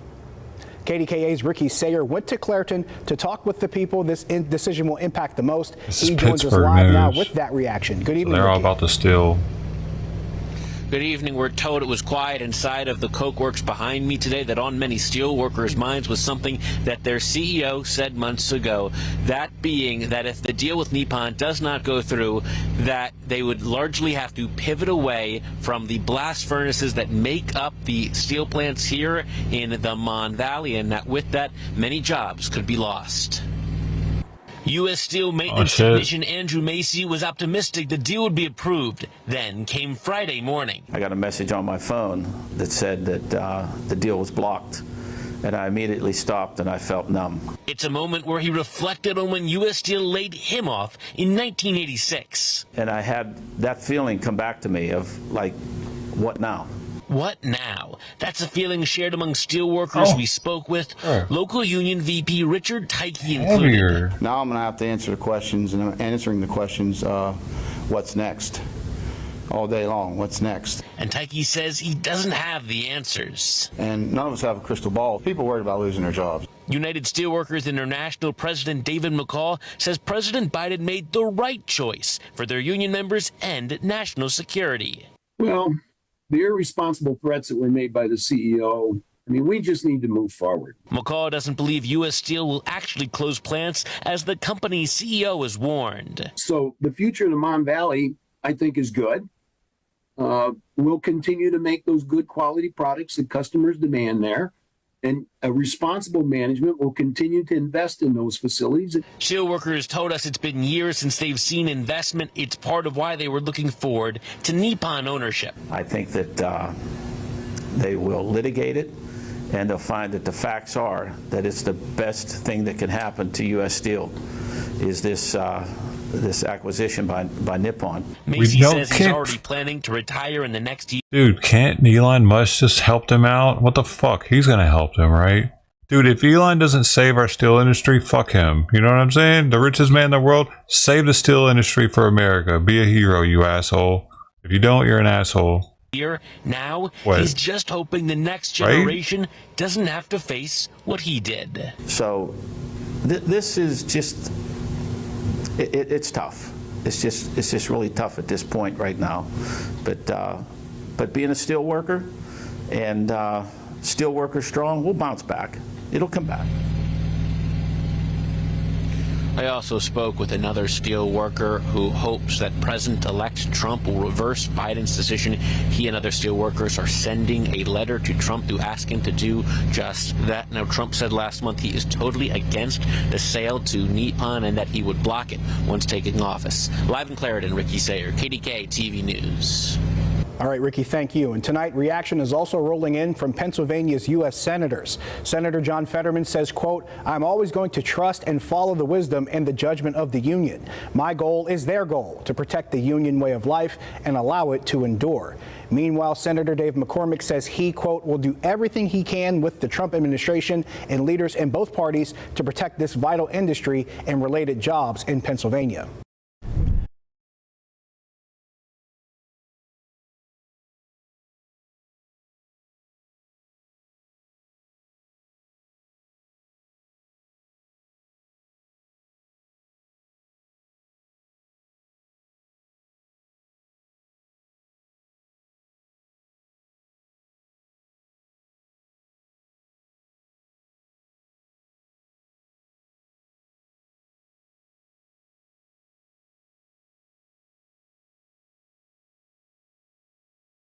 The Biden administration has taken more action on climate change than any other president, allocating billions in funds for programs like reducing greenhouse gas, expanding EV chargers, pushing for clean school buses, what the fuck is this and going shit? off the grid. So Bro, what should the top we're not going to priorities save be the planet. for the Trump administration to roll back the costly climate agenda?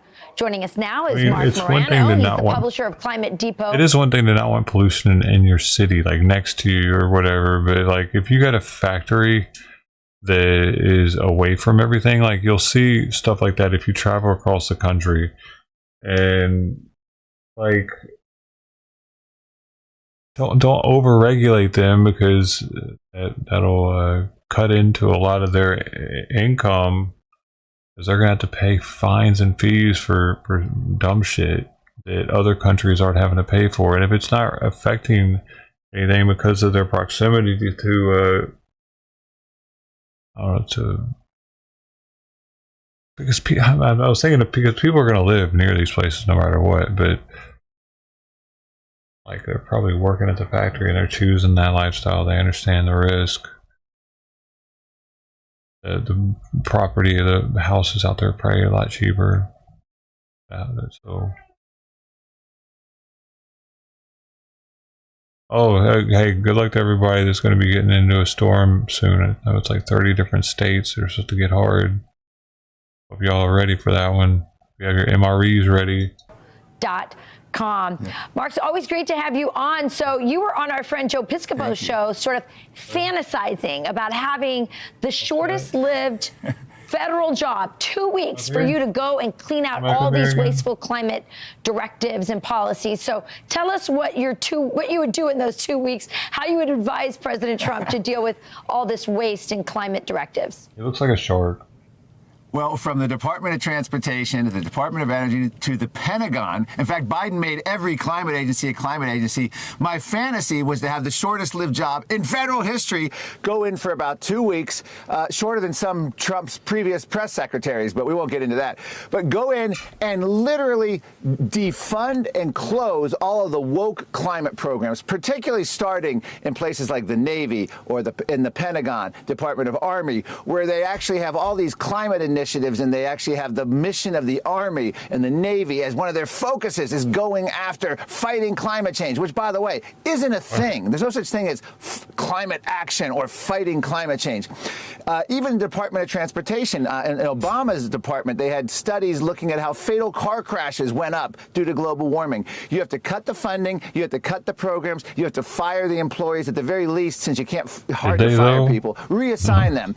I would love to preside over that. Shut all this nonsense down, the most egregious examples, and then walk away from federal service, because that's what needs to be done. Is they have to be shut. Slippery tires, man. But even beyond that, Rachel, so Streets much are of this is the narrative in recasting this entire global fight. But of course, the biggest of all, and this has to come from Donald Trump, he has to submit the UN Paris Agreement, the Climate Pact, to the United States Senate as a treaty, get the Senate to reject it and treat it as a treaty, and then that gets us out of not only that agreement, but of the entire UN climate process going back to 1992, when George H.W. Bush got us into the whole mess at the Rio Earth Summit in 1992, because he wanted Republicans to appear Earth-friendly. So he gets us involved in this UN sustainable development mess. It's time for Donald Trump 2.0 to reverse, what was that, 32 years ago, that mess that began, 33 years ago. No question about it. You also said that you want Donald Trump to set up a sort of new climate committee that would include scientists who are skeptics of this so-called science. This is frustrating because Trump 1.0, the first term, he brought in the premier expert on greenhouse gases, Dr. Will Happer from Princeton University. He was Trump's science advisor. He was all set to do the first pushback on the UN climate reports, which began in 1990, by any government around the world. The first pushback scientifically going to have several dozen of the world's top scientists, including former UN scientists, Nobel Prize-winning scientists, former NASA scientists, Harvard and Yale scientists, all were prepared to go. Donald Trump greenlit it, but his staff slow-walked it till it was too late to do before the 2020 election. This time around, if he does this climate committee and you have the sort of red team, blue team, it will be the first ever by a government pushback of the UN climate report. This would be the shot heard around the world, be the first time a narrative changer on climate change. No longer would it the only narrative be, we have 10 years left till we die, we need climate action, net zero, we have to stop allowing gas-powered cars. This would actually change that whole narrative, and this would help Argentina, help the Eastern European countries, all who are itching to join President Trump on what I call a Clegxit, the climate exit from the UN summit, UN climate treaty, which is similar to the Brexit. But this time we have to do it on the climate issue. And hopefully it might also put an end to all the child slaves that are in Africa digging for cobalt for this agenda. My goals are a little less lofty. I just want a dishwasher that works. I do want the slave labor in China to end, but I also want a dishwasher that actually works, that I don't have to clean the dish before I put it in the dishwasher and then run it twice. So let's hope for that too in the new year and in the new administration. Mark Morano, so great to have you. Thank you, Rachel. Appreciate it. All right. I'm Steve Ducey. I'm Brian Kilmeade. And I'm Ainsley Earhart. And click here to subscribe to the Fox News YouTube page to catch our hottest interviews and most compelling analysis. Fancy seeing you here. So, we got this. These are the fruits I found in Zimbabwe. These are wild Zimbabwe fruits that that kid might have been living off of, the 8-year-old. I wish they cut inside of them too. That'd be sweet. I wonder how many seeds they have.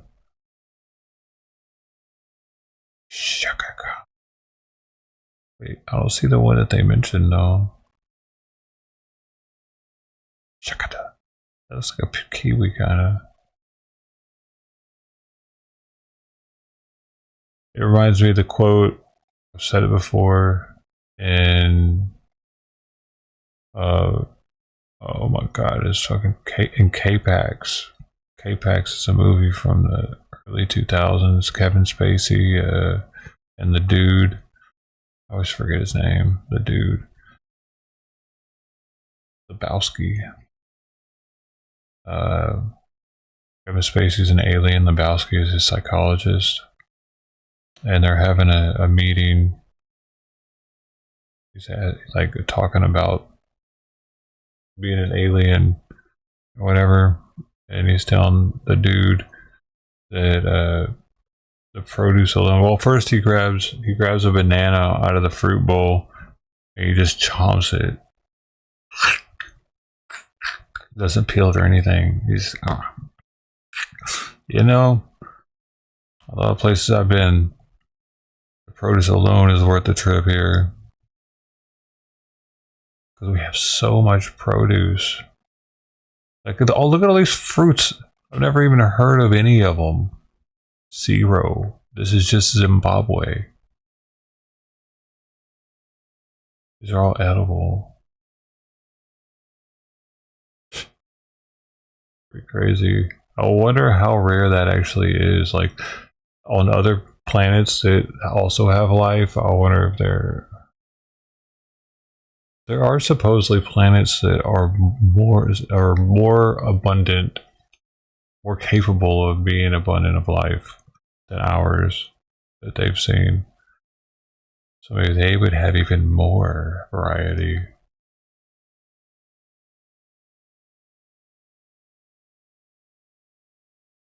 That's too far away for us to go to, though.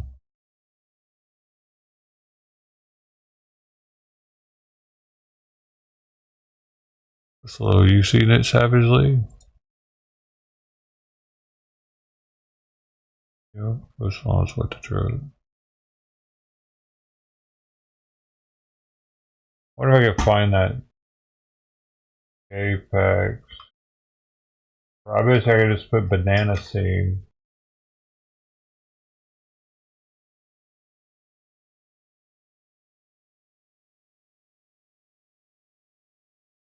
I haven't seen it in probably a decade.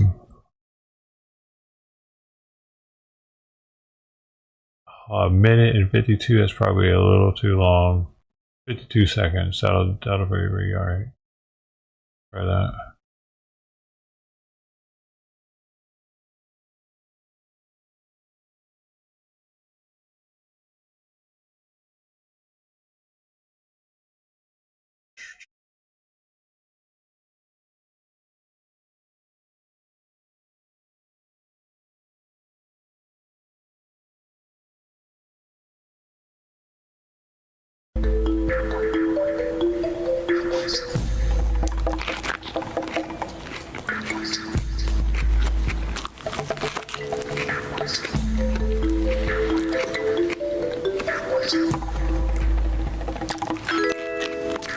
I forgot about eating the whole goddamn thing before you said it.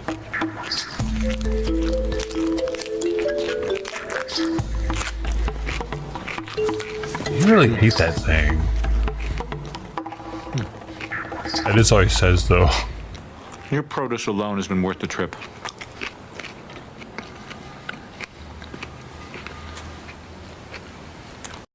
He's looking at having some more.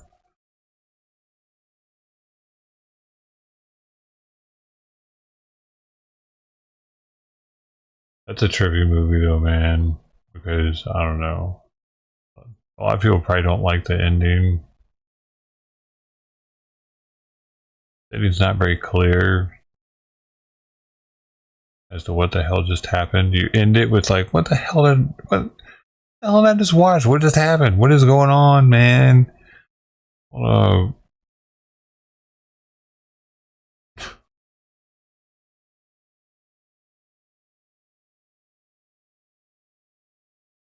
He must have been an alien.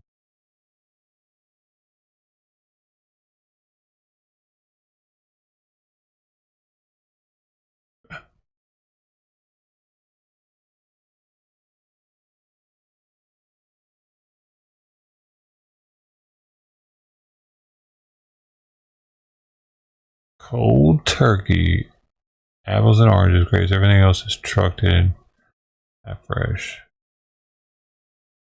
Like this guy's stuff. All his stuff is half fresh. I can't pop him out. What the hell? Broken ass system. That's just broken.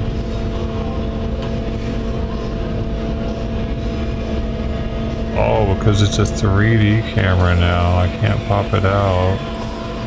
Look at this shit that this guy is doing now. Hold on. Remember the food guy that would be in the food truck guy? He's got his restaurant now. But check this out. He's got a 3D camera. I wonder if he like walks around with it. I can't pop it out the same as I used to be able to though. It's not as clear either. Kind of weird. He doesn't have as many people here. He just started 5 minutes ago.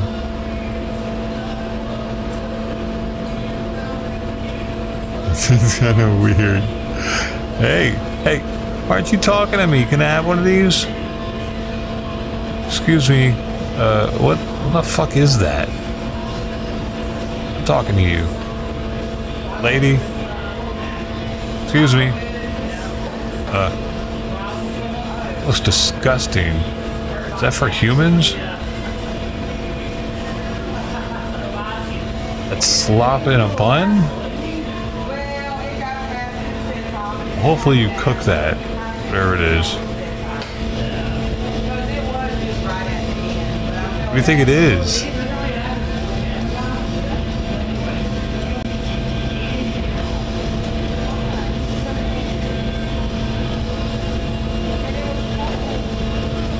K-Pax had some good quotes. It was one of my favorite like space-related movies of the early 2000s.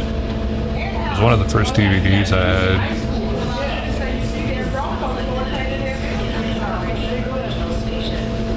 What the hell got stolen by some dude in Compton? Oh, maybe it's like some sort of it's so soupy looking though. I don't know. What is it? It's like beef and cheese. Why is it so soupy?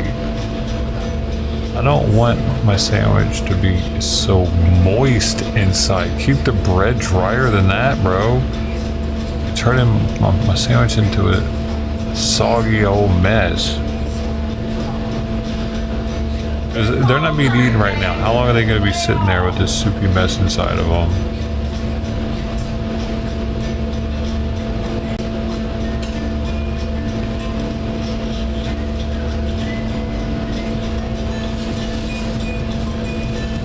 Oh, that one goes in the foil. Oh, they go in the foil to stay extra soupy as long as possible.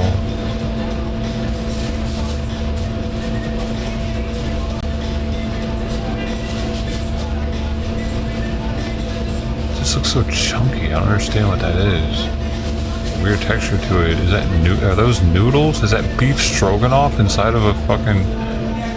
Alright, final answer. It's a beef stroganoff sandwich. I'm gonna ask chat right now.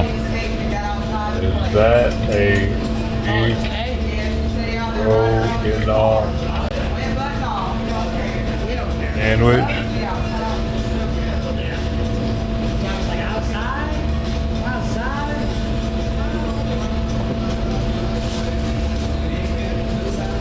Pretty sure I'm right. A naked Philly cheesesteak?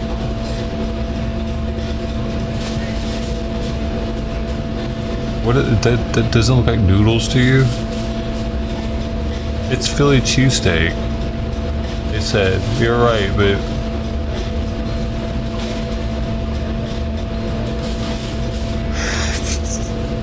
somebody said it's a Philly cheesesteak. She said, I love the sarcasm with the hearts and a sideways laughing face with tears. It's sarcastic. It looks like beef stroganoff. That's a noodle right there, dude.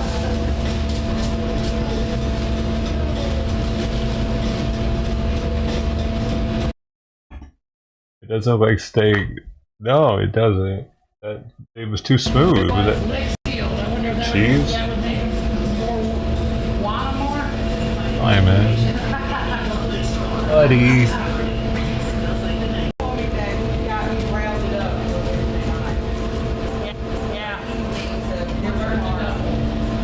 Did you answer me about the beef stroganoff?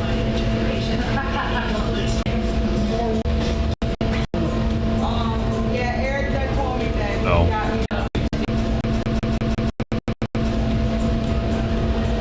Tonight is a big event, someone said in their chat.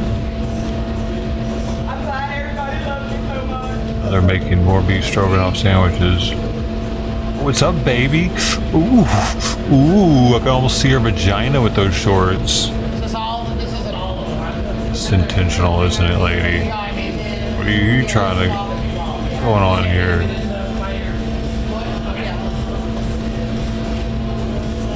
Daddy? Daddy? Make me a sandwich. Can I have a beef stroganoff sandwich, Daddy? Hungry.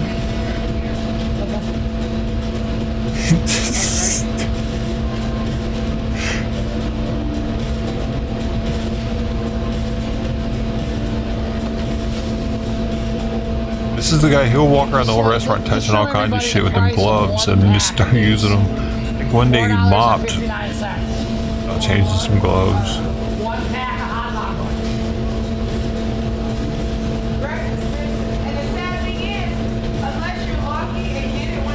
Savage.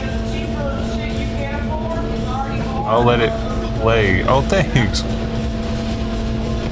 Well, she said she was going to go play with the algos for a second. I was trying to figure out what the hell that meant. The algos. Play with them.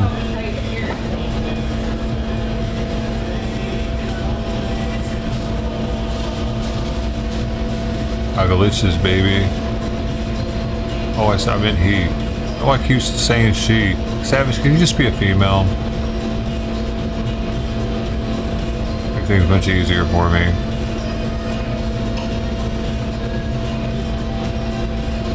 Where else can we go?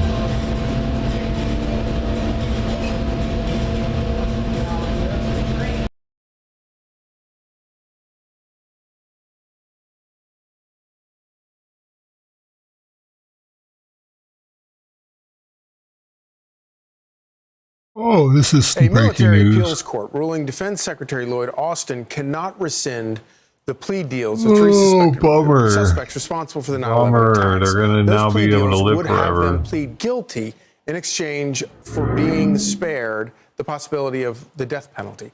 Here to discuss is president of 9/11 Justice, whose father died on 9/11. Special event, they said. Brett, thank you for joining us. Just real quick, so your father, Bruce, was killed in the trade centers on 9/11 when you were 15, as I recall? That's right. Yeah, thank you for having me this morning. It's good to see you.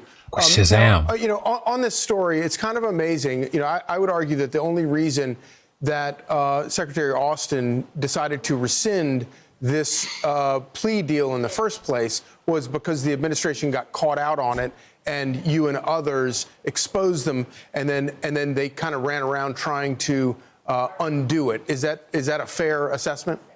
That's right. It was a politically motivated decision to rescind it. Yeah. We think that they knew all along that there was no way to do it, but in the heat of the election, in the lead up to November, they were utterly called out on the carpet for a horrific decision. Look, I haven't heard from a single 9/11 family member that thinks this is a good idea. And the reality here is that everything about 9/11, everything about this 23 national nightmare, this 23-year national nightmare that we've had to contend with has been a horrific travesty. From the days after 9/11, when the U.S. government worked with Saudi Arabia to cover up the Saudi Arabian role, to the time we sent 5,000 or 6,000 of our troops to be slaughtered in Iraq for no reason, to the very fact that Congress just denied the benefits for the first responders, to now this, to where we're getting these terrorist sweetheart cupcake deals. We've been kicked in the gut time and time again, and we're sick of it. And we are so hopeful that we finally have a president who's going to do the right thing here. And one thing I want to point out is that on 9/11 this year, when VP Harris and Biden sat behind the red rope at the 9/11 World Trade Center memorial, President Trump was in a 9/11 firehouse. He was in a New York City firehouse. He was there with me, and I got a chance to talk to him.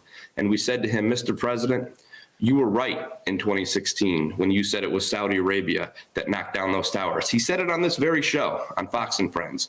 We said, Mr. President, we had to get the information not from the U.S. government about Saudi Arabia's role. We had to get it from the British government.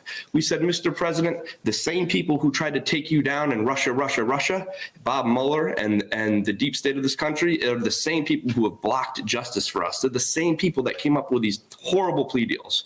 Would you do something to help us? And he committed to us that day in a New York City firehouse on 9/11 that if he were elected president, he was going to do the right thing. He said he could deal with Saudi Arabia, and he was going to bring us final justice and closure. And we're going to hold him to account on that. And we're very hopeful. This is a new start for America. We have a Republican-controlled Congress. We have a president in the office who puts America first. So let's hope that he really, truly does that. Well, I think you just gave one of the best encapsulations. Dude, can the president just be like, kill that guy? Since 9/11. And I'm grateful to you for that. And I'm also grateful to you for staying strong and keeping on the government and exposing all of this. So thank you, Brett Eagleson. Thank you. I'm Steve Doocy. I'm Brian Kilmeade. And I'm Ainsley Earhart. And click here to subscribe to the Fox News. Probably not if I can control that.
And joining me now is the Senate Minority Leader, Democratic Senator Chuck Schumer of New York. I gotta Leader feed the Schumer, animals. welcome back to Meet the Press. Kristen, good to be back, and Happy New Year to you and your family and to all of America. Oh, Happy New Year to you. Thank you so much for being here on this first Sunday of the new year. I do want to start off by getting your insights into the attack in New Orleans. As you know, a lot of families are sitting at home. They feel afraid. They feel on edge. There are a lot of big events coming up, from the inauguration to the Super Bowl, which is going to be in New Orleans. What are the security gaps that you think need to be addressed? Well, first, I want to express my condolences to the families who are in mourning for the loved ones who were lost in New Orleans. We grieve for them. I also, you know, the former soldier, member of the armed forces, who had PTSD and committed suicide in front of the Las Vegas hotel, showed, I think, that we need to do more for our veterans who have PTSD and other things there. As for security, the bottom line is that I believe the authorities are on full alert in terms of security. Look, terrorism is a greater threat here in America. We have ISIS, we have other groups. The terrorist who rammed his car and killed so many people was a professed member of ISIS. Now, we do not know. We know that he acted alone.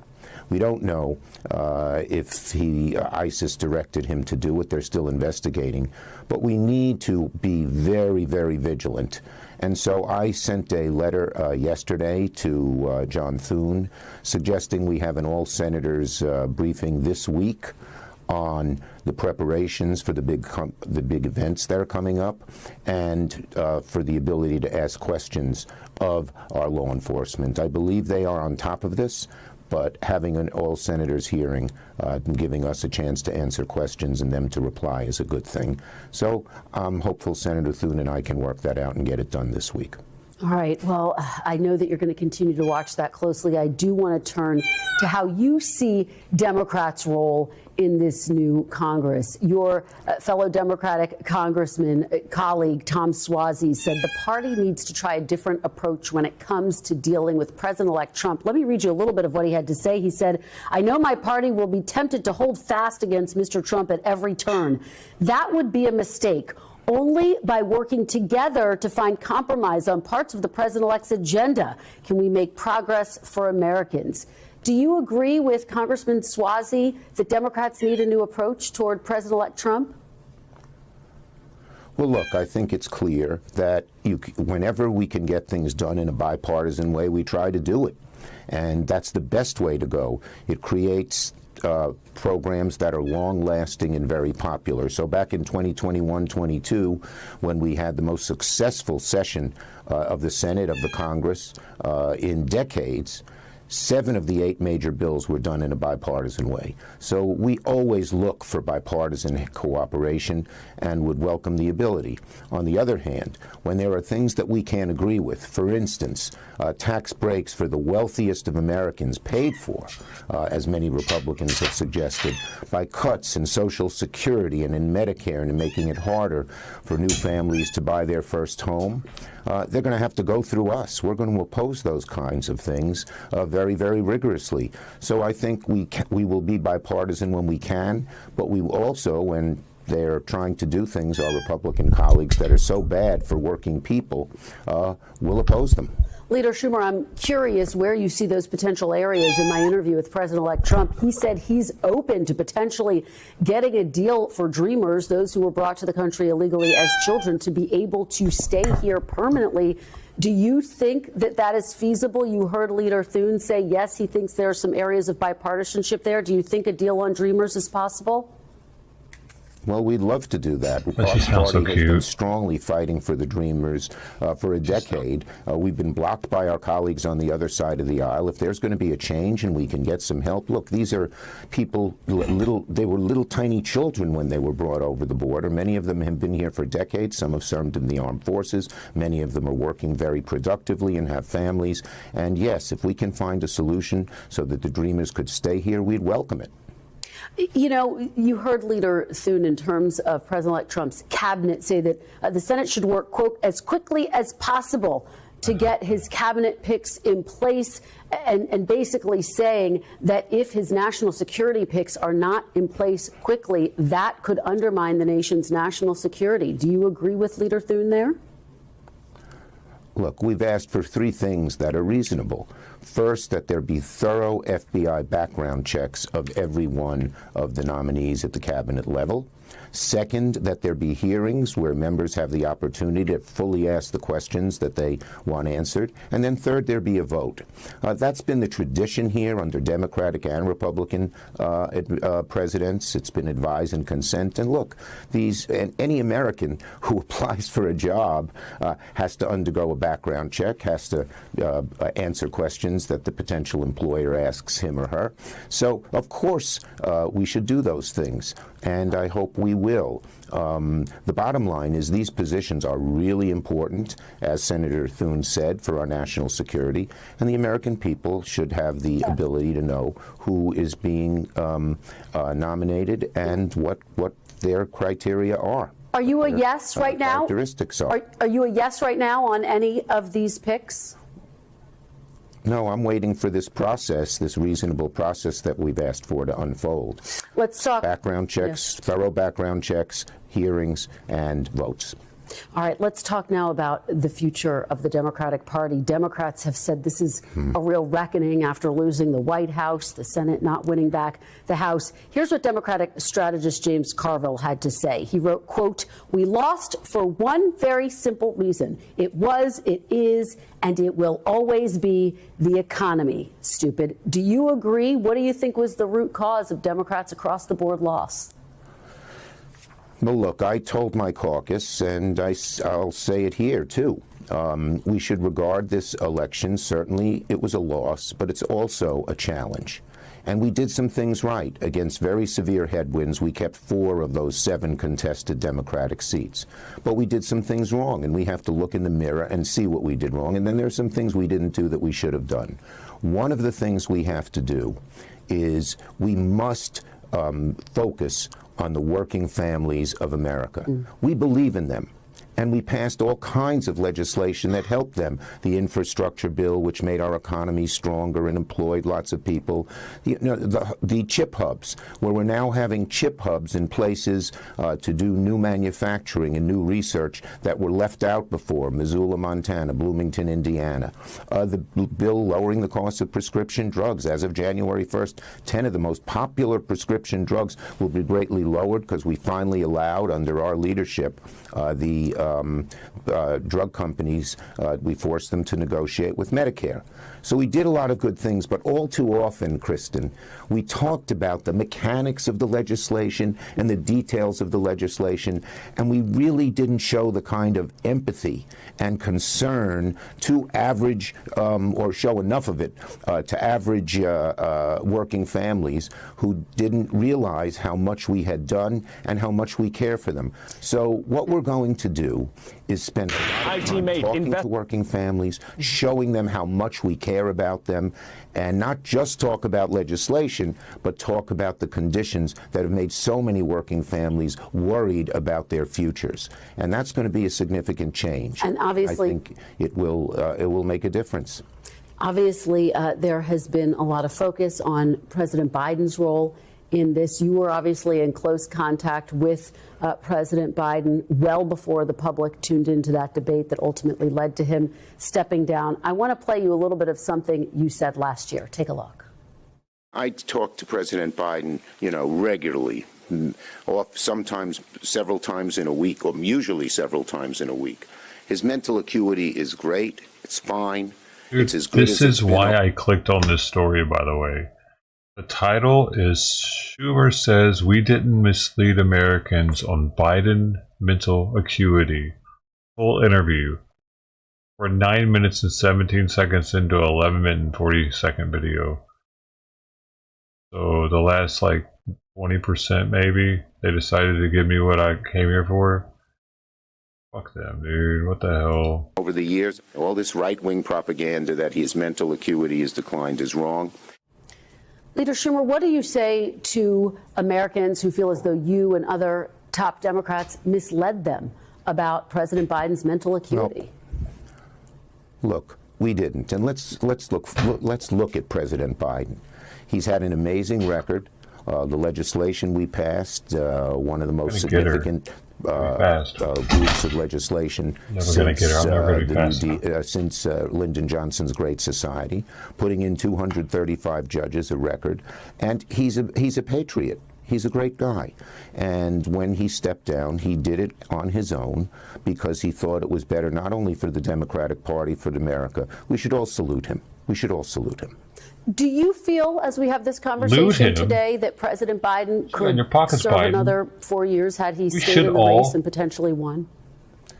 Well, I'm not going to speculate. As I said, I think his record is a stellar one, and he'll go down in history as a really outstanding president. Before I let you go, Leader Schumer, in 2 weeks, you will be the highest-ranking Democrat serving in Washington. Do you believe you will be the leader of the Democratic Party? Look, I think we have a lot of great leaders in our party. We have a great bench of people coming up, and I am really optimistic about the future of the Democratic Party in the future. As I said, there are certain adjustments we have to make. We're going to do those, and I think people are going to realize that the Democratic Party is the party of working families, of working people. We're doing more for them. We're going to show them that some of these Republican things, like tax cuts for the very wealthy individuals, which were they did it in 2017 and they lost the election in 2018. They haven't learned, but we're going to hold their feet to the fire when they do things that hurt working people. We're going to stand with the working families of America, and that's going to bode very well for us. All right. Senate Minority Leader Chuck Schumer, thank you so much. I hope you'll come back again soon. Really appreciate talking to you this morning. Thanks for watching. Stay updated about breaking news and top stories on the NBC News app or follow us on social media.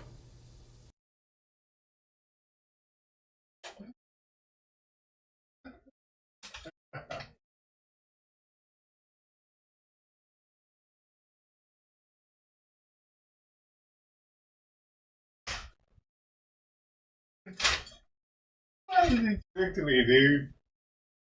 I'm sorry.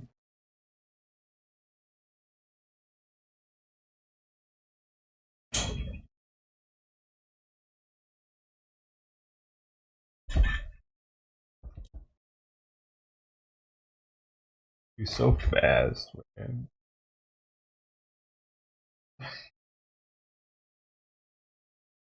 See that shit? How is he so fast? Nothing, really? Oh, he's got a lot of power.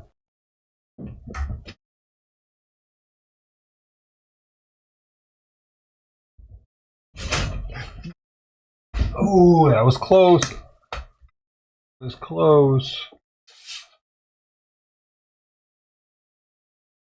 She's never going to let me spray her. She does not like getting sprayed. Tux? She ain't like Tux. Man, Tux would take it. I would be out there with cups of water trying to get rid of Tux in the beginning because I didn't want him in the backyard at first. I want him hanging out in the backyard, but then I just said screw it because he was always back there. It wasn't bothering me anymore. At first I was worried he was going to try to run in the back door on me, but as it got colder he got more and more looking like he was going to run in, or he looked like he wanted to come in. Yeah, man, in the beginning I was spraying him all the time. Or one morning he was wet. He was pretty wet. Try to dry him off with paper towels. Not cold. It's feeling good. She probably ate, and she knows Simon has more food out there. She's trying to get to it.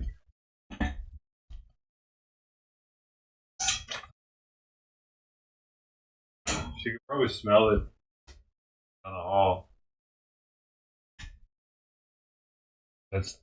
If I don't notice her jump out, it's definitely the first place she's going to go to. Once she realizes she's out there and I don't notice.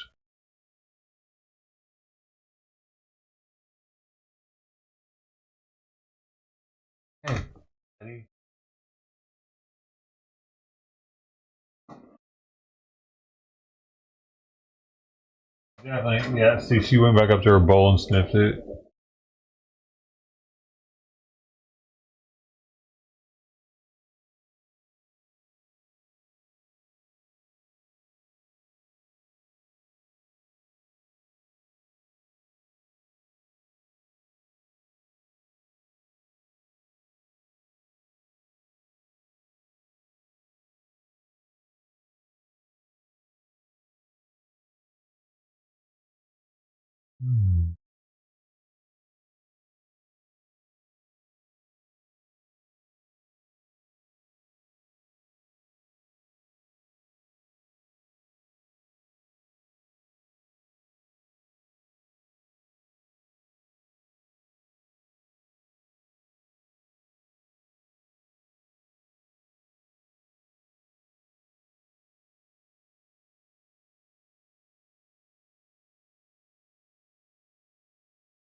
Hello, buddy.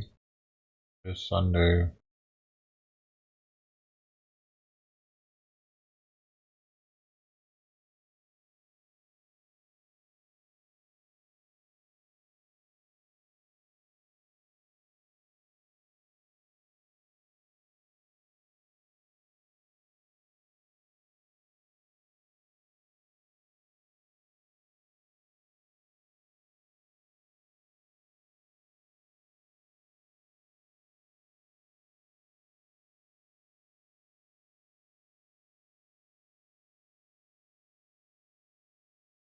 IT Mate investigates an international gang from India, possibly linked to 4 Greenwood men arrested and charged with murder in New Jersey. IT Mate's Cody Fisher is combing through the court documents. Cody. Yeah, according to these court documents I obtained from the prosecutor in New Jersey, 3 of the men admitted to plotting to kill Kuldeep Kumar on their drive from Greenwood, Indiana to the East Coast.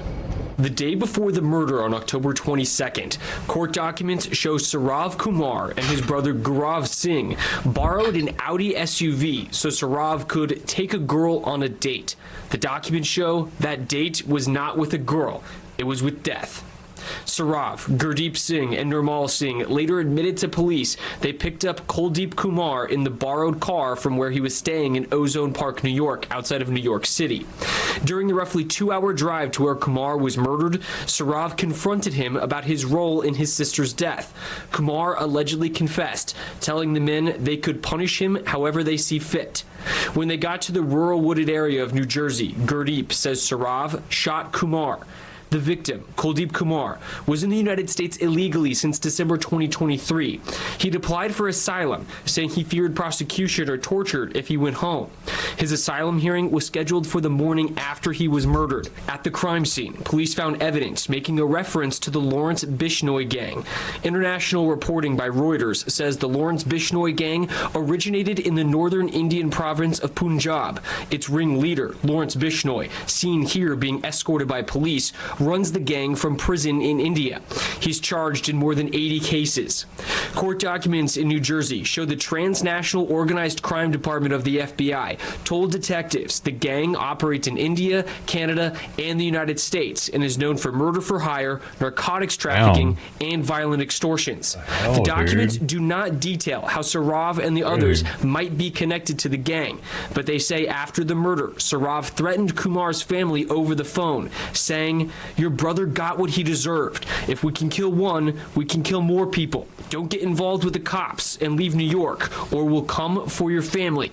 If we get arrested, revenge by others." Right now, Gaurav Singh, Nirmal Singh, and Gurdeep Singh are still in the Johnson County Jail awaiting their extradition hearings to take them back to New Jersey.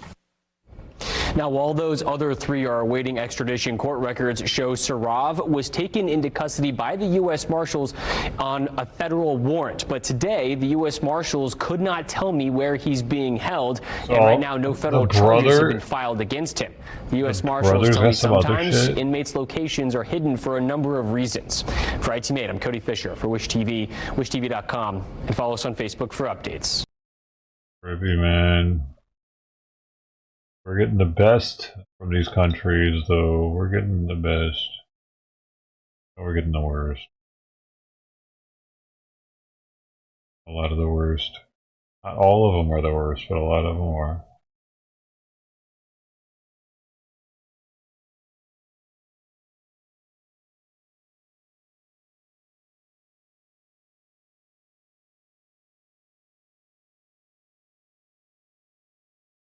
New this morning, Well, Donald these people Trump are always hosted a party in entertaining. Mar-a-Lago last night.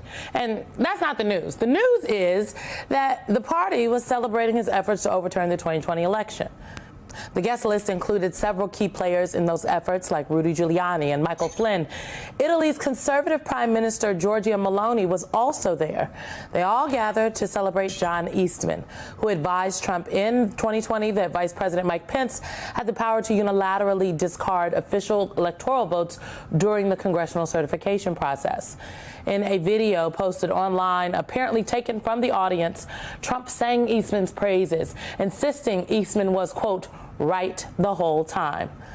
Tomorrow will mark 4 years since Trump's conspiracy led thousands of pro-Trump extremists to storm the United States Capitol. Fortunately for Trump, Vice President Kamala Harris doesn't share his values set. Tomorrow, she will preside over the certification of Donald Trump's victory. Harris will protect the tradition of peaceful transfers of power as Donald Trump celebrates efforts to destroy it. Joining us now is NBC News correspondent Vaughn Hilliard in West Palm Beach, Florida. Also with us is Boston Globe columnist and co-host of the Sisters-in-Law podcast, Kimberly Atkins-Storr. Vaughn, welcome to you, both of you this morning. But Vaughn, give us a sense of this room. The audaciousness of it, just the in-your-face MFer, yeah, we're going to celebrate the overturning 4 years later of trying to overturn an election. You have, Trump himself saying, I'm a big fan of John Eastman. He was right. He happened to be right. That's why they changed the law, and nobody wants to talk about that. They said he's not allowed to do it. He's not allowed to do it, and they convinced him he's not allowed to do it. Our vice president, then right after the election, they changed the laws so he can't do it. Now, what he's referring to is the Electoral Count Act, which Congress did change to basically shore up the ambiguities in the 1887 law that Eastman exploited, that he used against the country. So what was the sense in this room? What was the purpose of this gathering? Is just an in-your-face moment, or just a tale of things to come? Right.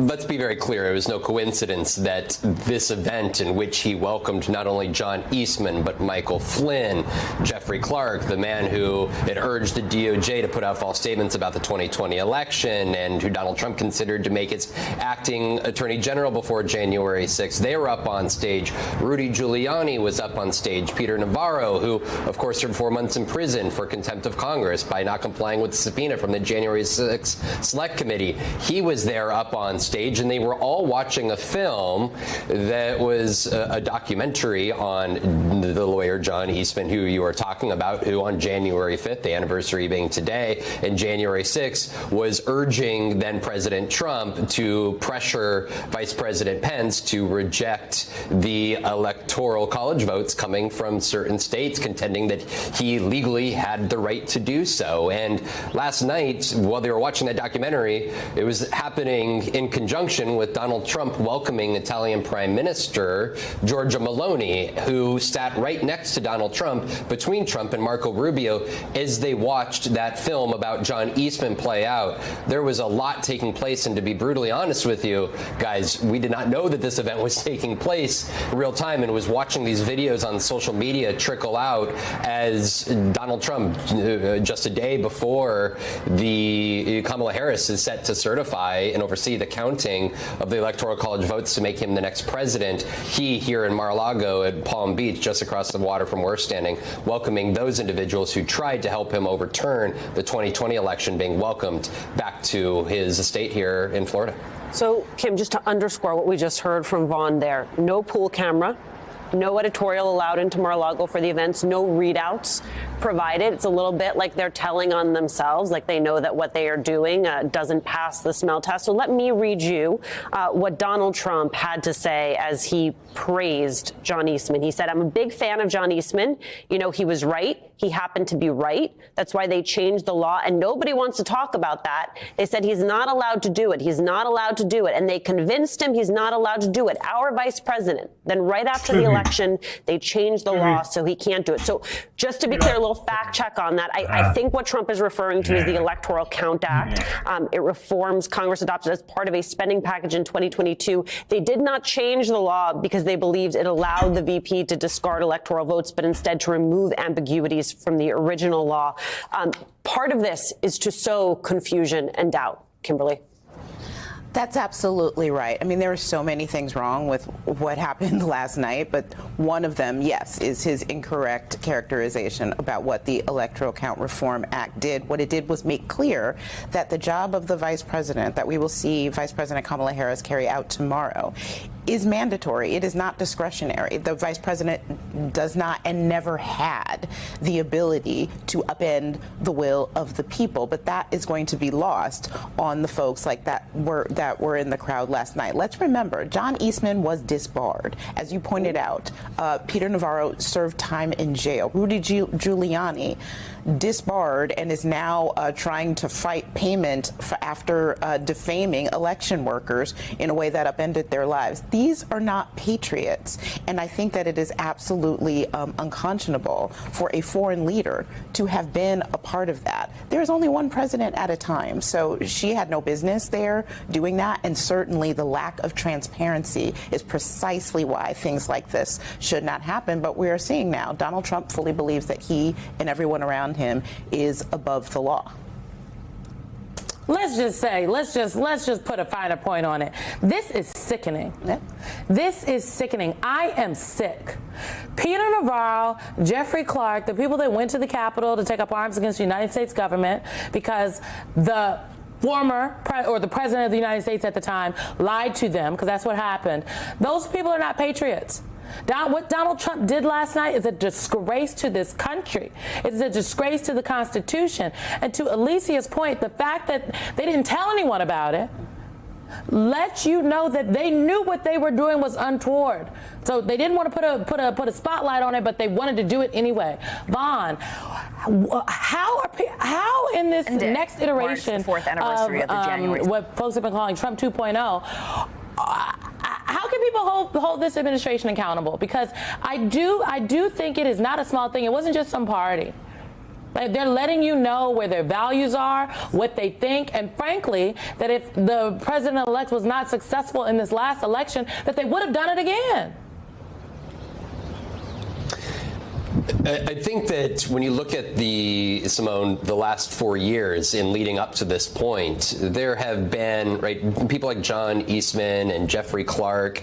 They have sort of been, I guess, kept at a distance to a certain degree. Michael Flynn as well. There have been, they've definitely remained allies. They've visited Mar-a-Lago here and there. But last night, just 2 weeks before January 20th was Inauguration Day, I think was a clear indicator and an affirmation that Donald Trump will defend those who are dutifully loyal to him. This is coming at a time in which he has said that he would look at the cases of those individuals who attacked the Capitol 4 years ago. There have been more than 1,100 convictions of individuals who were a part of that mob that descended onto the Capitol. And I think an important part of this is also the parallel between welcoming individuals like Michael Flynn, who is a conspiracy theorist and was in an Oval Office meeting where he allegedly, before January 6th, had conversations with Donald Trump about potentially implementing martial law and seizing voting machines. But that event happening in parallel to a top European leader in the Italian Italian prime minister, and merging those two events, I think is an indication of Donald Trump's style of leadership. This is, right, Mar-a-Lago, a place where not only Justin Trudeau has flown to, but Viktor Orban, the new or the new NATO Secretary General.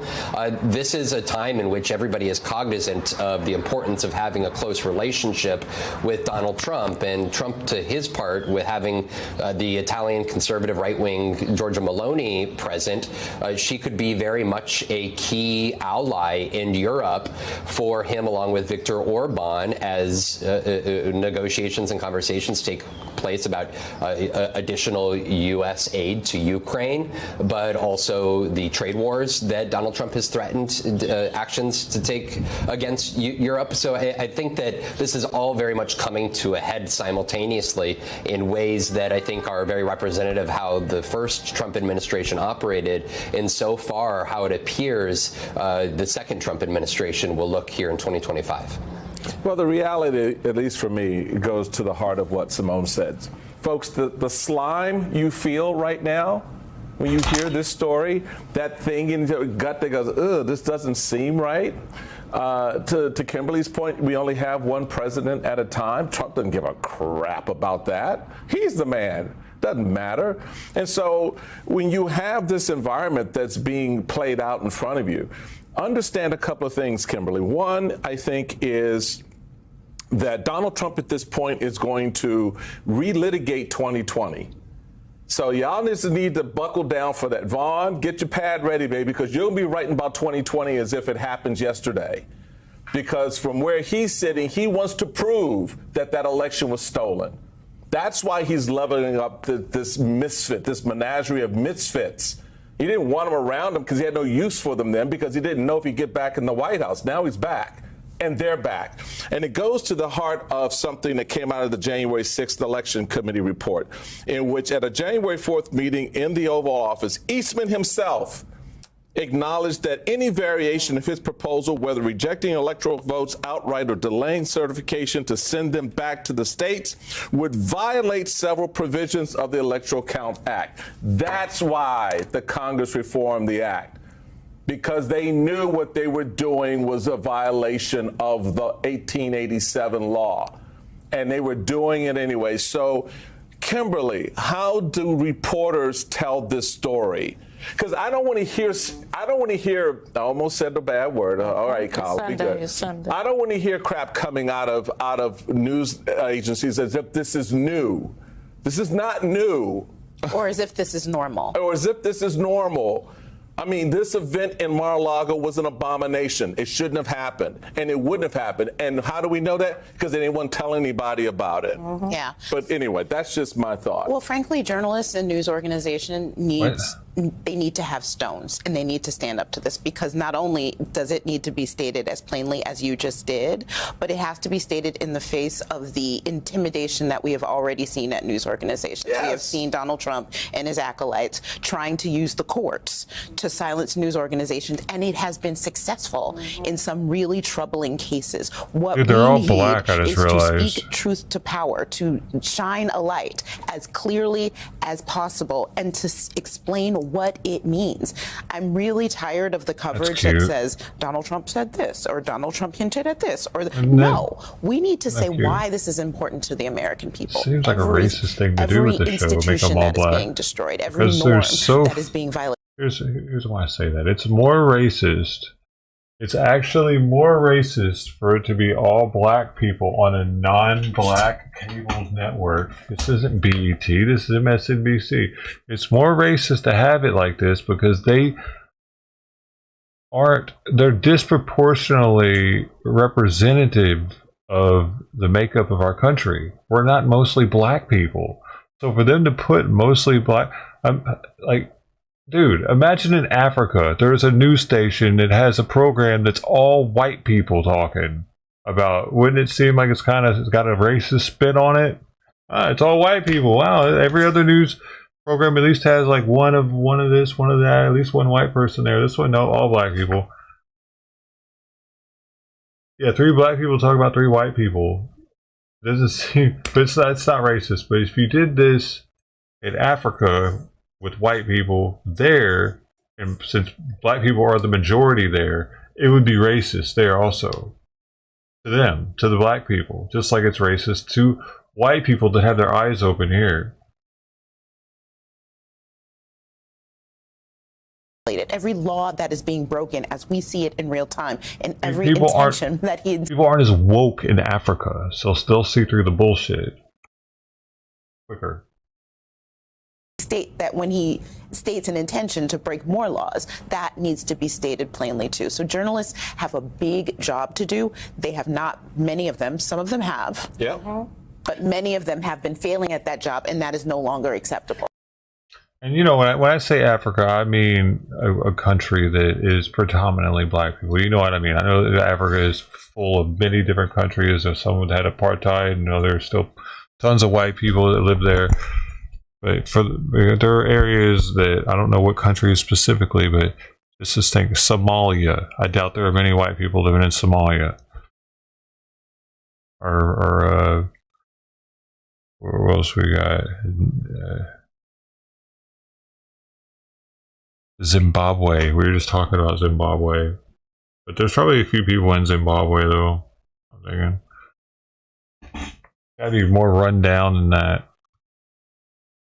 Let's see. The poorest African nations. These are the ones with the fewest amount of white people. Oh, yeah. I haven't even heard of half of them. Burundi, Central African Republic, Congo, Somalia. Oh, Mozambique. How are they in the UN? Nigeria, Liberia, Chad, Malawi, Madagascar.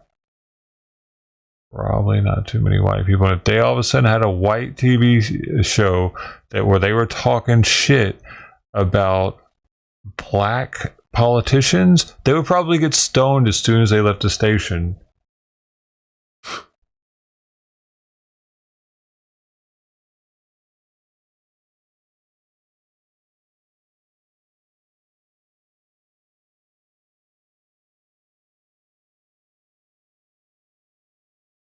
What else we got here? Do you guys both agree that Donald Trump as a president is going to be bad for Oh, women I've or seen no? this one. Why is this a re-upload? I swear this is uploaded 10 minutes ago, but I swear I've seen this lady already. A different argument? No, I remember.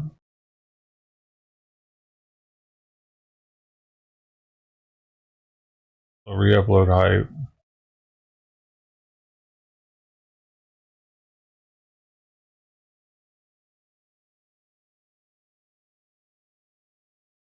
Now, the Democrats' loss in the U.S. election has really taken its toll on the former Speaker of the House, Nancy Pelosi. She posted this bizarre video to social media today. Have a look at this. Hi, it's Nancy. I'm on my way to Washington to proudly represent the people of San Francisco in Congress. I'm honored to do so, to share our San Francisco values. Thank you for giving me that honor. Brad, the video caused quite a stir on social media. I just felt like she couldn't even keep her eyes open. Many claim that she looked drunk and exhausted. What is going on? Look, I don't know what's going on. I don't know if she's drunk, if she's just had too much Botox that it's now reached her lips and she can't speak. I mean, but honestly, to me, you almost feel bad for her. She is ancient at this point, and the fact that she's still in Congress, it's like, how do we not have term limits or some sort of age maximum? You know, we have a minimum age. You have to be a certain age to be a member of Congress or to be president, but there's no maximum. And you just the same way that people, when they're too young, their brains can be mushy. Well, no shame in aging. It happens to all of us if we're lucky, but at a certain point, it can happen at the other Shut up, you little end whippersnapper. as well. And we are run by I like how he talks about old people. octogenarians in many positions of power in this country, and some of them, I think, have held on to power a little bit too long, like Nancy Pelosi, as you can quite clearly see here. Yeah, that was very clear in that video. And I don't know if it's the toll from the Democrats' loss, if it was when they finally got rid of Joe Biden. I mean, everything has gone wrong for the Democrats in the last 12 months, but they brought it upon themselves, and Nancy Pelosi was one of them to blame as well. Now, let's move on to J.K. Rowling. She has intervened on transgender issues. Again, we know she's very outspoken in this space, particularly on social media, but now she's come out saying that no child is born in the wrong body. The Harry Potter author said only adults believe in an ideology that will end up wreaking more harm than lobotomies. Brad, lefties are really losing it over these comments, aren't they?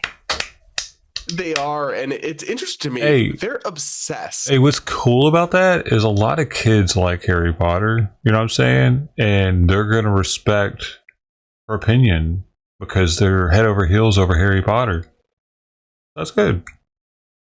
With JK and anything she says about this question, and they react in almost a hysterical fashion when the core of what she's expressing, that minors can't consent to medical transition, that it's unproven and unsupported by evidence, is a pretty widespread belief. And so people who are so outraged by it, so scandalized by it, maybe it's because they were Harry Potter kids and they never grew up, but it will never cease to amaze me just how intense some people's obsession with J.K. Rowling is and her political views and her views on this question. At the end of the day, it's not that deep. She's entitled to her opinion. You can agree with it. You can disagree with it. But the unhinged freak out that you'll see on the internet anytime she speaks on this issue is really bizarre stuff.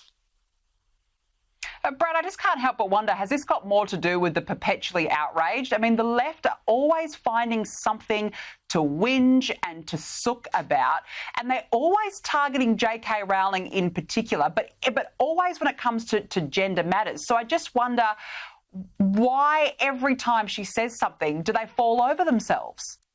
Well, it's two things, I think. One is that, like you said, they're always looking for something to be upset about, right? Because they need a main character for the day. They need somebody to cancel to be upset with. And two, they especially hate people from their own side who question their dogmas. So J.K. Rowling is not a conservative. She's not a Republican. She's not a Tory. She's very much a liberal, right? She comes from the left, but she pushes back on the gender stuff. She, in the name of feminism, disagrees fundamentally with a lot of the left's new beliefs about gender. And if there's one thing they can't stand, it's a dissident from their own side. They'll hate them exponentially more fiercely than they will just a standard conservative. And I think we see that with JK and the unhinged backlash she so regularly faces.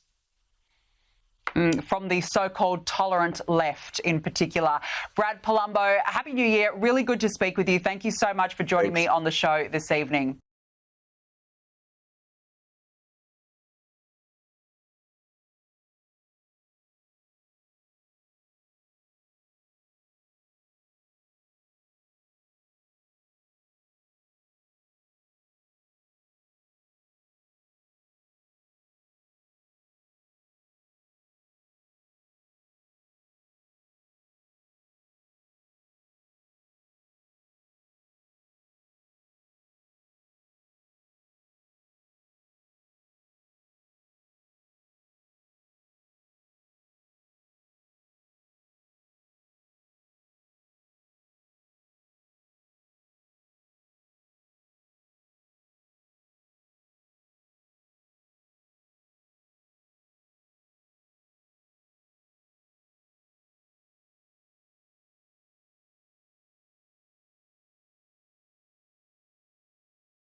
I watched one fake violin scammer video, and now I'm getting so many of them. Can't believe there's so many people doing that.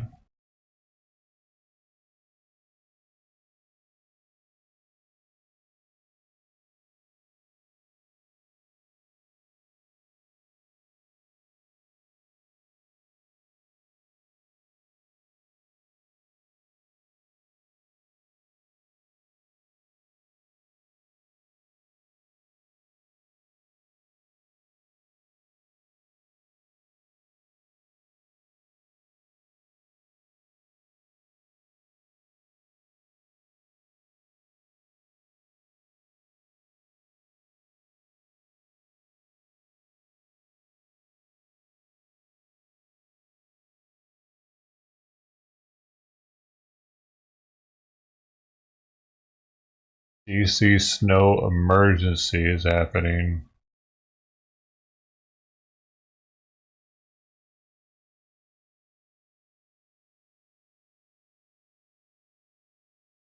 Yeah, I'm surprised Trump didn't have. Is he having a thing on January 6th like he did last time? Is he gonna have a speech and stuff while they're doing him? While they're doing him? Oh, they're doing him. Or do he have to be president to do that? Well, he's president. Right.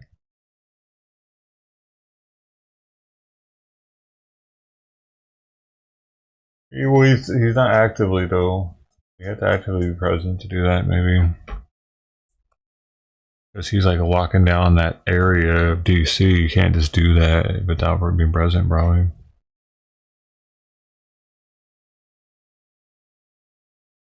The snow.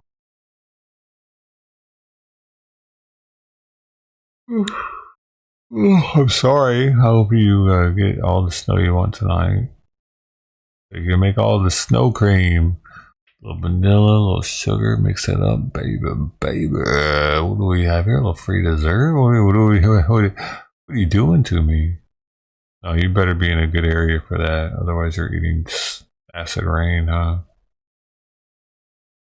In Tennessee, it was okay to do that. GOP. Joining me now here on the Hill Sunday, the Republican congressman from the state of Texas, Tony Gonzalez. Congressman, thanks for being with us. Appreciate it. You have 2/3 of the border in your state is in your district. Yeah, that's right. So you obviously have a vested interest in all this. An immigration package that's going to come forward from your side of the aisle. What do you think it looks like? I'm excited about it. I think for too long we've talked about the problem and we haven't solved the problem. And that's exactly what House Republicans are going to do under Mike Johnson's leadership. These next 15 days, we're going to go to work and we're going to tee up a package that's ready to go for President Trump on day one. That's going to include bills like the Lake and Riley Act. Okay. That's going to include bills.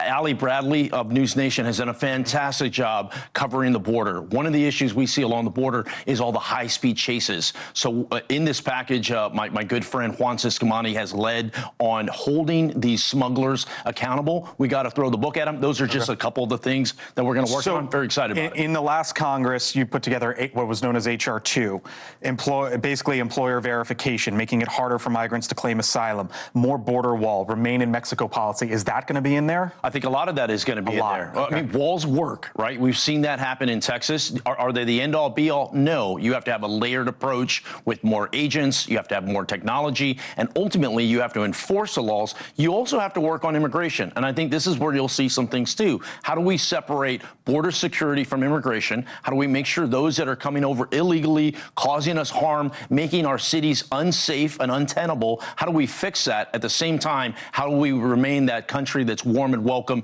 to those doing it the right way? So I mentioned the sort of, not the battle, but really what Mike Johnson had to walk through the other day to become the Speaker of the House. There was a question about a lot of these conservative Republicans, right? And would they back him? They eventually did. One of them is Congressman Scott Perry. I spoke with him the other day. Here's what he told me as it relates to maybe there might be some from within your own party who might want to water some of this down. I'll get your reaction on the other side. Okay. Let's face it, he's going to have to negotiate with folks like Lisa Murkowski, who's also a Republican, but not a very conservative member, or Susan Collins. If he decides to side with them as opposed to the Trump agenda, there are going to be problems. What about that? You remember 2017? There was the same setup. Donald Trump in the White House, Republicans controlling Congress, and he didn't get everything he wanted passed. Is the congressman onto something there that maybe some of this gets watered down when there's negotiations even within your own party? Well, every member has their own priorities. Every senator has their own priorities. You know, the majority in the House is going to be razor thin. You know, here very soon it's going to be 217 to 215. That means one member can change things. But Mike Johnson is here to stay. And one of the reasons he's here to stay is he's been able to work with President Trump to deliver that First America plan and agenda. And I'm very optimistic. I don't hear you say no there. No. Oh, I mean, it leaves open the possibility that there might be some back and forth. Well, we will. Members will argue over what color the sky is, right? Okay. So, of course, there's always going to be back and forth of it's gone too far, it hasn't gone far enough. But I'll tell you what, why I'm very optimistic about next year. Yesterday, we had a conference. The House Republicans got together. You understand, but you do understand. So tell me about it, because there was this conference with Mike Johnson just down the road here in Washington behind closed doors. And one of the conversations is, will there be one package to get taxes, border, energy done, or two? What did he tell you, and what do you think happens? I think we're focused on one package, and that's what President Trump ultimately wants to get over the finish line. But I'd say this. Look, it's hard enough to get members of Congress to show up on a Monday. To get them to show up on a Saturday, it takes an act of God in some cases. I was very optimistic. You got to give a lot of credit to Mike Johnson and his team. Yesterday, it was well attended. It was well organized. We actually got information out from it. We were unified. You had people, the majority of the conference was there on a Saturday, meeting with senators, essentially saying, hey, what do we have to do to tee it up so that way this American First agenda can get off the finish line on day one? Why did he tell you it should be one, that President Trump believes it should be one? We didn't get that far into the details. I mean, oftentimes, like, it is our job to make sure that that package has all the things that we have worked on, right? The regulatory reform, making sure Americans are safe with the border, of course, protecting the sanctity of life. You know, the Born Alive Survivor Act is going to be, I imagine, in some of the bills that we kick off. There's a lot of conservative priorities that we want to get to. Tax reform. I mean, none of these are easy, No, right? they're big. I mean, They're all these are big. all big things. It took until. Thanks for watching. Go to Yo, I thought that was Mike Waltz for a second. Nation on your television Nice. provider, and don't forget to click the red Scared subscribe. me.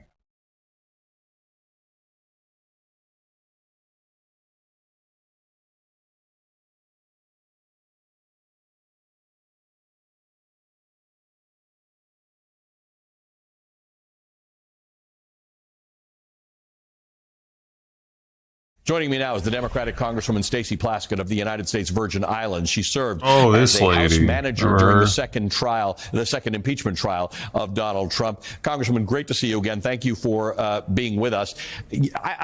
We all remember that day well. I don't know how you managed, because not only do you remember it well, but your responsibility as in part of that trial was to go through it frame by frame, image by image. You knew the layout and the way that unfolded probably better than most Americans. What are you feeling today as we lead into the fourth anniversary of it?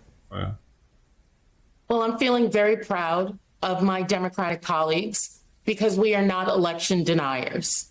As our leader, Hakeem Jeffrey, stated Where'd those votes when go, we though? had the speaker race just a couple of days ago, there will be no election denying on the part of the Democratic caucus. And while we are not happy with the consequences of the election, elections have consequences, and Donald Trump will be sworn in as our next president. And then we will go about the business of trying to protect the rights of all Americans, as well as the social fabric and all of the benefits that Americans have, whether that's our veterans, our elders with Medicare, Social Security, which the Republicans have threatened to take away. That's what I've been thinking about this time, that I'm so grateful for individuals like yourself, Ali, who are reminding of us of the importance of the rule of law, and those like my good friend Chris Wray, who I worked with as a member of a Republican administration, who are trying to keep the law. So let's talk about that, because you also served on the committee about the weaponization of government, which sort of seemed to weaponize government a good deal. That threat is greater today against some of your colleagues, against Liz Cheney, against journalists, against lawyers, against prosecutors, against all sorts of people. If we are continuing our march down the road of preserving democracy, which we are, you are, we are, What does that look like? If you're not an American who's targeted, how do you continue that march for democracy on behalf of those who are and will be over the next 2 to 4 years? Well, what I tell my own constituents who approach me and ask me, am I afraid because I had been an impeachment manager? I would not have the freedoms that I have today if there were not my ancestors, Virgin Islanders, who stood up against the King of Denmark and, D. Hamilton Jackson, or individuals who fought for our emancipation here in the islands, that we cannot sit back and accept things just because we are afraid of what might be taken away from us. I'm excited about areas that I can work with Republicans on in Congress, who are my friends and my colleagues, and areas in which I'm going to have to push back and say no to. And I think it's every American's right and ability to voice their opinions and to continue in the struggle onward to the arc of justice bending towards freedom. An hour ago, I spoke with Jamie Raskin, who talked about the work you're going to have to do in figuring out who on the Republican side will work with you. Speaker Johnson has already said he enjoys a relationship with Hakeem Jeffries. The two of them do seem to understand there are some things on which they're going to have to work together, including appropriations and keeping the government open. Then I had a conversation with Don Bacon, who also seems to be giving off a bit of a vibe of some of those Republicans have had enough with the tyranny of the tiny majority that doesn't want to govern, that's not that interested in keeping the government open, that's not that interested in fulfilling your constitutional responsibilities. Tell me how this looks to you. I think that's exactly true. I was standing next to Leader Jeffries when Mike Johnson came up and spoke to him about, okay, I think we're ready for this second vote. I had a conversation with Speaker Johnson as he was being appointed, talking with him about areas in which I, on the Ways and Means Committee, are going to be working. And interestingly, Ali, after I got up and spoke about people from the territories not having the ability to vote, while all of my Democratic colleagues stood up and cheered, there were actually some Republicans who approached me afterwards and said, this is an issue that I feel concerned about, that individuals who are living in the territories and our veterans and others who are paying taxes are not getting their full rights. So there will be quietly those Republicans who are going to want to work, want to move on, who have to respond to their constituents, and who are exhausted with the fight and want to do right by the American people. I believe that. Earlier this morning on the weekend, Representative Benny Thompson, your Democratic colleague, the former chair of the January 6th committee, he appeared on the network. He talked about his early concerns about this new Congress. Listen to what he said. I'll tell you what I'm really concerned about is if the president can make calls to the House of Representatives and pick the speaker. That means that whole separation of power that our founding fathers put together is kind of morphed. And you know, we kind of stand on that three-legged stool.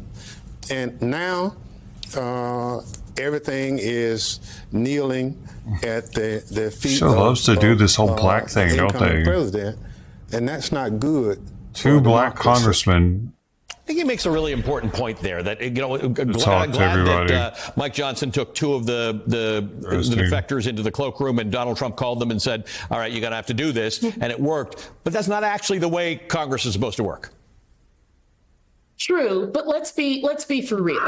There were times when President Obama called members of Congress and got them to do things that he wanted done, and the same with Biden, the same with Bush. I think that now we have such an outsized influence of not just President Donald Trump, but individuals like Elon Musk and others who are, in fact, trying to call the shots. But I think that you saw in that last continuing resolution that there were Republicans who were going to push back. Because remember, Donald Trump wanted them to raise the debt ceiling. And there were almost 50 Republicans who said, no, we do not want that. We are not going to allow that. And I think that there are going to be areas in which President Donald Trump is just going to go too far, and Republicans en masse will have to be against him. You know, Trump wanted another individual to be the leader of the Senate, and that did not pan out as well. And so where there are areas where we can meet in private and have discussions and bring to the floor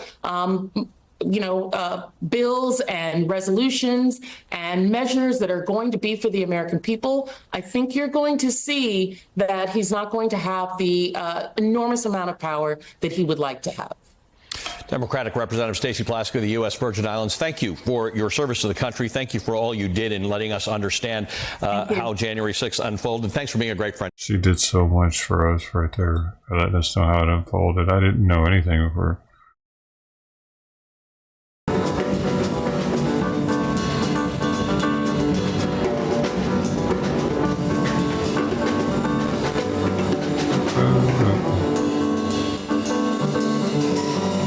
Biden's going to talk.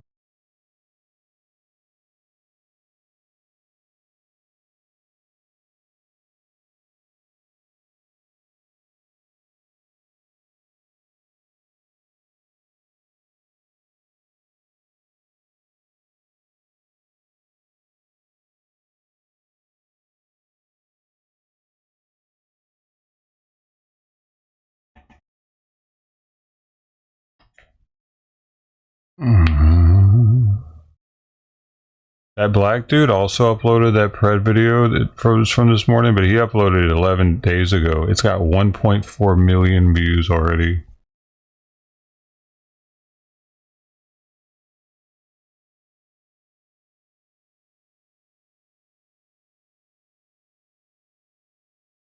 Wow. Wow. Wow, what is this?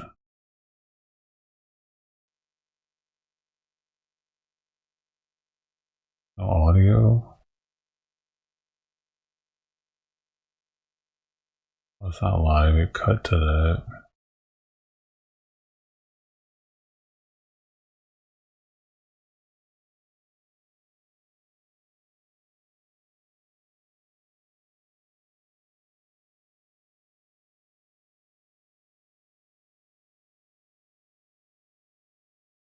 Creepy. Creepy. Up here. I think she knows her name.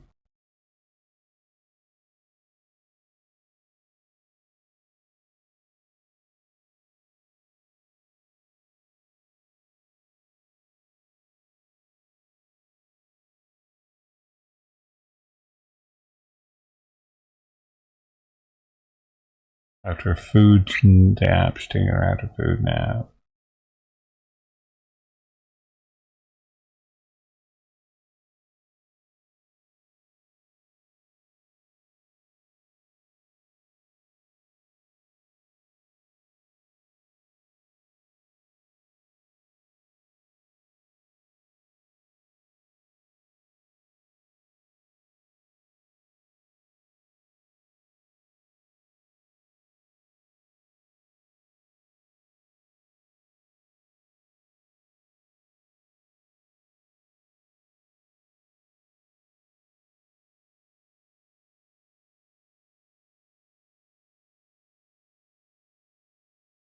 Well, I don't see much more news now. But this guy's selling stuff. Over this guy. Stage, hitting it. That is the most Over this unnatural shit. light for opal you will ever see, and it's still spectacular. I need 60 KC. Point being, when you get that natural room light or natural sunlight, that gemstone is going to explode. The way this works is you bid one 60, price and you're able to get KC's one in the thing. game. 60 bid. 60 And then bid. everybody else could follow up and get everything else on the table for that same amount. Ladies and gentlemen, I've only got one clock in. Let's give it another 60 seconds. 65. Amanda's back in the game. So good to have her. Darlene is going to be... Oh, what else did they do?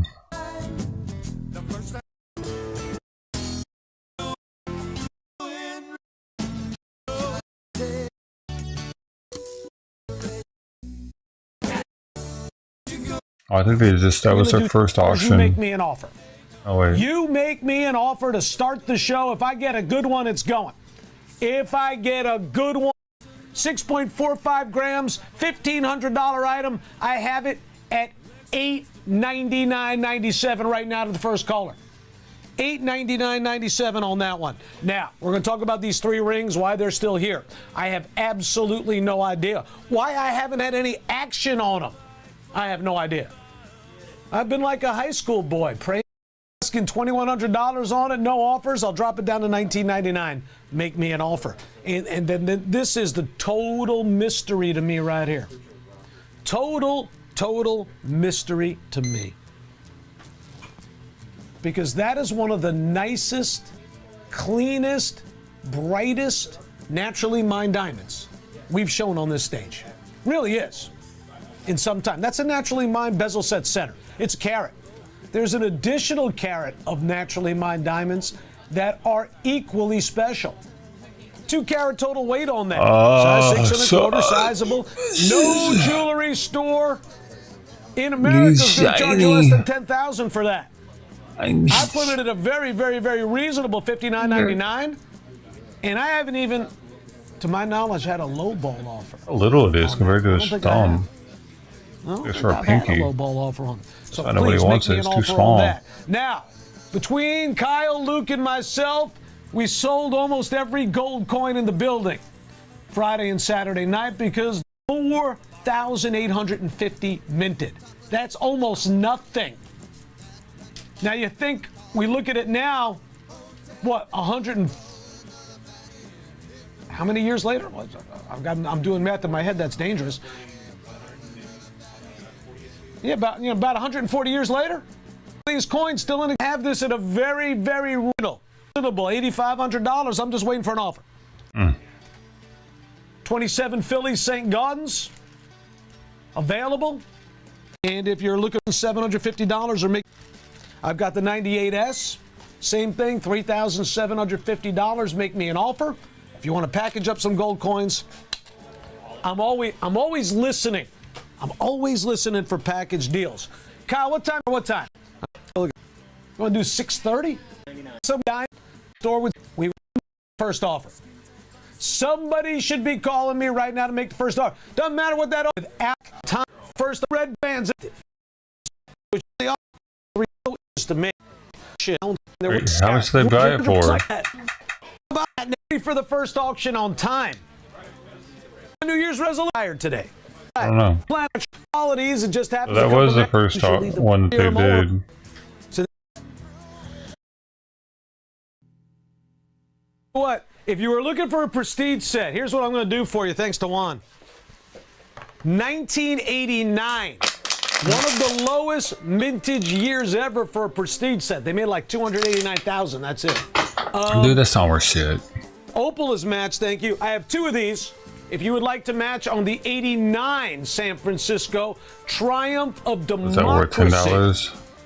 Silver prestige set. We have 2 of these available that we are Oh, adding in silver, to this particular it might be lot. worth more than First come, first $10. served, but Amanda, if your high bidder wants, they still control the board.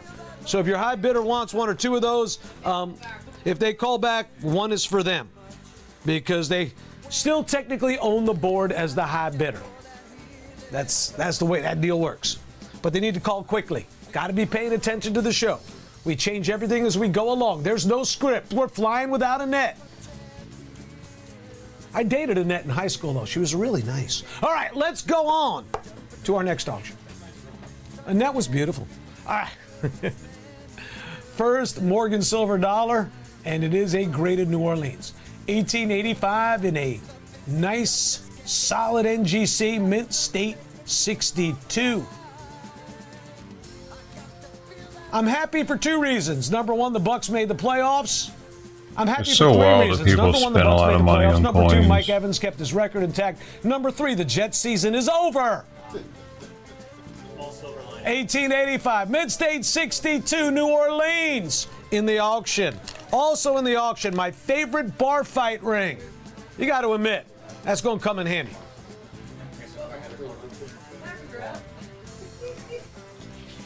$31.5 grams on that Gothic spike ring. That's a POD ring right there. That's Angelique, the Princess of Darkness. She runs our office. She's a big Gothic type.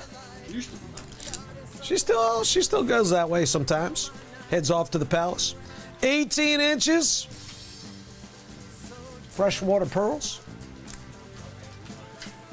What I like about this particular strand of pearls, in addition to the nice luster and color of the pearls, every 4 or 5 inches you have these beautiful spacers with the multicolored stones. They just give so much flash and sparkle to the strand, makes it a little different from all the other pearl strands that are out there. And then last but not least, it's another one of Juan's famous opals. I call that the Boy George variety, red, gold, and green. And Boy George was in Clearwater over the summer. He was great. Nobody thought he'd make it this long. He's doing fabulously. Good for him. 2-point carat 89 on that one. Why not? All right, why would they think he'd make it as long as they have AIDS? Operates the same Does way Boy as the George first have one. Put HIV? 60 seconds on the clock. Here we go.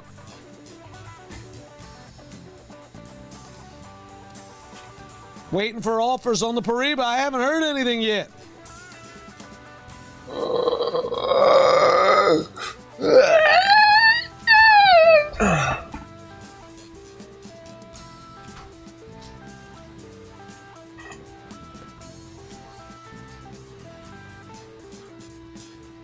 Pop star Boy George handcuffed an HIV-positive Norwegian male escort to a wall and beat him with a chain after the escort refused to have sex with him. What the hell? Well, he almost got HIV, at least, for sure. Oh, we don't want to pass on this. He got 15 months in jail for that. $30. Maybe we should have passed on this. That is a mid-state 62 Morgan, you know. It's a mid-state 62. I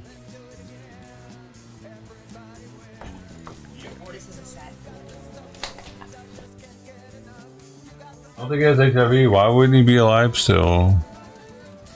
You're such a partier. $50.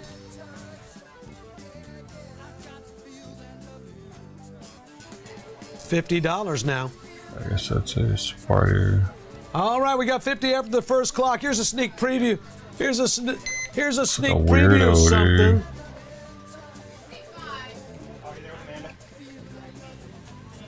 Now we are selling this as a set, Kyle. Look at this peridot. World-class peridot. 12 1/4 carat total weight. Perfectly matched stones. 8.2 grams. I'm supposed to ask $3,000 on that. Let's make it $19.99. Make me an offer. Make me an offer.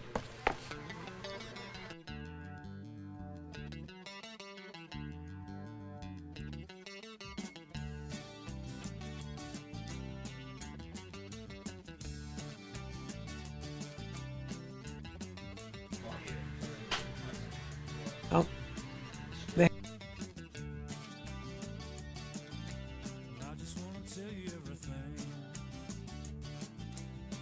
What? 120. Give me another 60 something seconds. Cool, man. Come on. Not cool enough. They're gonna want the coin though. They always want the coin first. Currency usually goes first. No way somebody wants to pay $120 for that ring or the opal. Right?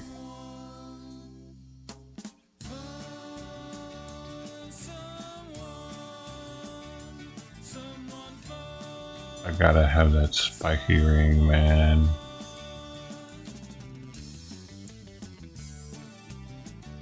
It's for my girlfriend. She's a goth. She's gonna love it. 120 now. Yeah, I was. Gonna love me. All right, 120 now. Look at bid 130, 120 bid. Got 120 now, and I need 130, 120. Look at a bid 130 or more. Clock is winding down. Got $120. 120. Look at a bid 130. Going once. Give me. Where is everybody? 120. Look at a bid 130. Going twice. I'm happy Last call, timed. last chance. To the max 7, in my pants area. 6. Give me. 5. Give 4. me. I 3. gave you the ring. 2, 1. Are we done? So. It's gonna be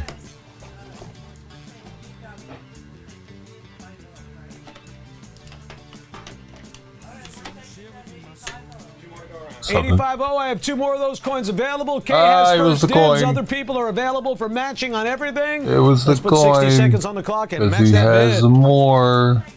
Just 1, so I've got 2 of the Mint State 62 Morgans remaining. Oh my That's God. a great price for I a bet Mint now State he's saying he 62. didn't get such a good deal. First hour on a Sunday. What did I tell you? What did I tell you? Mm-hmm.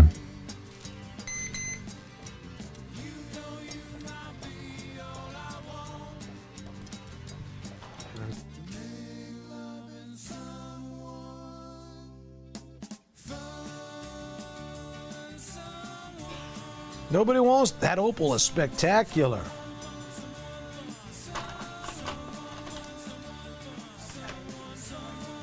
Clock is ticking. Dial up. It's the first hour. So I did get one low offer on Augustus Caesar, which I couldn't take. We weren't that far from being able to make a deal, but we weren't able to find a happy middle ground. But I've had no offers on the Paribas Tourmaline. No offers on the Montana Sapphire. No offers on the big natural diamond ring. Kyle, we've had no offers on the diamond tennis bracelet yet. Well, I'll tell you what, if I don't have an offer on it by 5 o'clock, we might rescind that offer. We might take it off the table. As long as there's no offers on it, I can take it off the table. All right, we're going to move on in just a moment. Let's give him some turntables, John. You better put an offer on it. It's going to take that ugly ring off the table, you little cunt. You better get it, or it's going to be too late soon. I need that big ass gold one. That one. There it is. I need one of these. And if you were with us Friday night, I need this stronger. I No, accepted some not big enough. prices on This turntable one. items that No, were bigger. almost I embarrassing. need all this. I just need to put all this on me. And it's on this Oh, look at this. It all Look has how one nice thing in common. big it is. I'll be getting all the bitches with that It's shit. last year's goods. We want to put this year's goods These on on the my turntable. toes. This That means I can dude, sell last year's stuff. dude, I'm thinking means like I'm willing that to can go take on my just about little anything I toe can. easily. I can swallow So if you this see shit. something and it appeals to Okay. you, or you've Just wanna seen it in eat the that past, like and Indiana maybe we were Jones. asking for more than you wanted to go, try again. Try again. It might be your lucky Oh day. no, like Goonies. Here's It was another new Goonies piece that of they were jewelry eating since the the last time I jewels. showed up. I was thinking. Look at this one. Where he puts them in his mouth.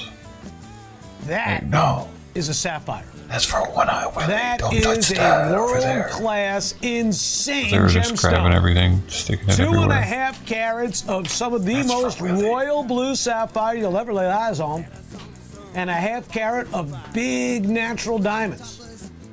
4.1 gram size, 6 sizable. Tell you right now, I should be asking $5,000 on that gemstone alone. Gemstone without the ring, I should be Really? asking $5,000. Who the hell thinks that's worth I'm not gonna do it. Let's make that $5,000? one $29.99. I would think that's costume And again, jewelry if I saw that I'm on just waiting someone's for your finger. I'm just I wouldn't waiting think for your any offer. of it's real, If it's a decent so offer, you might as well just buy we're some making a fake deal. shit if you're gonna buy that, We because are everyone's gonna making a think it's deal. fake anyway. I'm just waiting for that magical graphic. Oh yeah, no one's gonna think that that shit's worth $3,000 You can on do magic. anyone's finger. Well, the whole process slows down every time Sam shows up. John I gets think nervous. max. I'll think that it's sterling John silver gets nervous when the with some Emmy lab Award grown winners shit in announce. it. Cuban zirconia. No, not really. I've been working with Sam too long. He used to make me nervous, not anymore. So $29.99 on that. Make me an offer. Where'd $50 my is what I Paribas would go? think that's worth. Did Sean steal it already? No, here it is. Oh, absolutely. Taking pictures, putting it on Facebook, sending it to his friends. Waiting for an offer on the Paribas. That is as nice as it gets. 18 karat gold mounting. It amazes me that people spend money on this Quarter type of natural stuff. diamonds. I mean, Oh, you look at our 40 price.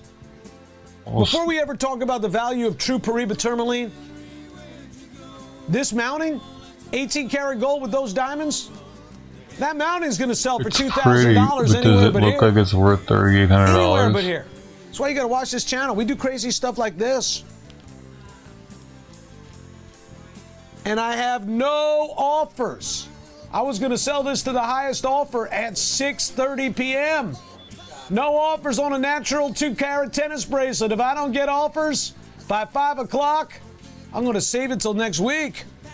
All right, let's move on. Next auction. Here we go. Oh, that's a real threat.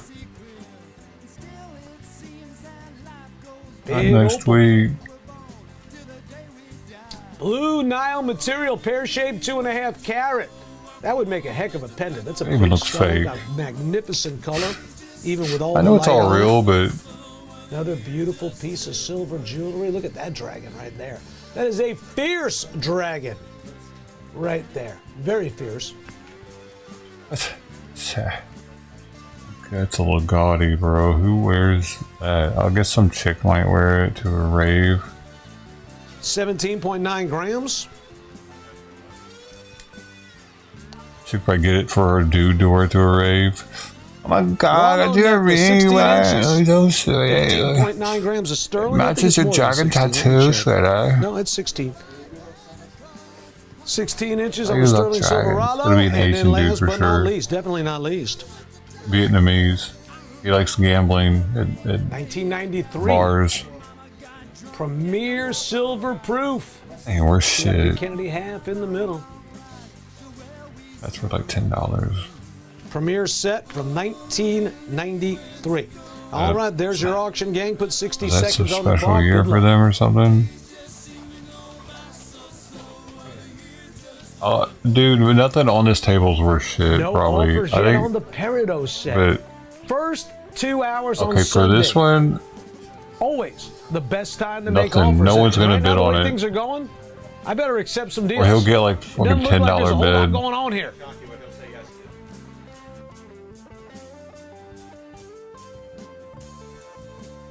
The high on the tennis bracelet right now is 0. Don't take that as an excuse to offer $10.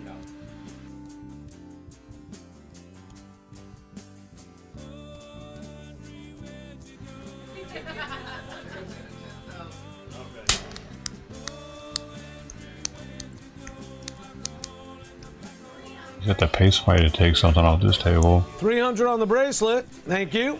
Oh, it's only put 300 on that bracelet. Crazy. Should start off lower. $20.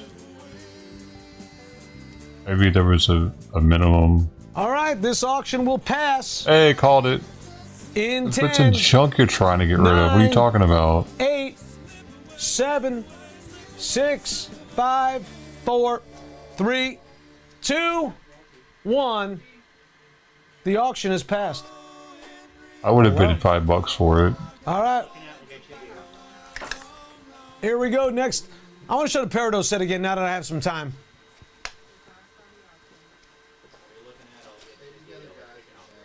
This is being I sold wonder what the lowest as bid a is. Why does somebody set. bid $1?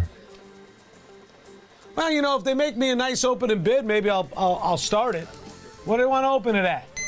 Oh, here we go. If they're going to say $10, I'm not playing. That would have been me. If they make it worth my while, I'll open the auction.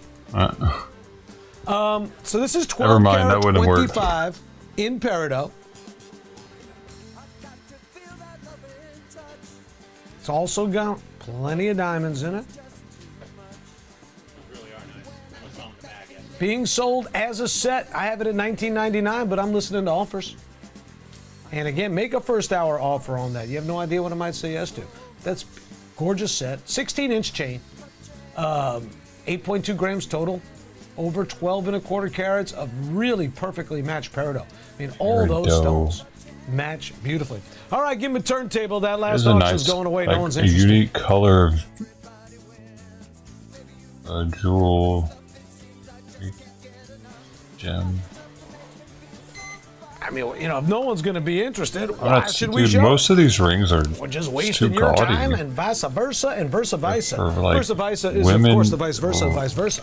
All right, here we in go. their 80s that can't see very Plus, well I can tell you all anymore. about my vices, chapter and verse. Now that's going to sell. 100. That's about to sell right now. Ounces of silver. Because that has a. Famed Sunshine Like Mining people Company, know what the. 1985. Let's see what an ounce of Little Miss silver Sunshine. costs. Good movie. 100 ounces silver costs. Well, it was. Alan Arkin was great in that. I have 2 of these remaining. That's it. Spot is for 100 ounce. $3,500 or make a very close offer. Spot price is $29.62 Very right now. close offer. I don't think He's anyone charging a who bought flat of silver from us, $35. the bullion bars, You could the buy- 5-ounce rounds, any of it. Dude, In 2024 didn't call us to say thank you or it's a little send us a pricey. note to say thank you. All of our silver folks did $500 great. markup. We expect 2025 for the silver and gold folks to be more of the same, which reminds me, Sean, no What was offers that, yet on dude? any of the gold coins? Did we chase away all the gold buyers the last 2 days? 20% markup It's on it. entirely possible. But I do have 2 more of those silver bars remaining. Likelihood is next time they come in, they're going to cost more. So right now I have an offer of $300 on the 2-carat bracelet. Let's see what that specific offered brand on my normally 2-carat costs. naturally mined diamond tennis. I mean, he's charging above what I could get it for A lot of gold elsewhere. too. 7 inches. 33.14. 6:30. 6:30 p.m. It's going to the highest offer no 33.14 matter what. Sunshine Minting. And right now that high offer is There's 300. another one for 100 I think ounces. somebody may want to advance that a Sunshine little Mint. bit. I'm just saying, 3,000 be a good time to pre-owned. do it. Play on exchange. Now a lot of people have been Walmart asking even about has it gemstone for jewelry because we've $3,186. been a little light on that the last couple Walmart of has weeks. it for less than he does right now, That's two bro. of the best gemstones that What's have this guy ever doing? been in this building. Royal blue sapphire, Gotta Pariba scam people. tourmaline, both surrounded by arrays of gorgeous natural diamonds. Walmart has it rings for are available $31.86. separately or together. 120 ounces And I don't Sunshine think Mint. I've had a single offer on either. Now it's time to make a deal. $3,500 for it. Now's What the do you think? time to make a deal. 'Cause People that are based on that last auction passing I and the results guess of the first maybe 2 a lot of auctions, these people watching this show's don't on that have. They're not on the fast track to internet. nowhere. They're just watching. Which Yes, that sometimes dude. happens on That's Sunday. probably a I'm lot okay of with elderly that. people Not actually every that show can be a winner. aren't But looking we still need like to put price money in the checking bank. anything All on right, this let's go. Next auction. via We'll try the a different internet. one. They're just Don't let it pass. We're stepping the grade up. Mint State 63. watching and calling maybe. 1887 Morgan silver dollar. It's Philadelphia minted. It's a nice high What's that grade thing on the left? All-American NGC Gold slab. dust. Oh wow. Whoa, what is that? And you know what? Every opal Juan brings out today, one is That's an nicer than the other. opal? Look Whoa, at that one. now that's something I've never seen incredible. before. 3 carat 40. I didn't That know should be at opals least could look 2,500 like bucks. that. And then Alaskan gold and a whole lot of it. That is 100% authentic, straight from either the mine or the seabed, wherever it was Nugget discovered. parcel. Looks more like True dust parcel. Alaskan gold nugget. And then He's last calling but that not least, nugget? 1860s uncirculated currency produced by the Bank of America. That's right. Yeah, but those aren't really worth Normally, that this much. obsolete currency, when we show it to you, the banks are long dead and buried. Oh, that's true This one too, put though. out But by the Bank of America in Rhode Island back in 1860. Would they accept Somebody will this if probably I buy turned that. it in with part of my mortgage payment?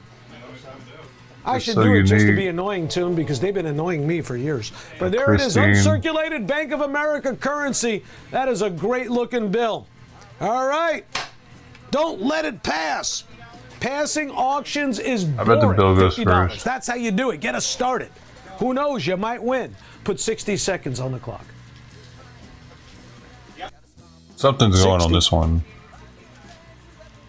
Probably more than one thing. Probably the gold will go. 65 And the bill. and I need 70. You very rarely see them take the opals or anything, any of the loose jewels. 65 needs 70. Coin, you think it's gonna be a coin? 75. Is that the same coin he had a minute ago, though? 80.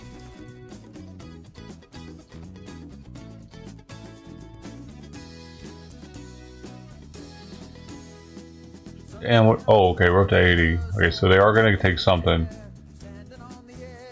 Got 80 now. Looking a bit 85.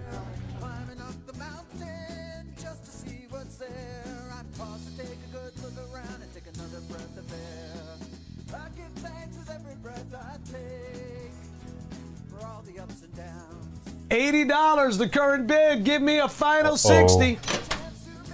Oh, 60. do you mean? Oh. Hey, come on, bro. Got 80 now. Look Is at that cheaper than the coin went for last time? 80 now, and I need 85, 80. 80 now, look at a bid, 85 or more. It is, because it went for 100 and something last time. Now, like a little double bit later, that. you'll be getting a look at our second room, but I was kind of wandering around back there earlier. I saw the 40-piece Elmo collection. We have a signed Salvador Dali. We have a signed Marc Chagall. We have a signed Louis Eichhardt nude. We got some good stuff in that back room. 90 now, look at a bid, 95 or more. We got 90. 90 now, and I need 95. 90 the bid. $100. $100 now, look at a bid, 110, got 100. 100 now, and I need 110. 100 now. Got 100. It's a mint state. 63. 110 now. 110 now, look at a bid, 120. 110 going once. Got calls still coming in. 120. Need 130. 120. Need 130.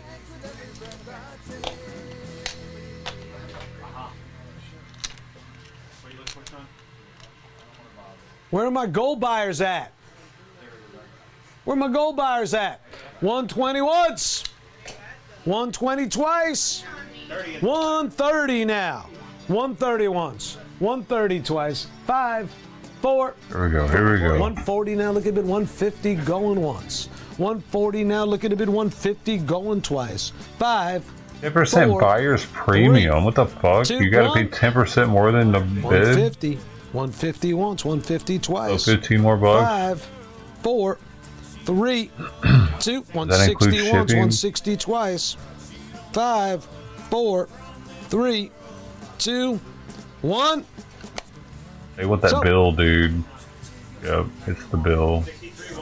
63, that's a 101 only. You've got What? the gold, the Oh, world-class no, that's a opal, different and an one then. You're uncirculated right. bill from the Bank of America in 1860. It must have been a different First come, one, because you said first 101. served. 60 seconds, the bid matching process is open.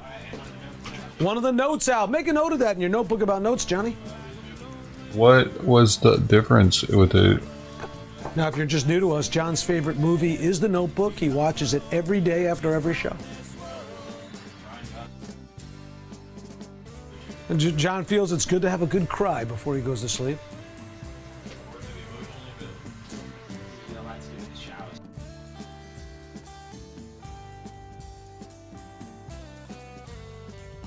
$62.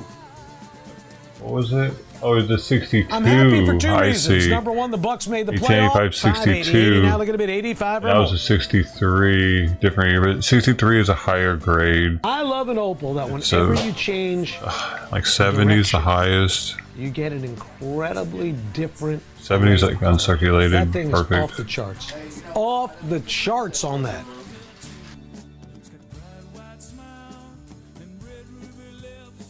All right, moving into our next auction, we got to pick up the pace here. Somebody I'm took the falling bill. behind Yeah, schedule. those aren't really worth much. Well, not in They terms just of the look speed of like my they auctions, are. but in I just terms figured of somebody'd want how many this so items we're unique. selling and what we're actually Now that, accumulating. wait. Oh my goodness, Juan Wait. went off the deep end on Now the that's opals worth now. something. Look at that big caramel color. That's an actual. Oh, 23 carats?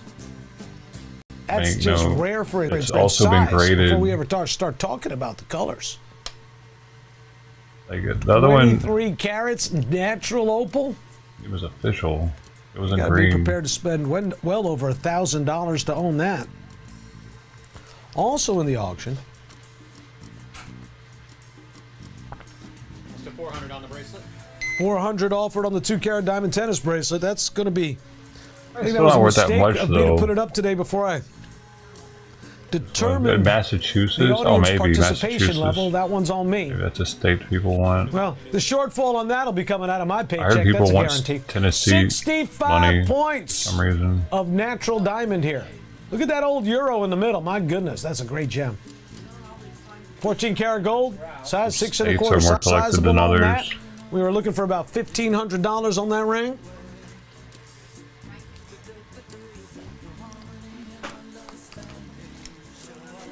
Also coming up in the auction, we got 2 more items. Well, the good news is there's only 4 hours and 15 minutes left in the show. I can only lose so much. Oh, yeah, That sapphire is crazy. Now, this is All he from a does is lose designer. money. It's a Simon G design. Used car salesman. And although I don't have any paperwork on this sapphire, you can see the signature down there. Because it's a Simon G, I would bet my last dollar that that is Ceylon. I mean, you can see the silky, you see the silky needles in there? Oh. That kind of indicates it comes from that region of the world, Sri Lanka. And the fact that it's in an 18-karat gold Simon G mount, it's got to be a Ceylon sapphire. Yeah, Which means it's minimum a $5,000 ring. I need to guarantee that it's... And then last but definitely not least. Oh, the coin fell down? I have a filmed coin set? Nobody told me. Okay. Very fine 20 on Freeburg number 590. The Merrimack Bank of Haverhill, Massachusetts. 1902 note. Benjamin Harrison. He kind of looks like the captain of the Titanic, doesn't he? For the guy who played him in the movie, anyway. I don't know. You know, all I know is as soon as I saw Leonardo DiCaprio, I was rooting for the boat to sink. There's the Pilgrims landing on Plymouth Rock. Why? Nice grade for that bill, though. Probably Leo.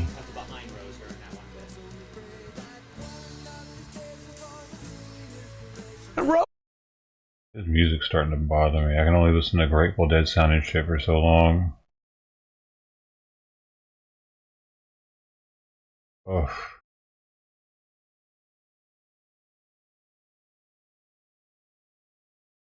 I feel like jam bands are like stressful to listen to for some reason. They are for me. I don't. They wig me out after a while. What the hell are you so happy about?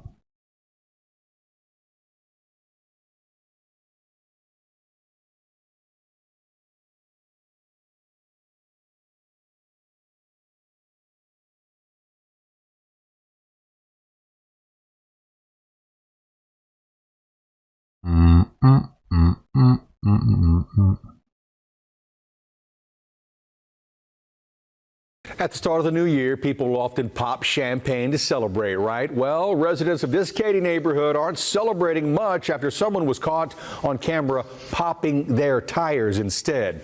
ABC 13's Micah Hatfield joins us live in the Westfield Village neighborhood where an estimated 30 cars were hit. And Micah, we also understand deputies just made an arrest moments ago.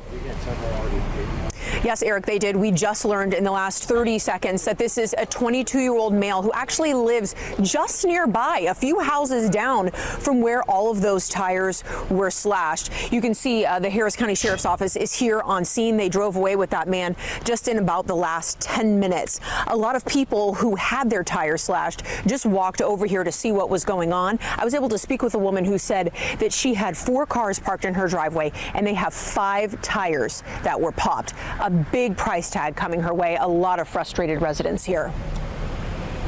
It's the start of a new year, and people who live on Westwood Pines Drive are already deflated. Tires popped. One tire's popped. And I look, I'm like, well, let me see. Maybe he saw it got flat.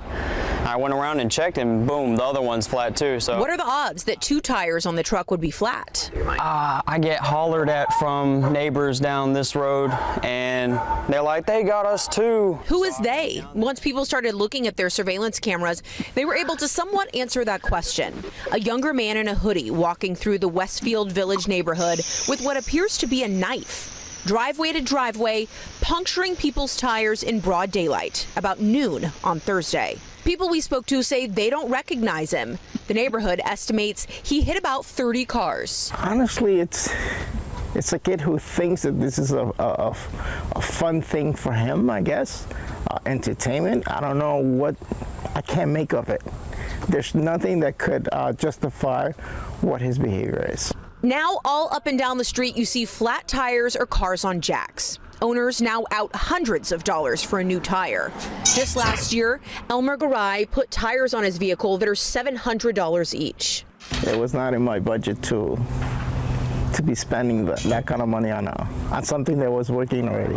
Here's to hoping the rest of 2025 doesn't fall flat for residents of Westwood Pines Drive. Yeah, starting off the new year, and it's just disappointing seeing this type of behavior. In Katy, Micah Hatfield, ABC 13 Eyewitness News.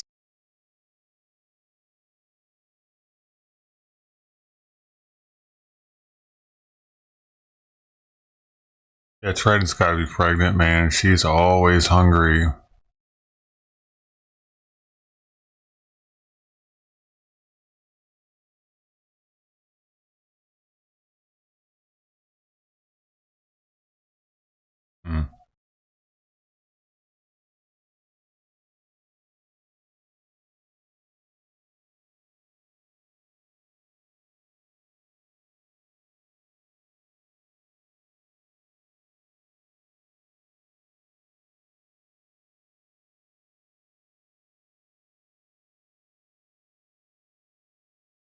That's a full plate, too.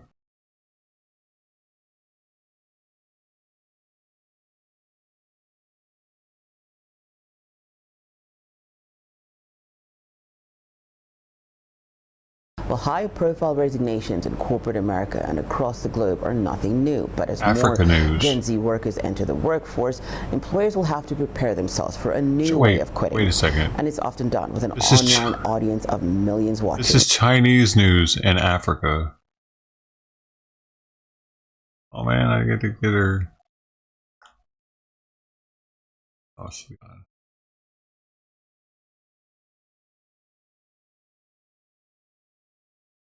Isabel Diaz has the details. The rise of TikTok has launched a wave of workplace trends. First, there was quiet quitting. Then there was rage applying, where young employees vent their frustrations. Not to mention bare minimum Mondays, where employees do as little work as possible. Each hashtag collecting millions of views on social media. But over the past year, one trend has become louder than the others, and it has many Gen Z workers very publicly quitting their jobs and letting their fellow employees, bosses, and online followers know exactly why. It's called loud quitting, and it's dramatic, calling out bosses and what some consider toxic workplace cultures. And it's often all out in the open for everyone on the internet to see. So you were not quiet quitting then? No, I was not. Opposite. I was very loud quitting. When I found out I was underpaid, I told them, like, this is exactly how much money I need to make to be fairly compensated. I showed them the jobs that were hiring for that. And then I also brought to the table, this is the impact I've had on the contract. According to a 2023 Gallup Global Workplace Report, 1 in 5 workers across the globe are actively disengaged or loud quitting. And it's Gen Z, people born between 1997 and 2012, who are leading the online trend. Not just recounting their resignations, but often showing the very moment it happens. This is me about to quit my corporate job. So I just wanted to call you and let you know that I've made the decision that it's time for me to move on. This is me 15 minutes after quitting my corporate job. Part of the reason may be the way Gen Z views corporate culture. According to a Credit Karma survey, 60% of Gen Z adults in the U.S. consider the typical 9-to-5 job a grind. And it doesn't end there. In fact, that same survey found that 1 in 4 so-called Zoomers were actually motivated to quit their own corporate jobs when they saw videos of people doing the exact same thing. That's amazing. And while loud quitting may not be new, this workplace trend could matter more than ever in 2024 when it comes to Gen Z hires. According to career website Glassdoor, full-time Zoomers are set to outnumber baby boomers born between 1946 and 1964 in the workplace for the first time this year. And some analysts say employers will have to change their workplace perks and priorities to make the job worth their while. For Gen Z, that often means job flexibility, more in-person interactions and feedback, and a good work-life balance. If not, employers could see some very public and loud resignations. Isabella Diaz for CGTN that's a threat. in Washington, D.C. Sure, they're shaking. Well, for more on this and other changes in the labor market, CGTN spoke with Jack Kelly, a senior contributor at Forbes. He shared his views on the so-called loud quitting and different priorities among different generations. If, let's say, you're the hiring manager and you noticed a person who's interviewing for a job has loudly quitted and made a big ruckus before they quit and made a whole scene, why in the world would you want to hire that person? Because you're going to be afraid they're going to come here and just be a distraction, cause trouble. So whereas in the midst of going on social media and all your friends are like, hey, this is great, keep doing it, it's really not a good thing to do. My opinion, from being an executive recruiter for 25 plus years, it'll come back to you. You don't want to burn bridges. You don't want to say anything inappropriate. You don't want to throw anyone in the bus. You want to be polite and just leave with dignity and grace. I think what happens with the Gen Zs, they've seen what happened with their parents. They've seen during the financial crisis, they lost their jobs. During the pandemic, they lost their jobs. They've seen them schlep back and forth to the office, just getting burnt out. And they figure, I don't want that. And I think the Gen Zs seem to be, and the younger millennials, feel that they want to work at a place that has that they agree with their politics, their social activism, and they want, and to give them, kudos, they want to make the world a better place. But unfortunately, sometimes it doesn't work. Oops, I accidentally moved that. I'm always doing that, clicking the mouse and moving shit. I've lost thousands of dollars by accidentally clicking the mouse before when I was really sleepy.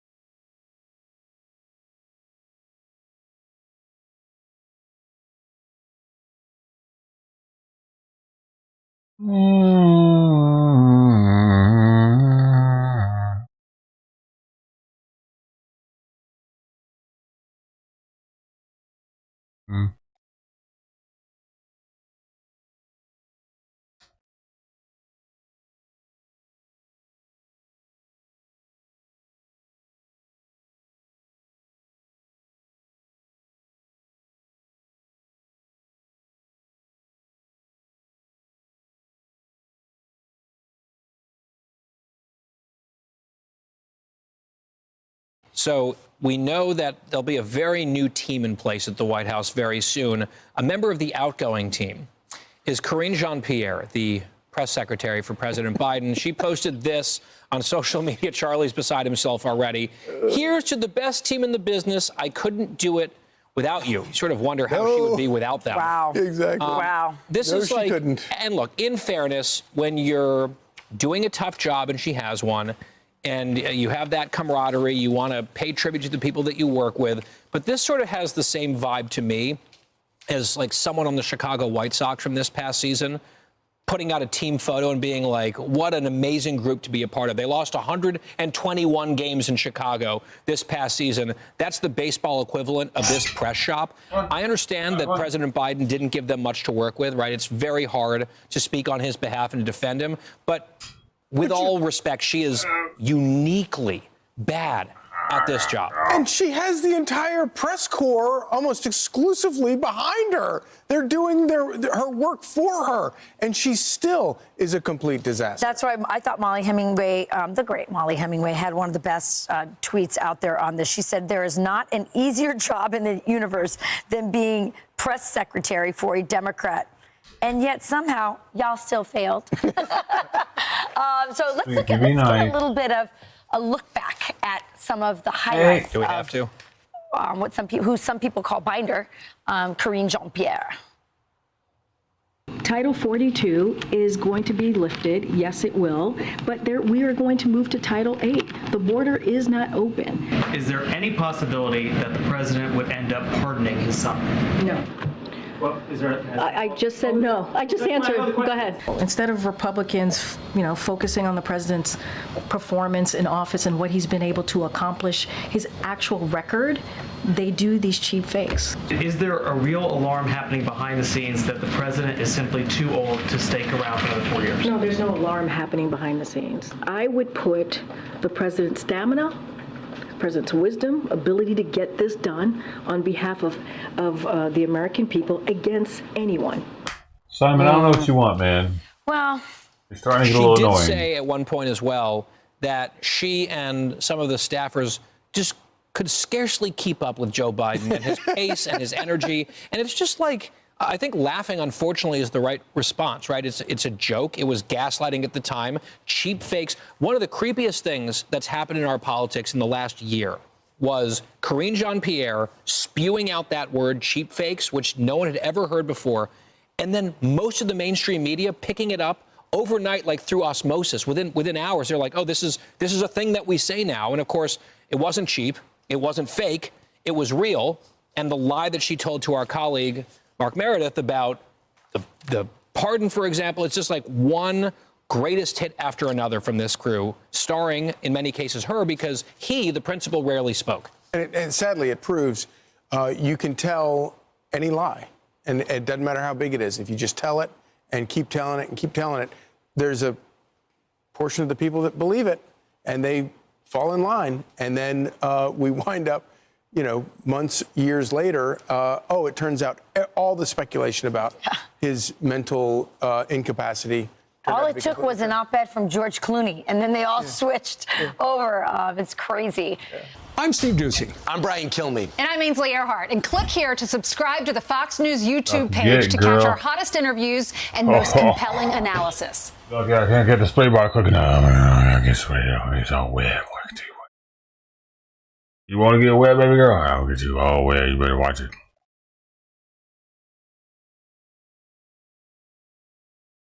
So Mexico announcing a major policy change this week, saying it will take non-Mexican migrants deported from the United States. Now, this change is coming ahead of President-elect Donald Trump's taking office in just a couple of weeks. Mexican President Claudia Sheinbaum revealing Mexico and the U.S. would, quote, collaborate through different mechanisms in cases where migrants aren't sent back to their home countries. Now, this move comes as Mexico readies itself for Trump's presidency and the tough immigration measures he is expected to enact. Joining us now live from San Antonio is News Nation national correspondent Jorge Ventura. So what more can you tell us about Mexico's recent decision? Why do they want to do this?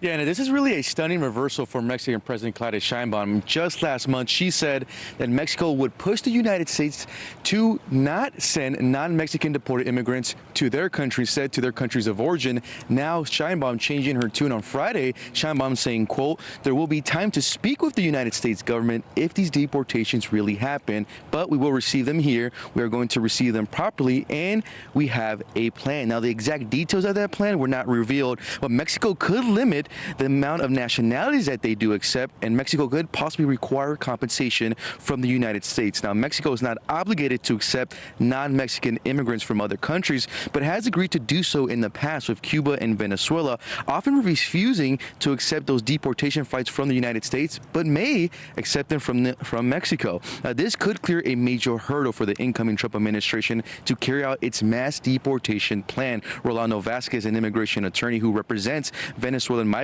says that this new development from Mexico could lead migrants to self-deporting back to their home countries rather than wanting to be sent back to Mexico. These foreign nationals are going to find it more desirable to be in their home country than it is to be in Mexico. And they'll eventually go back to their home country. And that's what we've seen in the past, in the last Trump administration, when they implemented the MPP program. And so I don't doubt that that's going to happen again.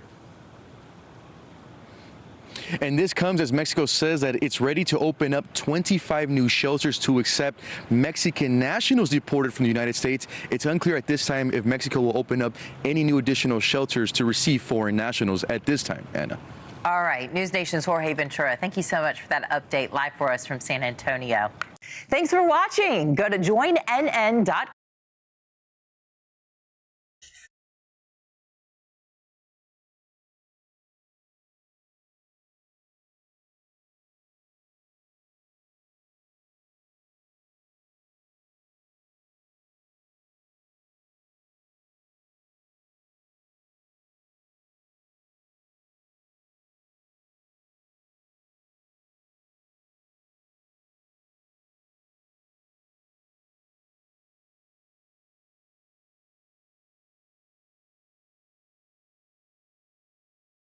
Golden Globes is happening.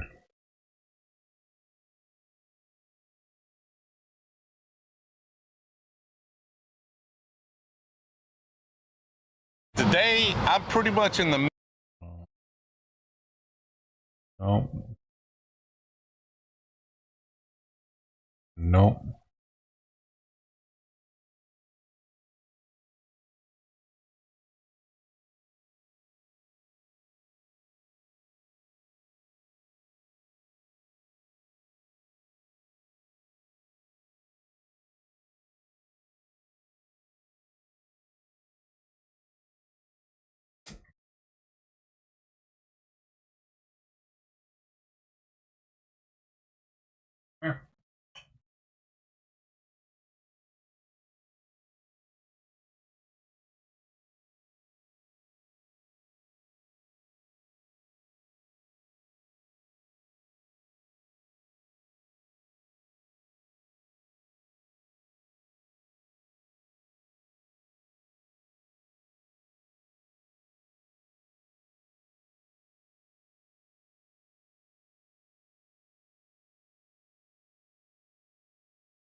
Farmers raise alarm over migrant worker wage hike.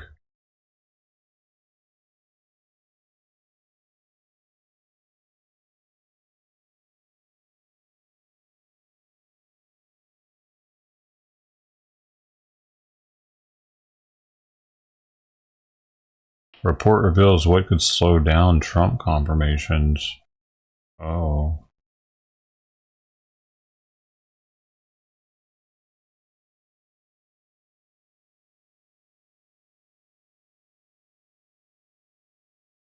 Trump avoided jail today?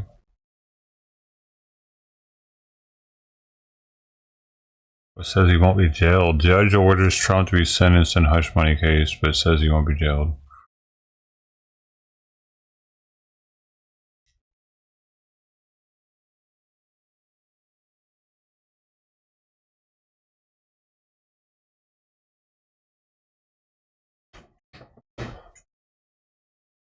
Also will activate emergency operations on Sunday night.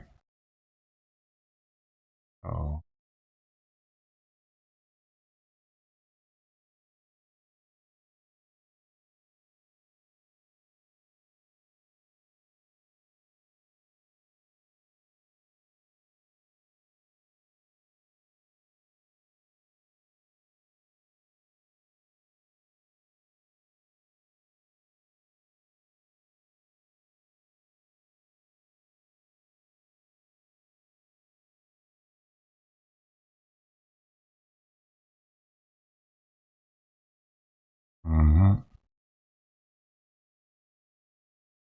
I think that's about it for the day, though. Not much new news. Kitties. Kitties are done eating pretty much. Yep. Just hanging out.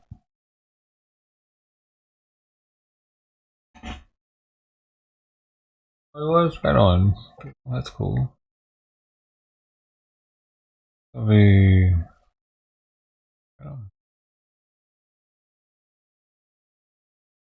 Northwest Media.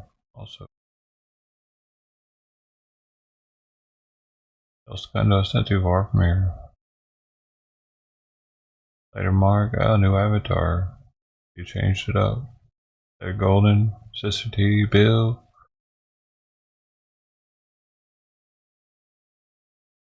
Northwest Media was here. Ed, I already said. Say it again. Ed Thomas was here.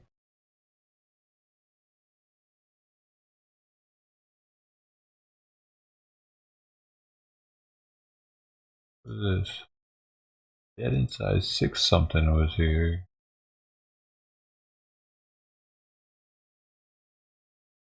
Savage Lee. Have a great day.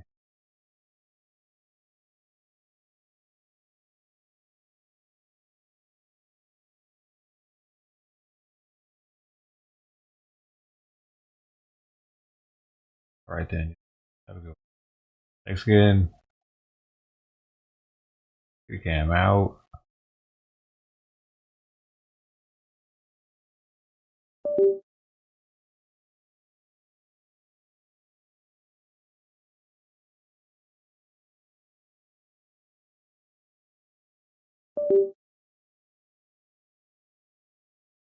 Another one.